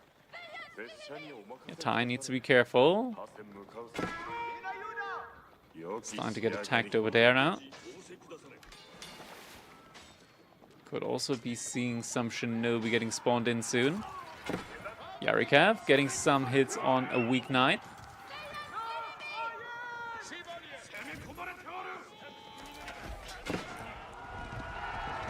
There's no way to heal them up though, so Wham has to be careful. The knights can get healed up, the Yari not so much. At least not without the Raikan. Oh, leaves one Yari behind, is gonna lose that one.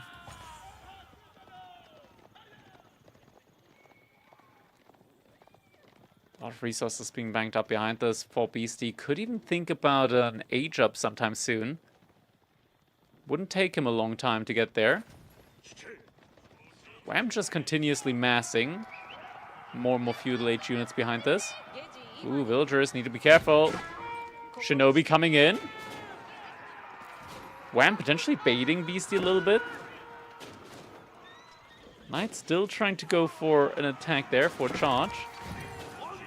Looks like he might get taken down though instead. Yeah, gets taken down. Now archer range is being added into, but the guild hall coming up now for Beastie. And Wham's gonna take some time in order to follow up with the zone age up. Beastie behind us still on 3 pawns. Wham similarly also on 3 pawns. And even though Beastie's French has that additional worker gather rate, looks like Wham is on an even economy count overall. This isn't looking bad at all for Wham at the moment. Just needs some time to get the age up in as well. Does have the Matsuri traders that are also going to be coming in. There should be another one spawning soon-ish, I want to say. Oh yeah, Wham's actually on even more pawns. That's why he's been able to keep up in the economy department.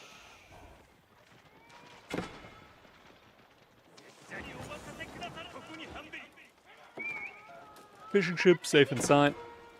At the same time, Yari Cavalry looking for some potential damage avenues.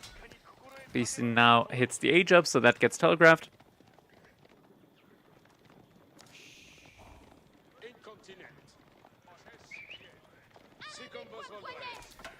Yari Cav needs to be careful. Can't take any direct engagements against the knights yet. Sake Brewery now also coming in. Ooh, wait. No, don't put it like that. You're not gonna spawn all the fields. No, Wham, you can't put it there. You're only gonna get like 3 of the fields. That's really bad. That is really bad. Oh man. Okay. He's not gonna get a lot of value out of this Sake Brewery. Is he even gonna get 3? Is he gonna spawn the 3? The Koji mats? That's a rough one.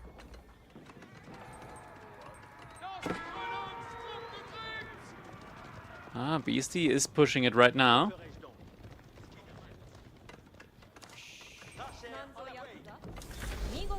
He's only getting 3 Koji mats in. Yeah, potentially a 4th one, but that's not looking too hot for him at the moment.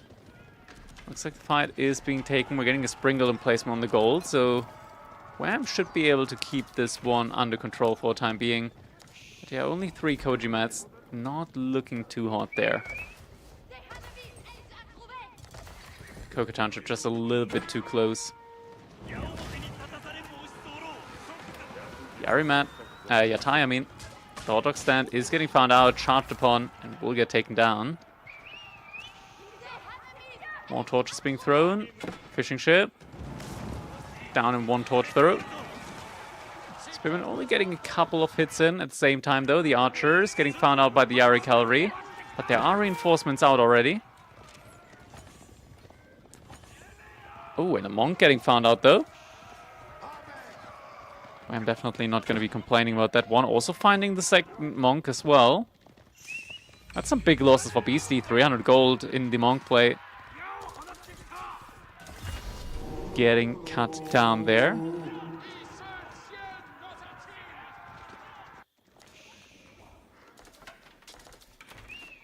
That is a very quick keep, though, from Beastie.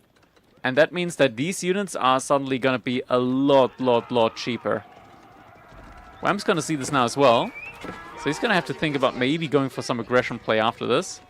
As this is a lot of resources that BC just invested into getting that keep up. And if Wham doesn't do damage now, then BC is going to get all of these resources back from the cheaper cost of making units. So keep gets finished up. Knights now suddenly costing less than a sofa. Which is kind of crazy.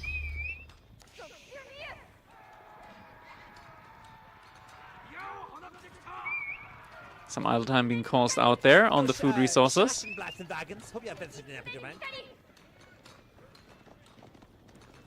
Yumi Archer's getting upgraded now as well. Outpost not coming up in time.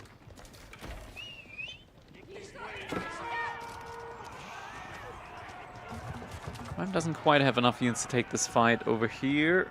Pavisa getting deployed, will get cancelled out. Just a couple of horsemen distracting the knights. BC splitting them up. And this fight, yeah, probably shouldn't get taken quite yet. Though Shinobi are on their way as well. Looks like Wham will take the fight now. Grenades being thrown out.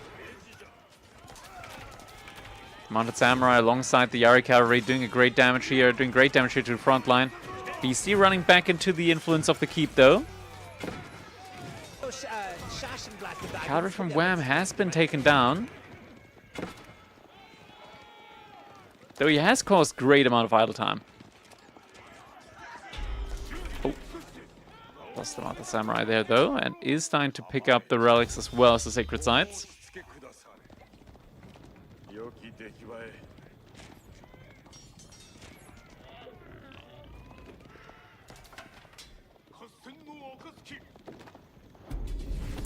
And this Beastie still messing up more of the Arbaletry and also getting his second TC in now. Very good timing on that. Behind the Guild Hall still starting to print that food, or continuously printing that food.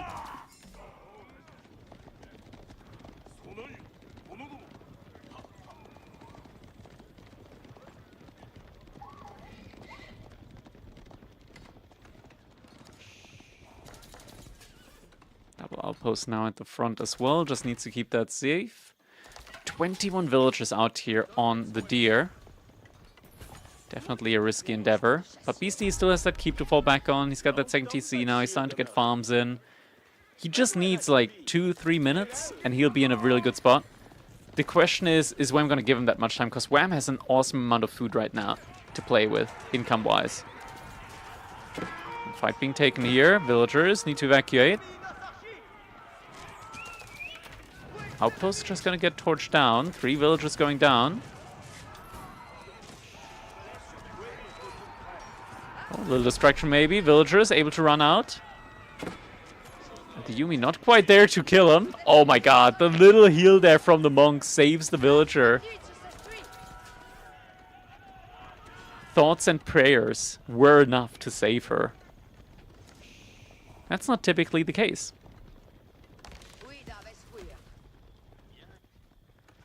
Walt's coming in. Ooh, but Wham just in time with the Night Raid.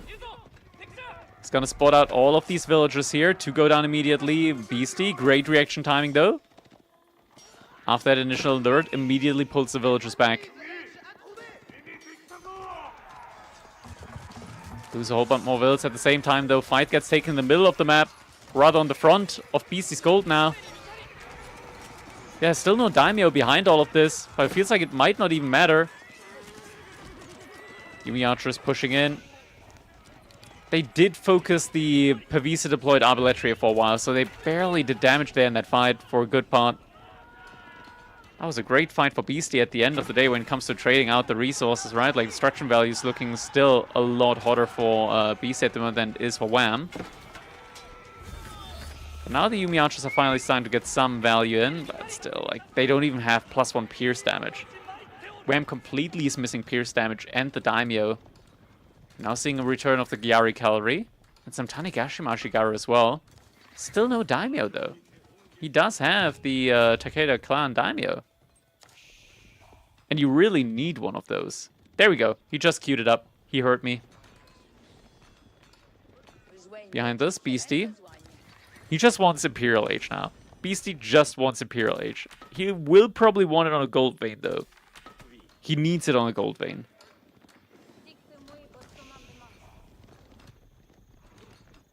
So he somehow needs to gain control over a gold vein.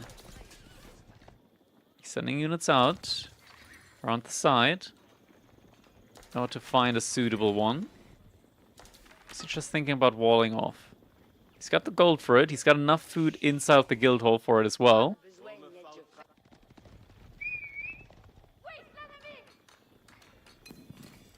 The villagers here will be moving out soon to place the Red Palace somewhere along the way there. Now, villagers, where are they going to move out to? Moving up? Oh? Is he trying to just decap the sacred side with the Red Palace, potentially? It looks like it. Outpost does reveal this, though. And Wham, is he gonna go for it? He hasn't realized it yet. Looks like he realized it just now, but there's so many villagers. 29 villagers working on that Red Palace. The Yumi Archers getting closer. Some villagers are gonna get taken down there. In the end, Red Palace is gonna be coming up now from Beastie. With that, it's gonna be a lot tougher for Wham to keep the Sacred Side victory condition going. He's getting close to his own age up though. And with that, potentially Castle of the Crows close by. Just in order to make sure that this landmark isn't, or rather this Sacred Site isn't getting taken down. But yeah, this is the thing. The Red Palace hasn't secured any gold for Beastie. He is now on stone, so he will want to get stone in order to get another keep in to secure the Sacred Site. Not the Sacred Site, but some gold. Double Siege Workshop coming in. And here's the kicker. The Castle of the Crows actually buffs up your siege, your nearby siege. Acts as a castle, reduce the cost of constructing castles by 33%. Siege units nearby any castle gain plus 10% damage and plus 1 tiles of range. That's actually pretty big on bombards. But it's not what we're getting. We're getting the Sword Hunt statue in again. I always forget what this does. It like affects levies and levies and reduces the cost of daimyo. Leviosa.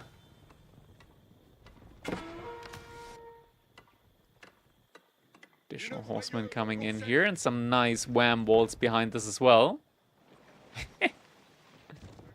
A nice line. And Wham, even behind the age up, already having so many resources for more mounted samurai. Oh. Wham, he does spot this out. The keep is coming in. All the units moving over there now.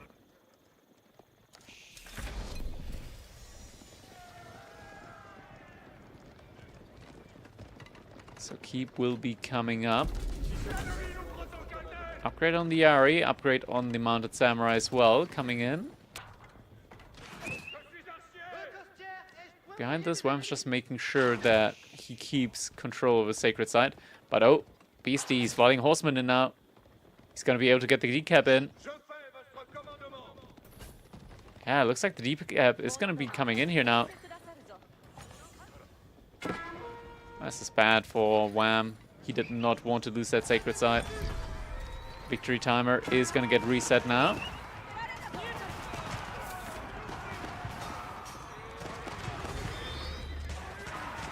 Some villagers do get taken down over here. The walls really do help out a lot. Beastie out on up on the gold now. Is finally going to be able to afford some upgrades on his units. Just mass horsemen for the time being. 1500 food per minute. Wham also is getting a decent amount of food. Do we have a second Matsuri yet? There's no second Matsuri in at all. Typically you want to have at least a second Matsuri to be able to, like, eventually, right? Like, this one's already providing 30% bonus gather speed. But after that, you want to have another one, just to keep the cards from coming in. Keep coming up in the middle here now. This is dangerous of a spot, though. Keep needs to be cancelled. At the same time, Wham moving up here now. Gonna take down the keep from Beastie. Finds the villagers behind it. Villagers jumping inside of that keep now as well. Doesn't commit to torching it down, though. Needs to reconvene with the range backline. Able to do so with the looks of it, like the looks of it. Yeah, looking good. With the daimyo, the attack speed's looking better as well.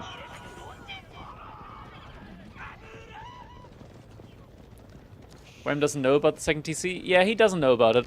He can only assume. But he lost his win condition on the sacred side, and it's not the biggest difference in the economy count overall. I'm not sure if he even assumes it, though.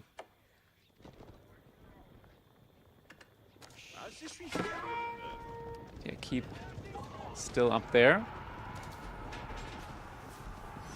Arballetry is still not elite behind this. Royal Bloodlines is on the way, though. It's quite annoying for the pathing here for Wham. Can't quite defend this too well. Did BC go Guildhall? He did, and there's already 1200 gold in it again. The Aricaf should be able to... Dude, how do they have 40 more HP than Horsemen? That's actually crazy. 20 plus an additional plus 20, like they are tanky, proper tanky. Shigara running through. This is gonna be a little bit tough now for Wham. BC broke through the wall very quickly. Wham wants to put pressure on the gold again. Shinobi have come in as well. Yarikav still chasing. Also researching biology behind this. There's barely any blacksmith upgrades, melee-wise at least, for Wham. Double bombard now, though, firing at the keep. So might be able to shut down the gold income soon again. And again, there's another army coming in. This is a fight that Wham could take, so it's a fight that he needs to take for sure. You see, though, he's just going to be going for the bombards. Trying to make sure that the keep stays alive. Which it looks like it will, although bombard's quite low. He's sending the crossbows in to take the bombard down. Loses the entire crossbow mass, though. BC just lost the entire army. He did a little bit of damage in the back of Wham, though. Good amount of damage has been done. But losing the entire army for that? The keep still hasn't been repaired. BC doesn't have the stone to fully repair it. So now is the moment in time where Wham could, in theory, torch down. Repairs coming in now. Ooh, Wham's not going in for it immediately. There's not another bombard coming in yet. This wall segment here hasn't been repaired, and Beastie is not one to give the opponent any time, so he's sending up another troop now of horsemen to go for the raid. Repairs come in. Villagers just a little bit idle. The score's on the screen. Yeah, the wall did not get repaired in time. Torch damage coming in now onto the keep. Raids coming in yet again. A bit of an uncomfortable situation over here for Wham, but he is able to take the keep down. Might be able to take down some of the villagers next. Second Matsuri is up here.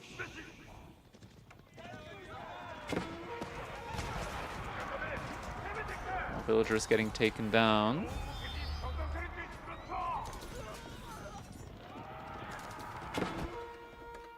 This farming operation here so far has not been detected yet, but could be detected soon by those horseman raids. Shinobi coming in again. Slowing down the horsemen a good bit. A very great anti-raiding tool. And all of this, though, Wham is still behind compared to Beastie in the economy department. But Beastie doesn't have gold access at the moment. It's like the one thing keeping Wham in this. Granted, though, even that doesn't have all the upgrades. And now this gets found out as well. And the next wave of horsemen. Beastie, every 2 minutes he's got enough for 30 horsemen, so he just sends them out. Goes for the raids. Goes for the distractions. Well, he needs to rebuild this wall as a stone wall, but that is just so costly. You need like 1,000 stone in order to wall the entire map there, maybe more.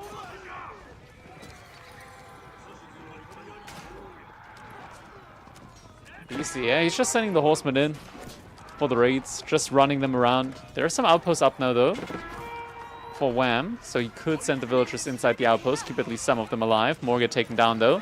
Fight gets taken up over here. Let's mass Yari, though.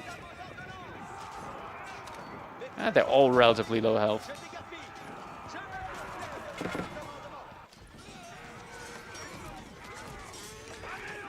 Now down to just about 70 villagers. Wall has been denied there. We still see that corpse of the villager there.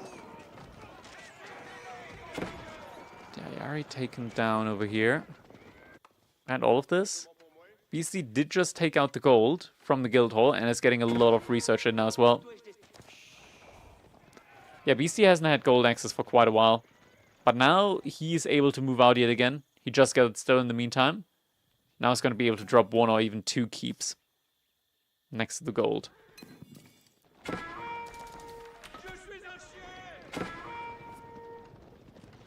I'm still on the aggression, though.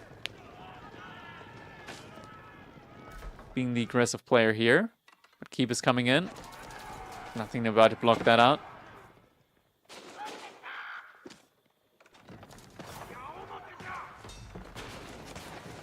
There's the first Stonewall segment.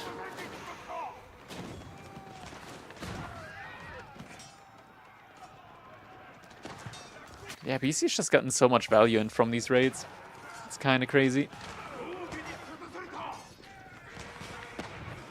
And the gunsmith, I mean, they're very slow. Look at that, 2.5 second attack speed. Like, you really need a daimyo. It goes from 2.5 down to 1.8. That's a night and day difference. And these raids are just so hard to deal with. He still doesn't have blacksmith upgrades.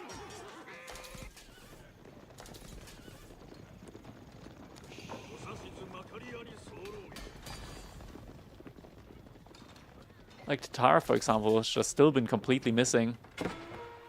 Wall is getting rebuilt over here. Second TC has come up for Wham behind us as well. He's still down like almost 60 villagers though. And more keeps are getting put up now.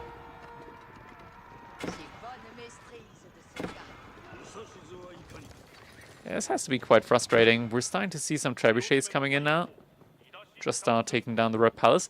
Something that still like bothers me a lot with Red Palace is that even when you take the landmark down, the emplacements don't disappear. Like most other landmarks that give you a bonus in AV4 the bonus disappears when the landmark disappears or gets destroyed. Not with the Red Palace. The TC and all other keeps still have the obelisk emplacement on it, even after Red Palace gets taken down. Osman, are they actually just going to get the kill? Oh my god. Just taking down the trap like that.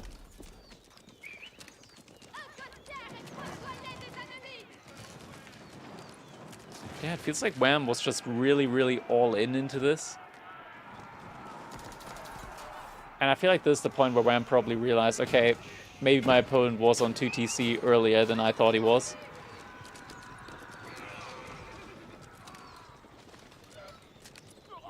Because at this point, Wham is no longer in control. Some grenades being thrown out there. Stonewall is being extended. Still takes quite a long time. And the raids are now shifting to another direction.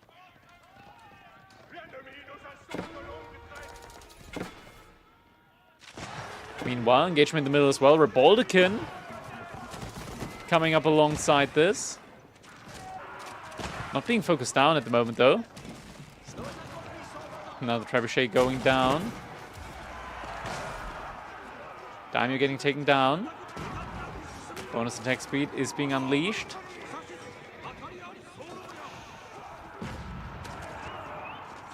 Oh, Eunice jumping inside the Red Palace, though.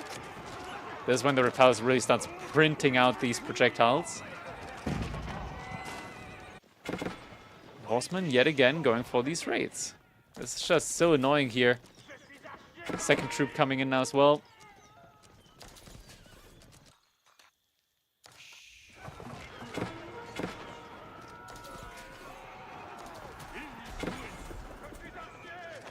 Yeah, and Wham right now, he's just being forced into reacting the entire time. He's not able to really put any pressure on Beastie at all. This is like one of the main issues as well, I think, with Red Palace. Because with Red Palace, Beastie doesn't need any walls or anything like that. Because his TC shoots 40 damage projectile, RTC shoots, Keep also shoots an additional projectile. And the Red Palace emplacement does like more damage than a Bombard emplacement. It's kind of crazy how much damage these things can do. Trebuchet is firing yet again onto the Red Palace. I'm still lacking in the economy department. Horseman once again going for the snipe. One gets taken down, the other gets taken down in time as well. But now the backline starting to kill the front line here from Wham. This is going to be good enough. More raids going on behind all of this inside of the base from Wham as well. Back down to 69 villagers. Not so nice for Wham. Now double cannon. Able to snipe down the Bombard. The trebuchets, most likely. Yep, just like that.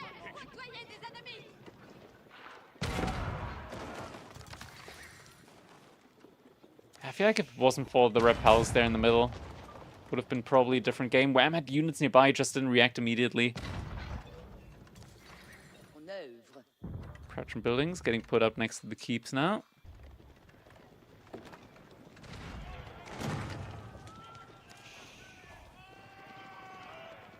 This watch just so good with how much fervor Beastie went for these raids and just always making sure that Wham needs to pull his army back. Only somewhat drawn. Is this a best of 3 or best of 5? It's a best of 5.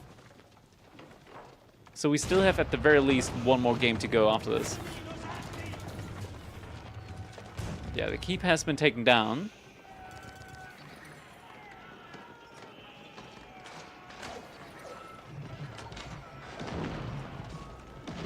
Trebuchet is just firing at the main army. But now the cannons can also take down the stone walls. And B's just in full control now. Like, this is the gold optimized army composition for French in the late game. Just get the horsemen up to elite, plus 63L. They're looking strong. And then just mass elite arbaletier. With all the unique upgrades on them, they do a ton of damage. The Yari cavalry are still interesting though, plus 75 HP. Like, they are actually very strong against the elite horsemen. Not just because of their bonus against other cavalry, but also because of the bonus movement speed that they get from the Takeda Daimyo. So they're a very, very strong anti-raiding unit. Being able to catch up to the horsemen and kill them effectively as well. Wonder if 133 villagers are too much. At the moment, it's not the case.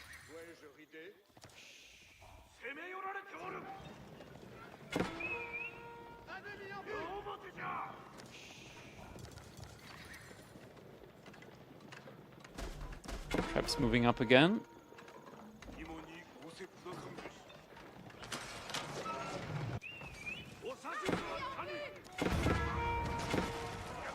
Outpost getting taken down. Massive arballetry. They also have the bonus attack speed, 1.77 attack speed. There's no daimyo here now. So the gunsmiths attack very slowly. 2.5 second attack speed.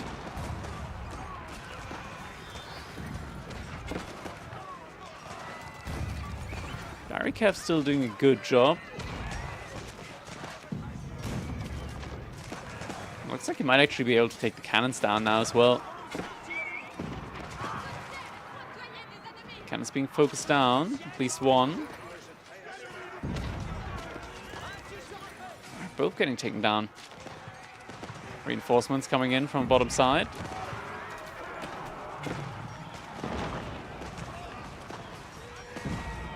You just gotta believe in Wham, surely.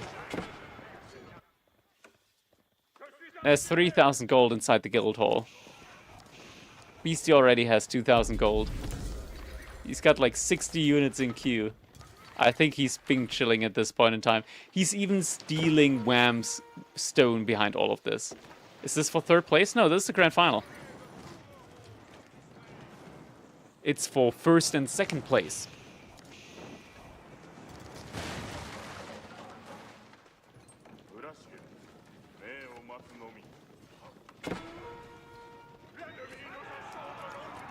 Raid number 37. Did Marine not play in the tourney correctly? So far he hasn't.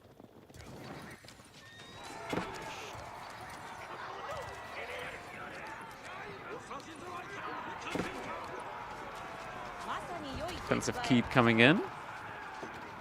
He doesn't want to lose his ATR so shortly before Red Bull. Best of one can be brutal. Granted, it's a C-tier tournament, and best of ones have very little ATR implications. Rams coming in now. Is he making rams from Siege Workshops, or is he actively... Yeah, he's making them from Siege Workshops. I thought for a second he might be making them with the arballetry. What is ATR? It's Age of Empires tournament rating.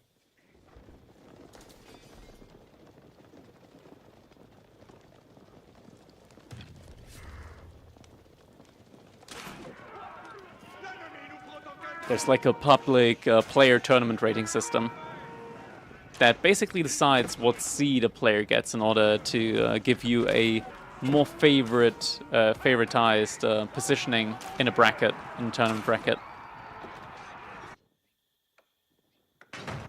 Alright, Ram's starting to go for some attacks on the wall there now. It's a pretty big mass of the Yari cavalry, but Wham can barely keep himself above 140 population.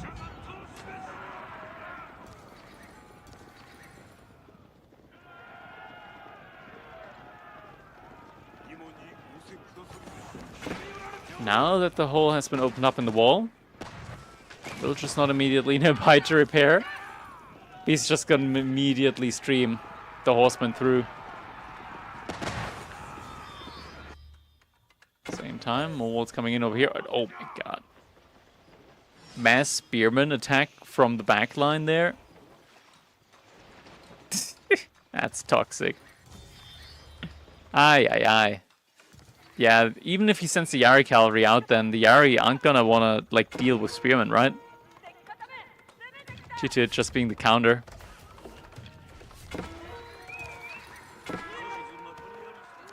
Raids coming in on all sides now.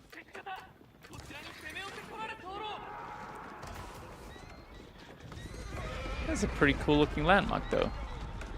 Why is just the vest golden? that is some Kanye level stuff right there. Or, as he goes by now, Yi.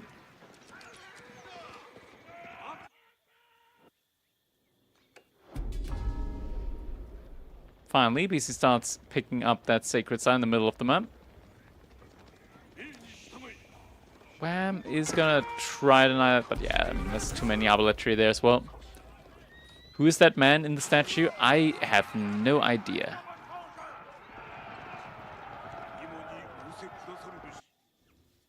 Like, how are you gonna raid this effectively?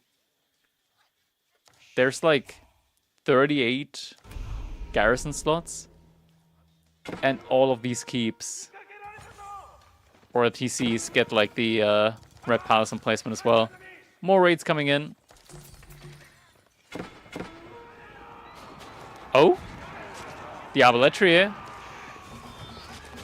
kind of stuck in an interesting position there. Hilfe, Hilfe, Stiefbruder. I'm stuck between the walls.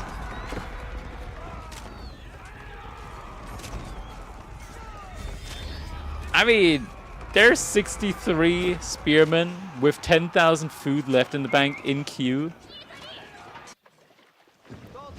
Oh my god. Oh my god. Beastie, don't do it to him. Don't do it to him, man.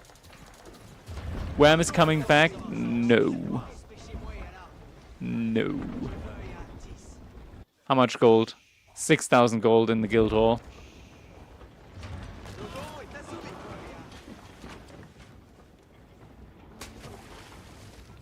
And BC is just about to drop a keep here, I swear. Oh no. Yeah, there it is.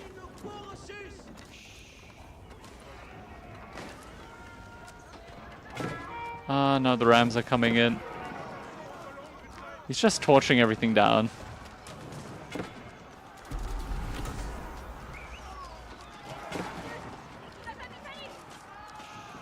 Couple of Yari. Now try to take some of the rams down. But you have to face off against the spearman now. As the keep will go up, and it looks like it is gonna go up.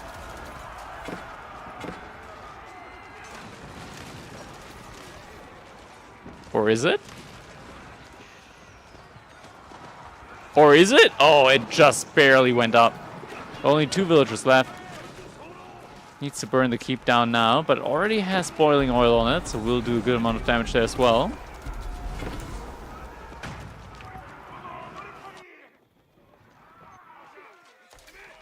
More situations all over the map. Only 2 villagers, not going to be enough to go for the counter repair. But spearmen now, spear numbers. Makes destroying this still very difficult for Wham. Income's a little bit disrupted. Yeah, does manage to take the keep down.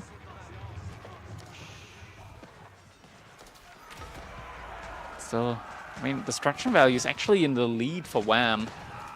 It's back up to 100 villagers. And I think the gold has just been redeemed from the guild hall. So yeah, BC just got a lot of gold in. And now he's going mass hand cannoneers. Alright. 32 hand cannoneers, mass Rebolticans. At the same time, Wham also going for mass hand cannoneers. But his hand cannoneers are a lot weaker than Tanegashima Ashigaru.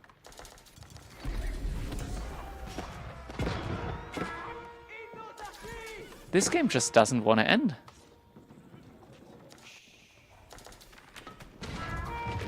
Cannons opening up a gap again.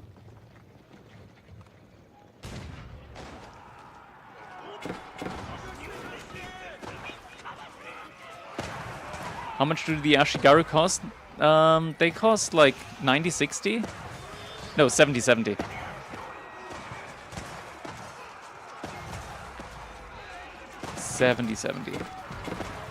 Hand cannoneers from HR, not from HRE, but from the French are also not that expensive though. 90-90, but they have way better stats. Way better stats than the Ashigaru. 15 more health and like double the damage baseline, but no bonus against heavy. Granted, horsemen aren't heavy, so that doesn't play too much of a role.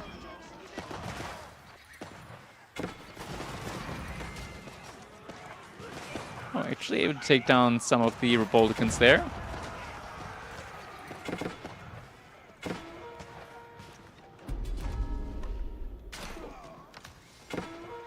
Oh, this time around. Nope. The sacred site has been decapped there. So just these small, tiny raids every now and then, here and there. Units being rallied back over here.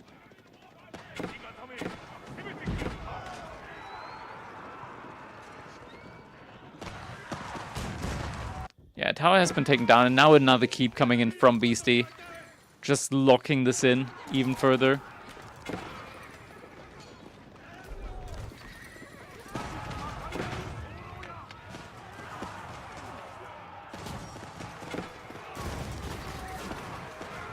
Republicans firing off there as well. Double Republicans. Massive hand cannoneers. Shinobi trying their best there as well. Looks like the Republicans are getting sniped out, but the front line is starting to fall apart from Wham. Cannons also focusing down the Ashigaru. There is a daimyo here at the front line. Just doesn't look like it's going to be enough. 21 hand cannoneers.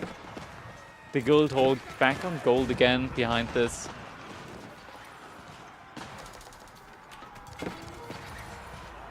Just starting to gather up more and more. Wham isn't giving up though.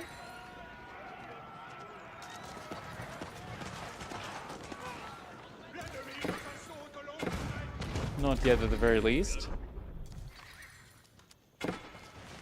Beastie's just vacuuming the map off of stone. And how forward... How does this man still have stone? I swear, he's just been making non-stop keeps all game. That's another keep here. Keep there. Keep there. Keep here. Now a keep there. There was a keep here. More raids coming in. Well, I'm somehow still able to be close to 200 out of 200 population. But just a resource bank for Beastie. He's able to keep this coming. And the keep will go up and cement his position inside of Wham's base. Actually lose one of the cannons though.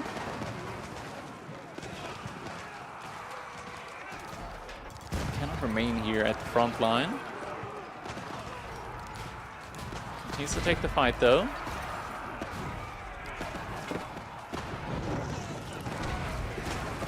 The Arikav actually pushing forward. BC did get rid of some of his own villagers. And the Arikav actually performing admirably here at the front line. Wait, are Yari broken? The Baldekin coming in. Wham's running out of food to reinforce this though.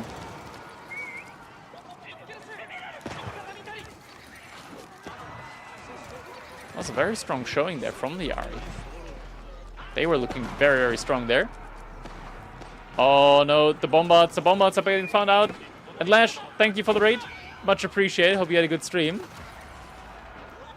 And the bombards getting sniped out now. Another Revolcan here at the front line. Wham, he's losing the entire army. Down to 160 units on the field. Just 38 military units. And now the horsemen out again to raid. Repair comes in on a bombard. Lots of villagers getting pulled forward though. The Arikav are needed everywhere, so now it keeps getting placed right next to TC. Come on, this has to be it. This is the get out of my game keep that Beastie has been waiting for. Republican in position. Villagers just continue hammering at that keep. And there it is. GG comes in. Beastie with the French, man. Dude, what a long game. But, alright. Like, this looked like it was so one-sided for Wham in his favor. But these continuous raids, these continued raids from Beastie with the Horsemen, even after the wall came in, Palisade walls just do not last that long. Time and time again, he managed to get into Wham's economy and pull the entire army back. GG. So now that puts us at match point now, potentially, for Beastie.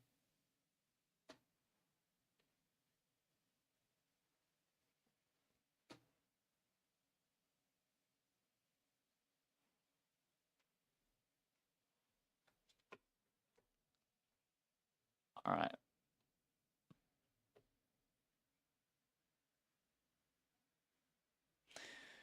Let's see what's going to be coming up next. Next map is going to be King of the Hill. Ooh, okay. King of the Hill as game number 3, potential match point for Beastie. That's going to be an interesting one.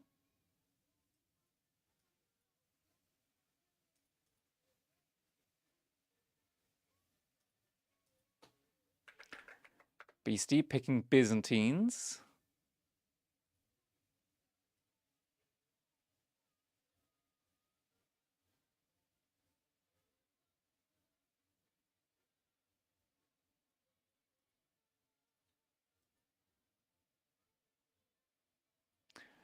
Malians for Wham. Oh, Malians and Knights Templar, though? I don't know about Knights Templar. Granted, they do get that one age up in Castle Age where they get bonus damage around the Sacred Site, but Wham picking Mali and Knights Templar against Beastie with Ayyubids and Byzantines? That is a rough one. That is a rough one. And it's gonna be Ayyubids versus Knights Templar. It's kind of crazy. Alright, Wham might be cooking something up here. We gotta believe in Wham.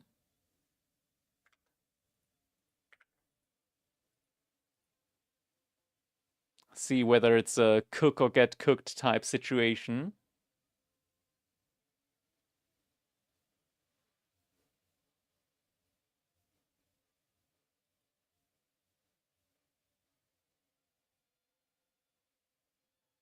We'll see in a little bit.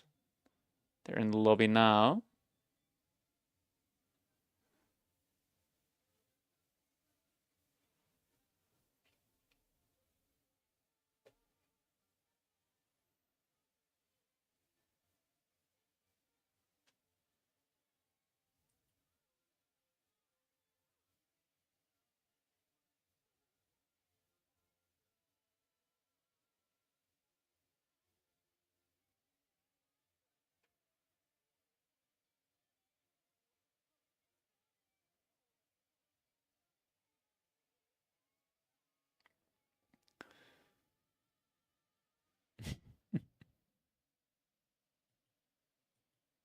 They're in the lobby. There we go. In-game. Can't quite observe yet. Looking in the Observer tab.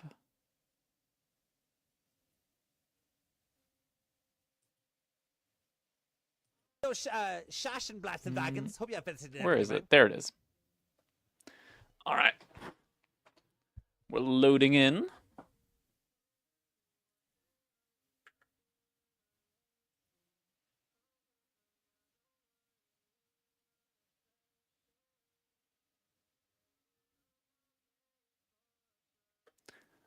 All right, here we go.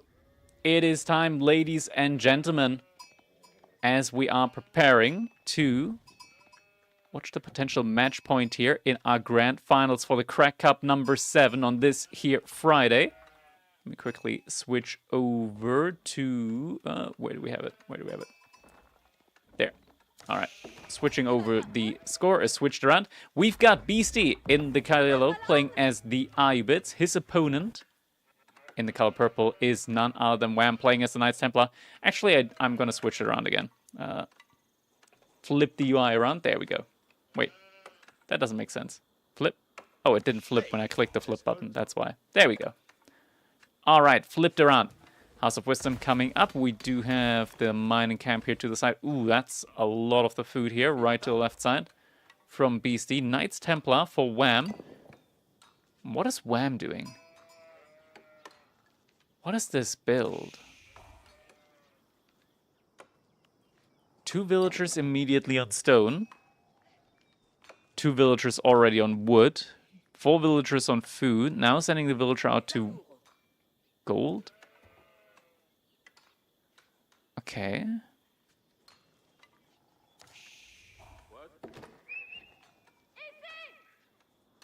Is this a fast keep build? This could be a fast keep build. We're going to catch up to the live game. There we go. They were 10, 20 seconds-ish ahead of us.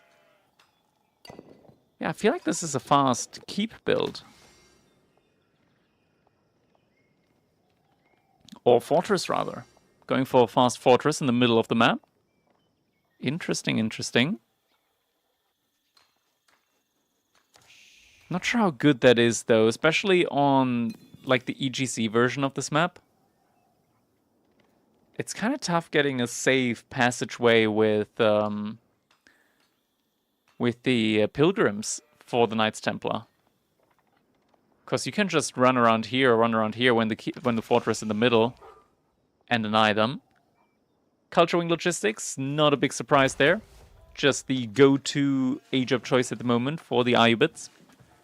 The Dervish is a busted unit. Absolutely busted unit. How much likely is the Beastie to go Gamba Wing? 0%. 0%, I'm telling you. At this point, I can safely tell you 0%.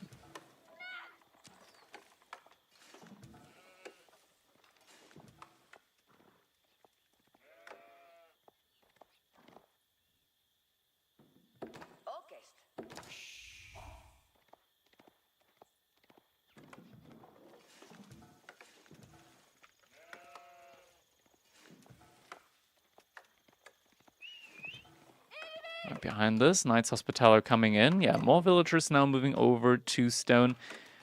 Or is it going to be just a fast 2TC? Let's see how fast this 2TC is going to be coming in. We've done some 2TC in our own time as well, but this is looking optimized. This is looking very optimized from Wham here. So I think he's been practicing this. This looks like a practice build. Though he's going to have the stone a little bit too early.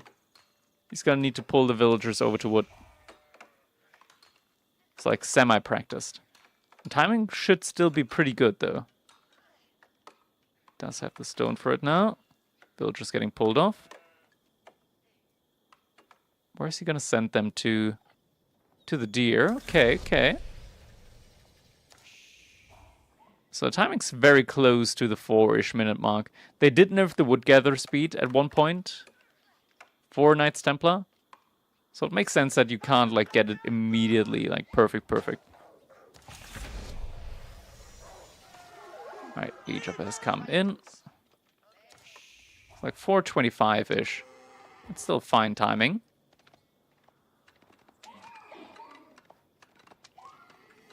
Not bad at all.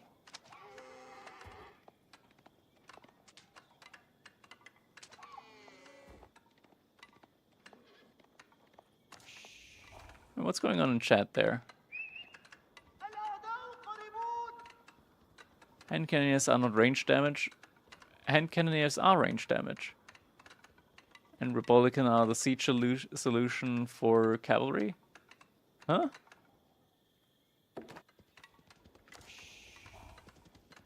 Not true?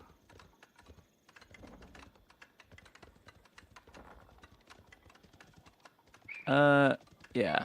Gyal, you're crapping a little bit out of your mouth. Just be careful there. Sometimes when you don't know what you're talking about, it is best to not talk. Been saying that these low elos shouldn't give opinions in the chat. Yeah, sometimes it's like people can be violently expressive of their opinions when they have no clue what they're talking about. That is one of those situations.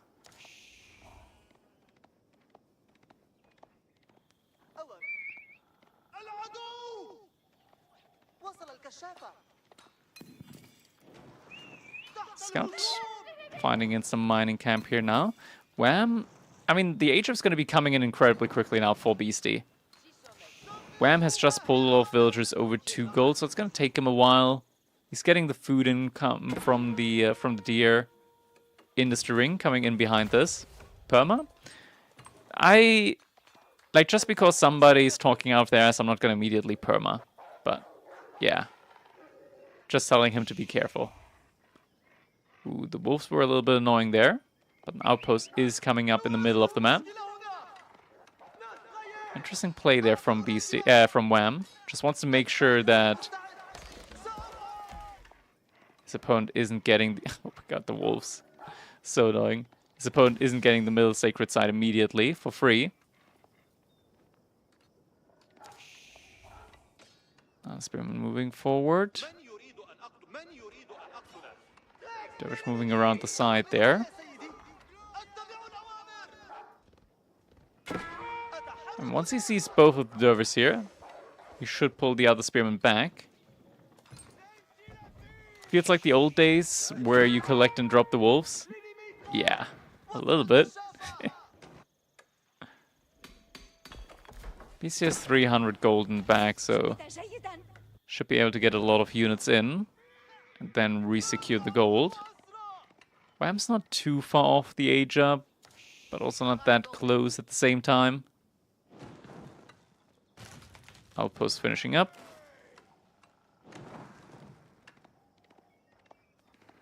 Is he not going to repair it? You gotta put something inside there. Okay, Scout isn't going for the attack there, though. Okay, yeah, he's repairing it. Age up gonna be coming in any second now. Dervish just gonna be picking up these relics so quickly. The thing is, the Spearman moves at 1.25 tiles per second.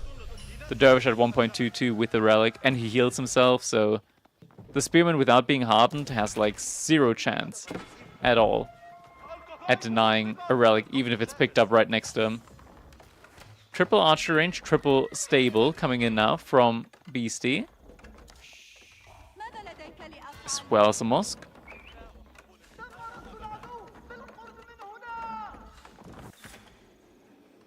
Stable, forward stable now. And this is the point now where we should be seeing the Kingdom of Castile come in. I would expect it at least, just because with the Sacred side, like, that's the one play that you can really go for here. Is a bad matchup for KT? KT has very little good matchups, I'll just put it like that. It's not that this one is particularly bad for KT, it's just not particularly good for them, and they don't have any, like, really good matchups. But yeah, Kingdom of Castile is going to be coming in now. No villagers on stone, so it's not going to be an emplacement that's coming in anytime soon. What does Kingdom do? It gives you access to the Janitors from the Archer range. Not a good unit. You shouldn't make it unless you're up against Order of the Dragon. But what it also does is it gives you 20% more damage around Sacred Sites. And also makes units regenerate health. Basically, it's like a Kurultai around Sacred Site. Ooh, Ram actually being made now from Beastie. But Wham, he's just going for mass knights from the looks of it. Also wants to gather up a little bit of stone for an emplacement. Or at least he was on stone. Goes away from it though. Janitor hater? Yes, I am a confirmed janitor hater. I approve this message.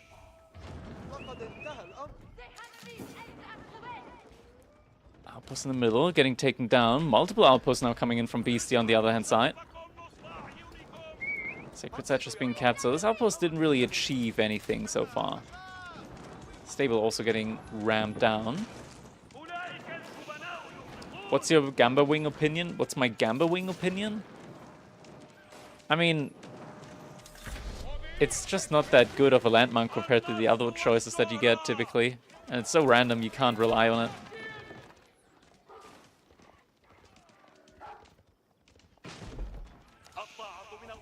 So Wham at the moment, he's just going for mass Templar Brothers. The issue is that Beastie has both archers, crossbows, and more camel lancers than Wham has Templar brothers. It's a timing issue at the moment for him. The deer have also run out, so food is kind of sparse for him. He's mass gathering on the gold here. These villagers with the Hospital Knights have bonus HP, so they don't die that quickly. That's a big benefit for him there.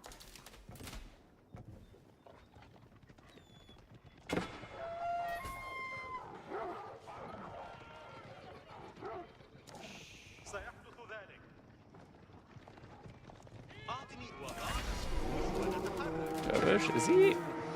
Yeah, he's playing it safe. He doesn't want to get caught in that.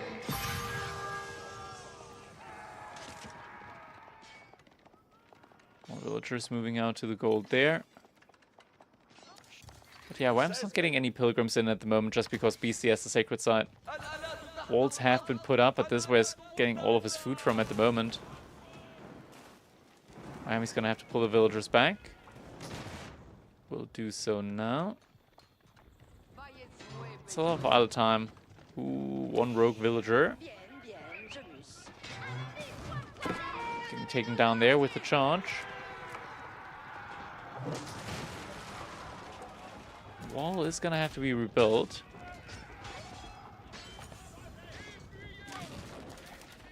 We'll at least be able to keep working here. Front side. Mosque forward as well, and now just tons of these emplacement outposts. And there's a time... Oh my god, look at this. He's doing like a little snail trail there in order to get the torch armor on the outposts.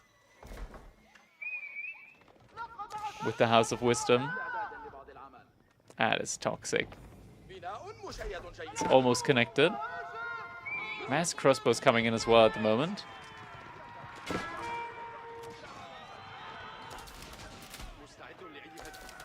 That should connect it up.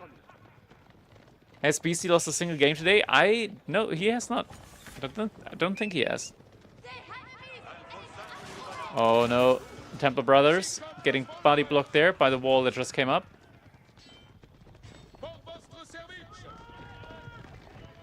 And now can no longer find a way to get to the sacred site. See, already on 4 out of 5 relics. Well.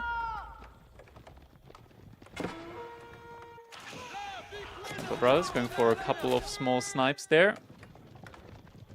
Maybe some raids here on the wood line, potentially. For Wham. Oh, looks like he didn't notice it.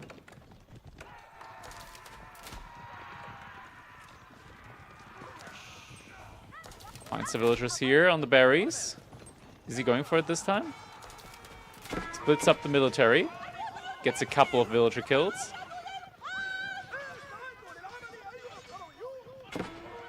Tries to get out with the rest of the units. This is one there to charge. More small raids over here. First Manjanique now coming in. Ooh, crossbow mass able to take down 1 or 2.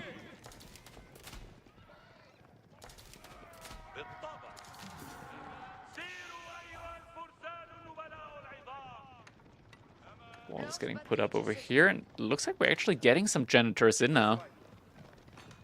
Yeah, Wham, he realized he needs something up against the crossbows. He's starting to believe, man. He's starting to believe. He's gonna need something eventually against the outpost as well, but yeah. He is still on 2 TC behind this. Starting to gather up some stone. Still a rough situation at the moment for Wham. Lance's trying to go for a raid now. There are the villagers on the berries. Wham hasn't noticed this yet. Is he gonna notice it in time? Villagers not getting pulled back. He's pulling them. Did lose 1. 2 villagers did go down. Oh, he's going straight for the villagers on the berries there in the back. A knight coming in, but one of those vills is low health. They almost have 100 health. Even that villager just survived the hit. Barely a sliver of health remaining on the health bar.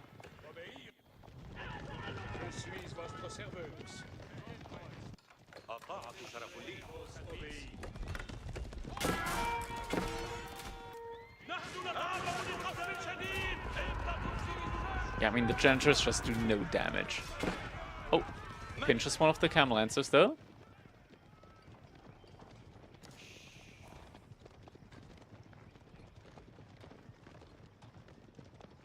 Where do Templar Brothers rank in the hierarchy of Cap? I'm not sure. I want to say, like, mid-ish tier. Oh. Okay.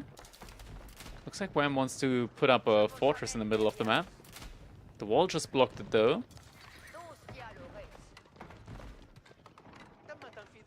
He's going for a siege workshop now instead.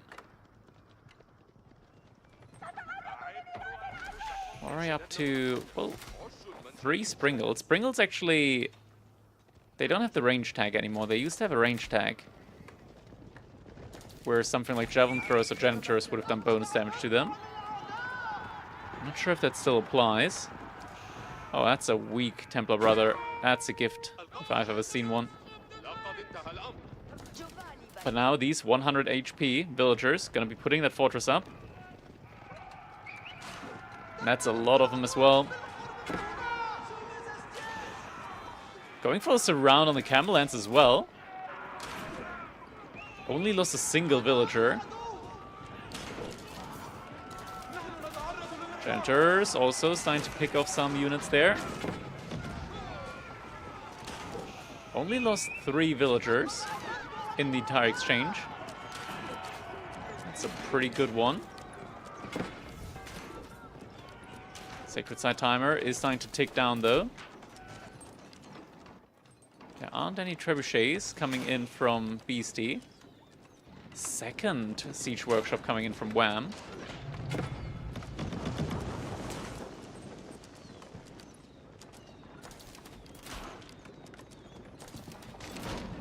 Wham's continuing to make units behind all of this. I'm moving out over here as well. They definitely need some trebuchets. Ooh, Manjanique needs to be careful.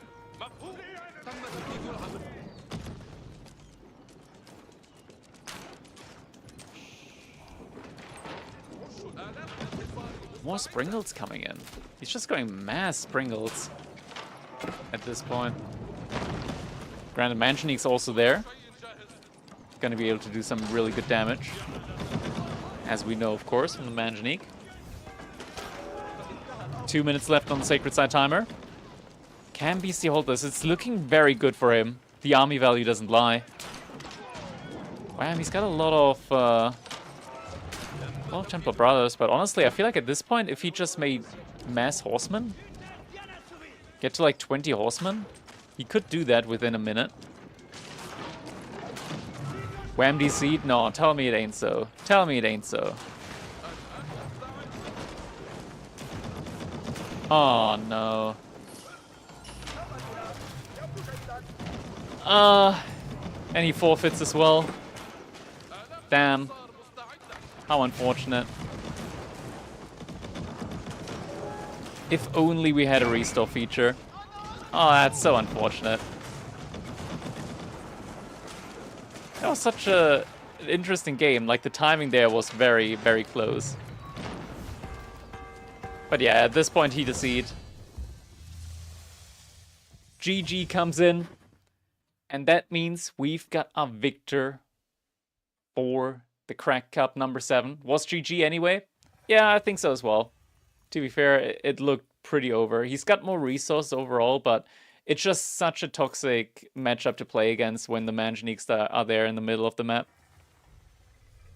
Alright. That is gonna be it then for today. That's gonna be the Crack Cup number 7. We've got our victor, Beastie, for this week's iteration. Guys, I gotta say, I am freaking tired. I am so tired. This week has been stressful, to say the least. This week has been stressful, to say the least. So I'm very happy that we've got the weekend in now. I'm just gonna be lying down. I'm gonna sleep immediately. You guys can believe me when I say that. So let's get a raiding target in. I'm gonna be sending you guys over to... Where am I gonna be sending you guys over to? I mean, Wham streaming, Beastie streaming. I'm not sure if Beastie's going to continue streaming if Shash and this Blacks is and going to Dragons. be Hope you the have Vincent end in of there, his stream now. So let's see where we're going to be sending you guys off to.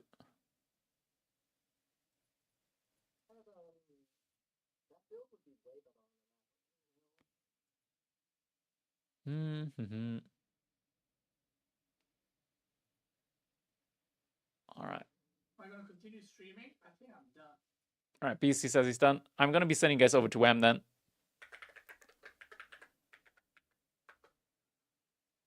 All right. Sending you guys over to Wham. Hope you guys enjoyed the stream. Hope you guys enjoyed the tournament. If you did, make sure you leave a follow. That way you get notified whenever we do go live here again on Twitch. Little information on the side note. Crack Cup is going to be going up to Crack Cup number 10. After that, I'm going to be taking a break for my surgery, where I'm going to be not moving, but I'm going to be going over to Turkey to get surgery, to get like loose skin removal. So in that time, there's not going to be a Crack Cup for a couple of weeks. After that, I'm going to be taking care of building my house, maybe also break until Crack Cup. And hopefully, once the house is up, we're going to be resuming with Crack Cup. Until then, we're going to still be doing Crack Cup up until week number 10. Thank you guys so much for watching, and I hope I'll see all of you in the next one. Till then, have a good one.